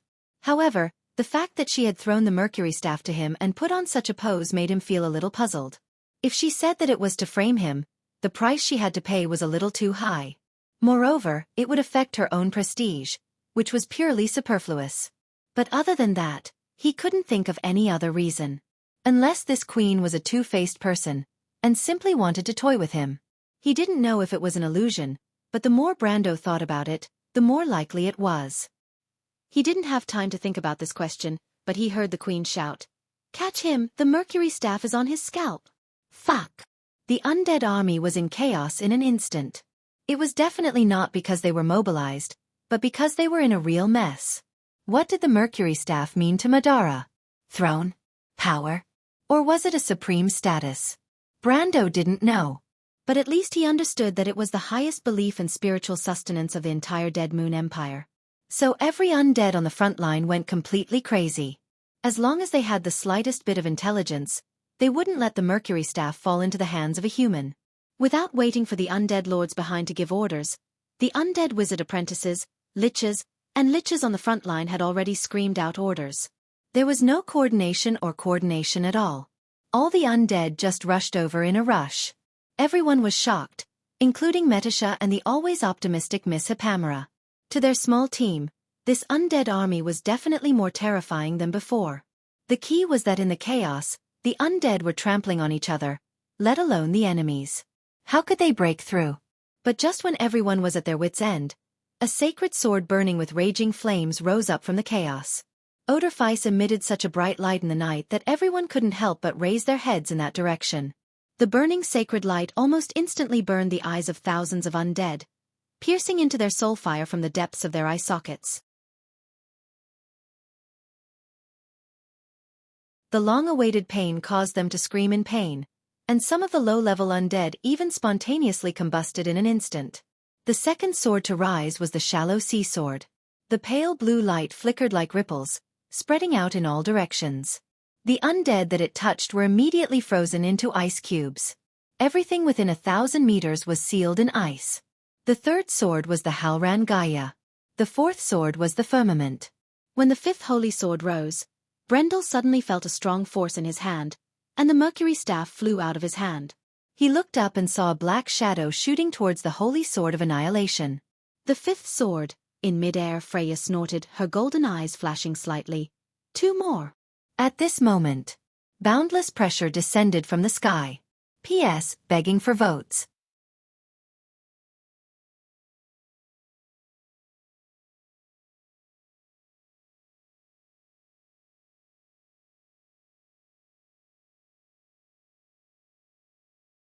Chapter 13:11. When the fifth sacred sword rose into the sky, the undead in the front row suddenly stopped. The necromancers at the back were still anxiously urging the skeleton soldiers to move forward because their vision was blocked. The undead in the front and back rows collided with each other, and for a moment, the battlefield was in chaos. Until someone let out a hoarse scream. Sacred sword annihilation. Fall back, fall back. There was no need for the intelligent undead commanders to give orders. The tireless and fearless low-level undead seemed to be dominated by uneasiness for the first time. The soul fire in their sunken eye sockets flickered violently. The huge crusader executioners at the front row had begun to fall back. These skeletal behemoths, which were 15 or 16 feet tall, unreasonably crashed into the group of skeleton soldiers and archers at the back row. Their huge shins were like battering rams, sweeping the fragile undead down. Then, the mid-level necromancers of Madara were horrified to find that they had lost contact with the low-level necromancers and the skeletons. They were shocked to see the sea of skeletons on the battlefield begin to retreat. The scene was even more terrifying and destructive than the scene of the human army retreating that they were familiar with. Because there were more of them. The necromancers and vampires at the back row were the first to be scattered. The noble vampire knights, who had to maintain their elegance on the battlefield, had no choice but to give up their elegance at this moment. They turned into bats and flew away from the battlefield. Although they could barely suppress the uneasiness and fear in their hearts, they could not find a leader in the chaos. They could only scatter and fly in the direction of Her Majesty. Then, the Black Knight was also affected. The noble dark nobles from the central region of the Sea of the Dying Moon were born in various noble families and territories. They were the proudest army of the undead army. Generally speaking, they were also the strongest in terms of combat power. They were not inferior to the liches and bone dragons. However, the Black Knight's role on the battlefield came from the charge of the heavy knights.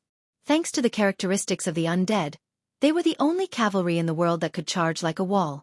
Hence, they were known as the Romans' Iron Curtain. But at this moment, this iron wall did not play any role in the face of thousands of retreating skeleton soldiers. Just like the human knights, these cold knights who cherished their feathers also made the right choice at the first moment. They waved the long sabers in their hands and slowly retreated with their retainers and attendants. When the Black Knight retreated, it basically announced the collapse of the undead line. North of the Strait of Finhotos, the commander of the Pale Knights, Duke Barbarossa, saw this scene from the periphery of the battlefield. His ghost-like face was full of worry. He looked up at the odd-shaped giant sword in the air. When the adjutant of the necromancer lord, who was also a high-grade necromancer, came to inquire him, the undead duke did not hesitate to order to retreat. Annihilation, the destruction of all things. Your Majesty. What should we do? Isaac's mouth was agape.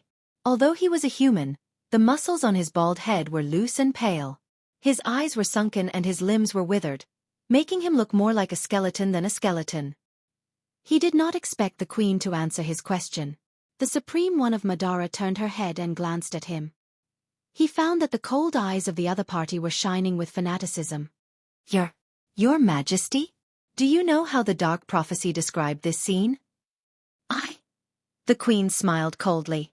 When Duke Balakirevo sent you here, did he tell you that you can never go back? Your Majesty, no. Isaac's eyes widened.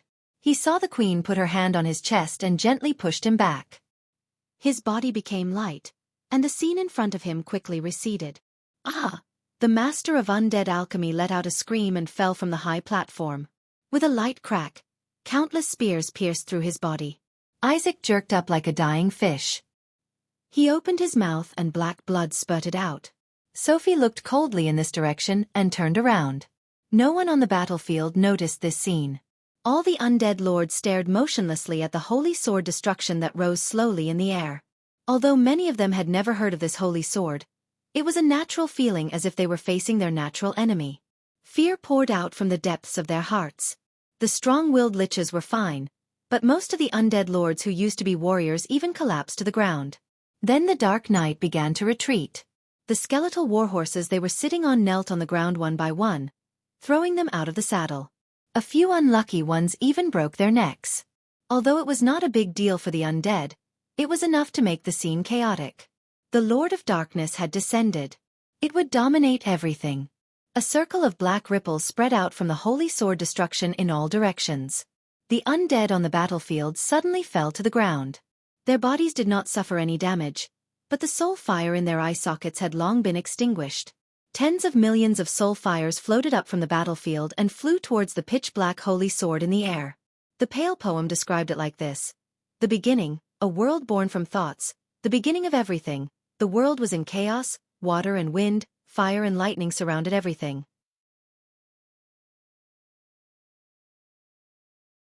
Then creatures were born from the water, multiplied on the earth, blessed by the wind, endowed with wisdom by fire.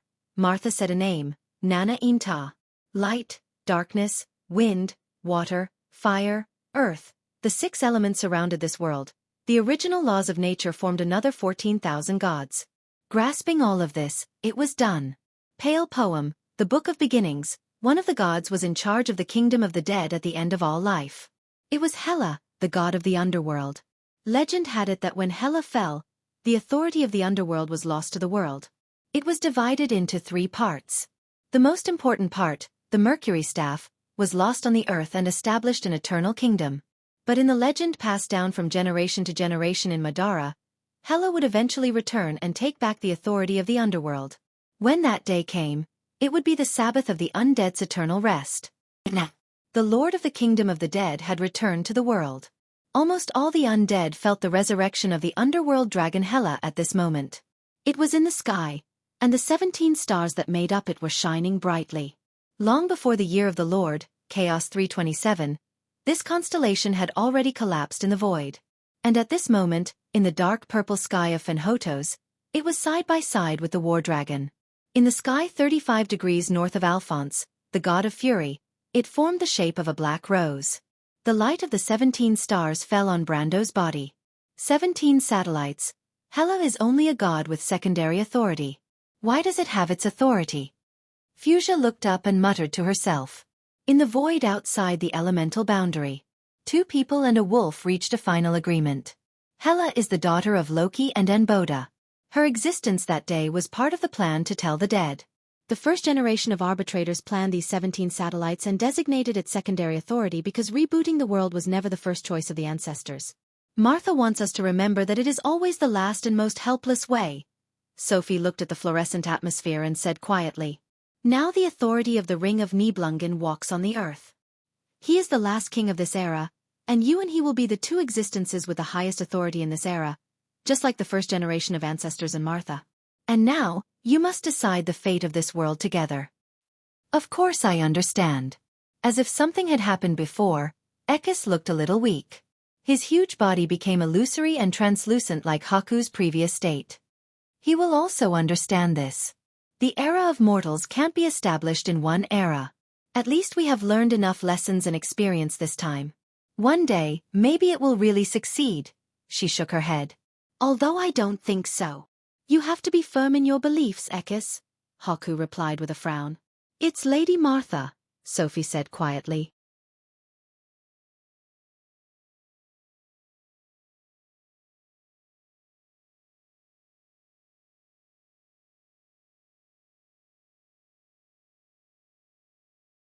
Chapter 13:12.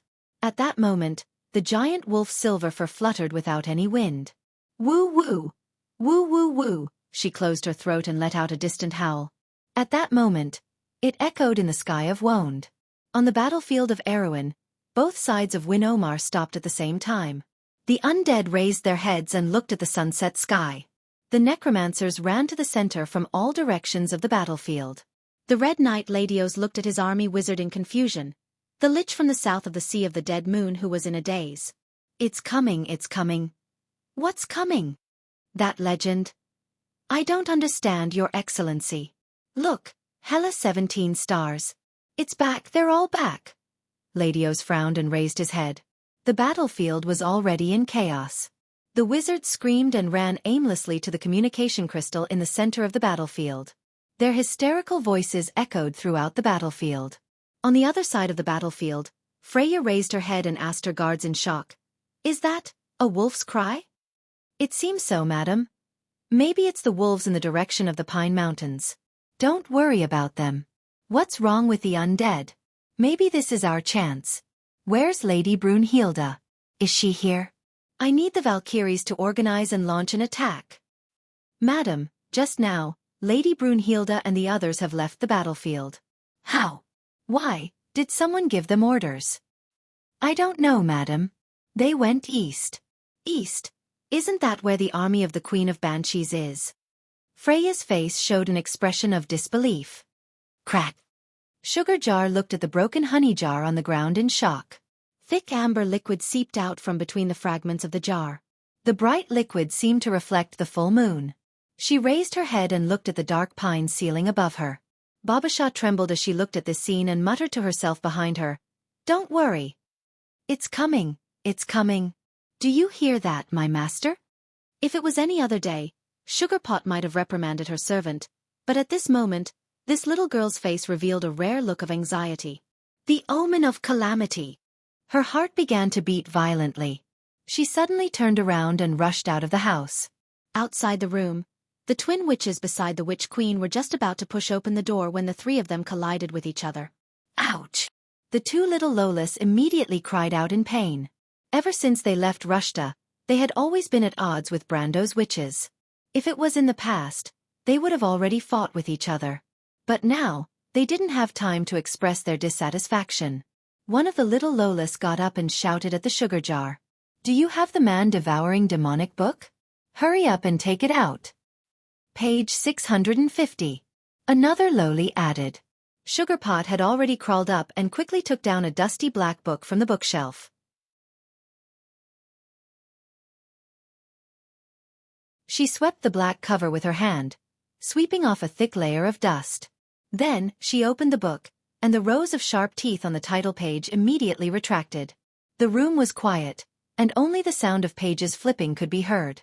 For a moment, dust flew everywhere, causing everyone to cough. But all of a sudden, the sugar jar stopped.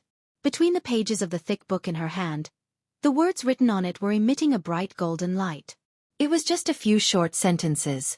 Above the Fenhoto's Strait, a deep purple color was swallowing the last touch of golden red in the sky. The stars were like sand at the bottom of the sea, shining dazzlingly.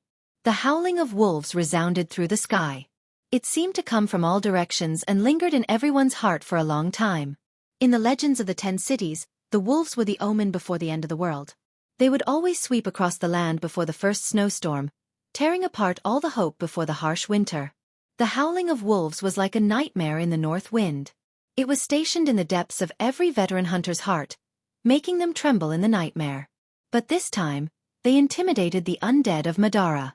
11 girls appeared on the battlefield. No one even saw where they came from. Their long silver hair fluttered in the wind. They stretched their necks and howled on the rocks, responding to the call of their mothers. The wolves seemed to appear from the fog in all directions. They moved forward around the battlefield like waves. Then, it was the endless calamity of wolves. The dark nobles of Madara watched this scene without moving. The sea of undead that they were proud of. The army of the Crystal Cluster that they once regarded as a great enemy. But in front of this black tide, they were not worth mentioning. Those giant black wolves that were the size of hills slammed their claws on the ground. They retracted their claws and crossed with each other again. As they ran, they made thunderous sounds that fell on everyone's heart like raindrops. Even if their hearts had stopped beating, they could still feel the deep fear at this moment. A few eras ago, they had destroyed this world several times. The records of the calamity of wolves were recorded in the thick ancient books of Wone that were sealed under the dust of history. Between the lines, they were full of the aura of destruction and despair. And today, they came again. But this time, it was not the declaration of the end of the world. Dim Corfa stood on top of a high mound, her hands clenched tightly into fists. The beautiful white wolf beside her said softly, "Don't worry, I'm sorry. Sister, this is what Lord Milos told us, fate. But I hate all of this. I hate this world. I hate that man. Where's mother? Humph. The black wolves, like a tide, surged past the high mound. They surrounded Brando as if they were guarding a high and mighty king.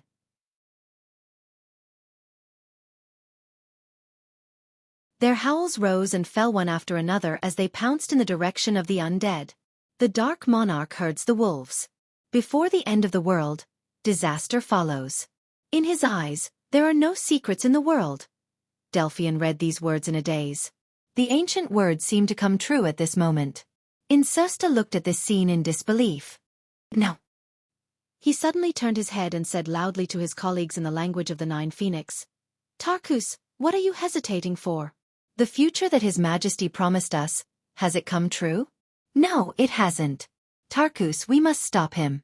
Madara must not fail. After that, he drew his sword and rushed toward Brando.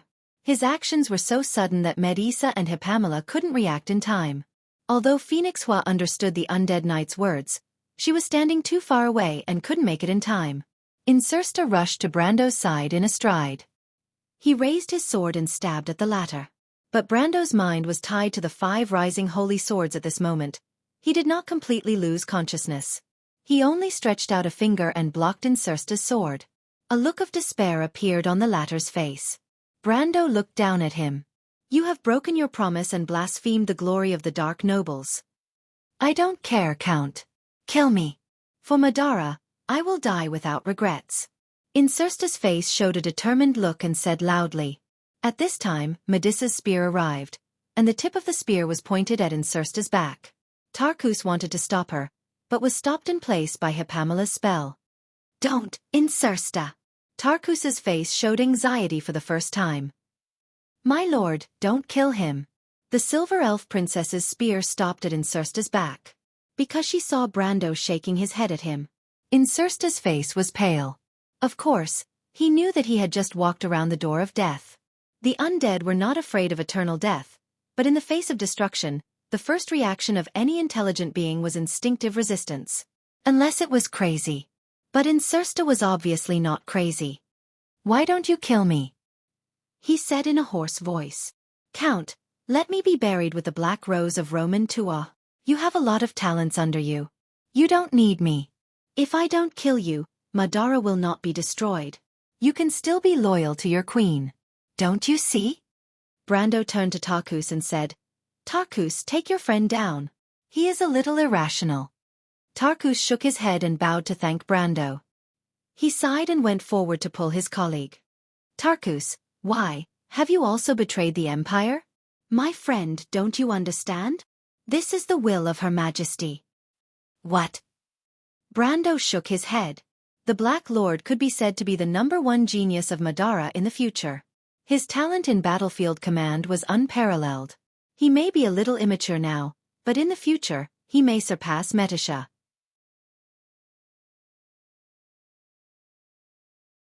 He was not comparable to people like Erwin and the 3 heroes. But after all, no one was perfect. This somewhat unruly Madara general lacked a keen political sense and vision. Except for Tarkus, his relationship with almost everyone in Madara was not so harmonious.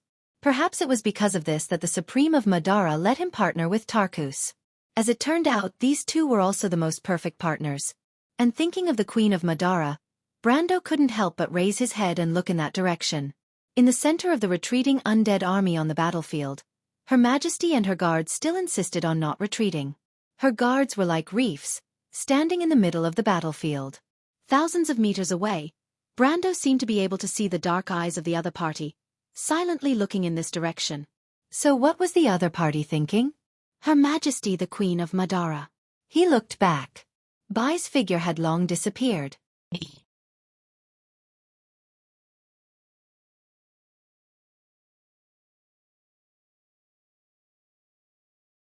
Chapter 13:13. What is this place?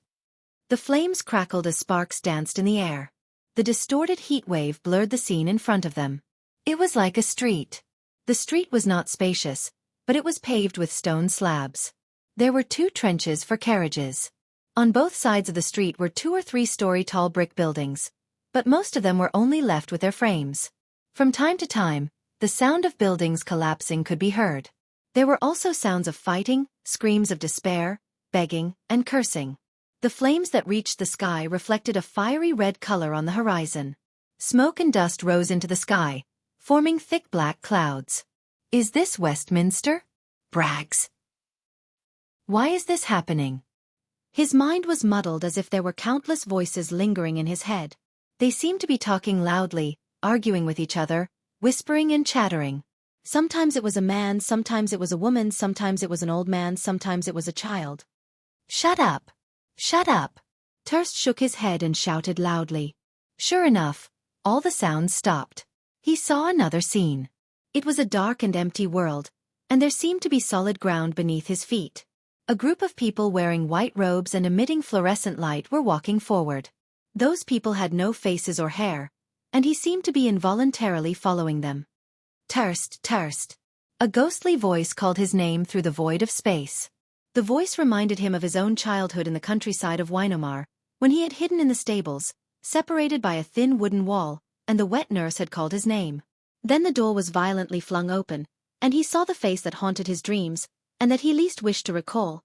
His nominal father, the Duke of Grenoires, who glared at him as coldly and angrily as he remembered it. That face quickly changed into his elder brother's look of contempt. I will kill you, Terst. No!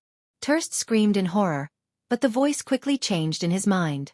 It was the voice of his first woman, his maid. That poor woman had died in an epidemic, and he didn't have much memory of it. Terst, Terst. No, shut up, you damned ghosts, stay away from me. He moaned with a pale face. He retreated, and the scene in front of him blurred. The pale figures disappeared, and he saw a boundless plain. The ground was black, the sky was blood red, and the sound of killing filled his mind like a tide. Ah! Terst screamed as he covered his ears. His eyes were wide open in agony as he stared at the scene in front of him. It was a tragic battle. Countless creatures and monsters that he couldn't name were fighting each other on the battlefield. The side of the battle seemed to be humans, but he had never seen such powerful humans. They could summon all kinds of weapons, and in an instant, they poured out doomsday-like power on the battlefield.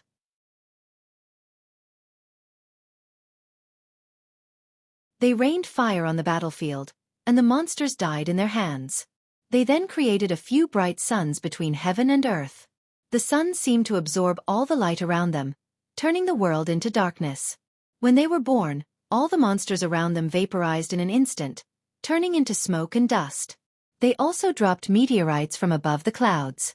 The meteorites passed through the thick black clouds, leaving behind a few golden-red lines that were perpendicular to the ground. Then, they caused a series of explosions and roars on the battlefield. But there were still too many monsters. As if there was no end to them. Burning crystal shards pierced through the sky and fell into the human camp, creating huge craters. Then, giant crystal monsters crawled out of the craters, easily killing the powerful humans. Then came the insects. Insects that blotted out the sky and covered the earth. Countless insects died before they could even get close to the humans, turning into dust. But they were also pervasive. More and more insects landed on the human camp, and the powerful humans began to retreat after a short period of resistance. Terst saw a giant wolf as large as a hill slaughtering its way into the human camp. The humans' retreat quickly turned into collapse. A sense of despair enveloped his soul. It was as if he had some sort of blood connection with these powerful humans. When he saw them fall, he suddenly understood that this was the final battle of this world. They had lost. No, no! Terst muttered as he knelt on the ground, covering his face with his hands. He saw a group of silver-white monsters appearing on the horizon. There weren't many of them, but the humans couldn't do anything to them. They were like silver lines that pierced through the battlefield, causing the humans to fall one by one. A silver-white monster landed not far from him, then turned around and looked at him. Terst's eyes widened, his entire body trembling as he trembled. Don't kill me. A bright and snow-white blade was reflected in his eyes, plunging straight into his throat. No! Terst screamed in despair as he felt his throat turn cold. Everything in front of him quickly distorted and melted into the darkness. Plop! Plop! The sound of snow being squeezed together could be heard. A pair of moccasins that were tightly tied with leather ropes was trudging through the snow near Xena Forest. The owner of the boots suddenly stopped. The owner of the boots was dressed in a hunter's attire commonly seen in the Eagle Castle area. He had a thick jacket, tight leather pants, and deerskin gloves missing 2 fingers. He carried a bow and a quiver of arrows on his back and a bunch of other things on his belt. There were even 2 animal traps hanging from his belt. He was about 67 years old, in the prime of his life at Won's age.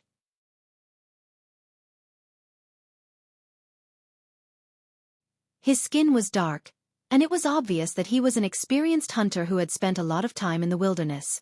The man had 2 hunting dogs on his leash. The dogs were sniffing around the ground, but the first snow of late autumn in the north interfered with their judgment, causing them to hesitate. After a while, one of the dogs raised its head and barked towards a direction in the forest. A lot of snowflakes fell from the trees. A group of riders came out from the forest behind the hunters. The leader of the group, an elderly knight, pulled on the reins and asked, "Did you find anything, Pierce?"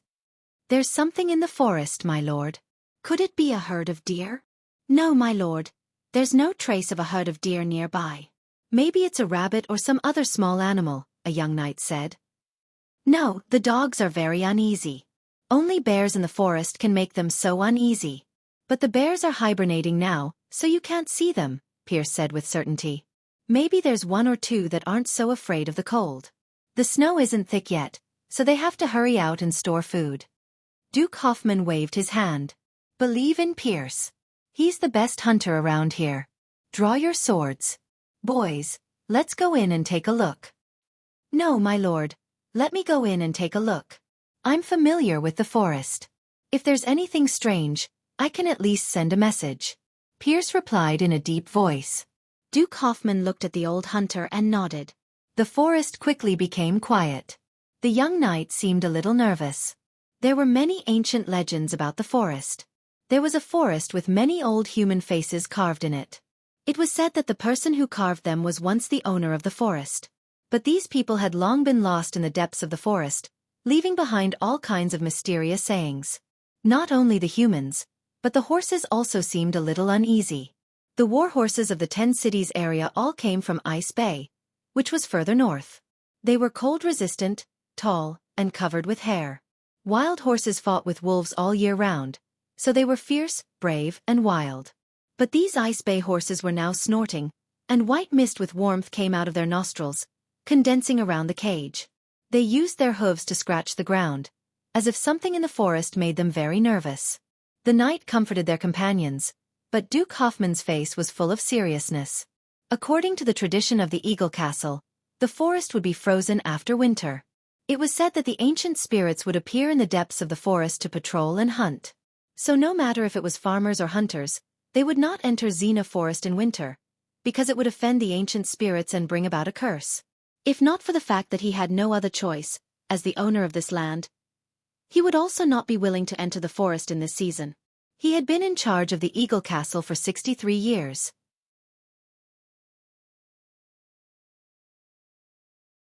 Including his long youth, he had lived here for almost a century. As an old man, he was very clear that these traditions and taboos could not be violated. But there was a reason for this. 2 days ago, a strange thing had happened in the forest, so he had no choice but to come here and investigate everything clearly. Speaking of which, this matter had to be told before the short summer in the 10 cities area ended. That was something that happened 3 months ago. The wild elves came across the sea, disembarked in the 10 cities area, and then went east, passing through more than half of the northern territory. One of them just happened to arrive at the Eagle Castle. Duke Hoffman had already received an order from the Holy Church, and understood that these elves would not stay in his territory for too long. As such, he allowed them to stay outside the far Eagle Castle for a while. As expected, around a week later, the elves left towards the east. After entering Xena Forest, they disappeared without a trace.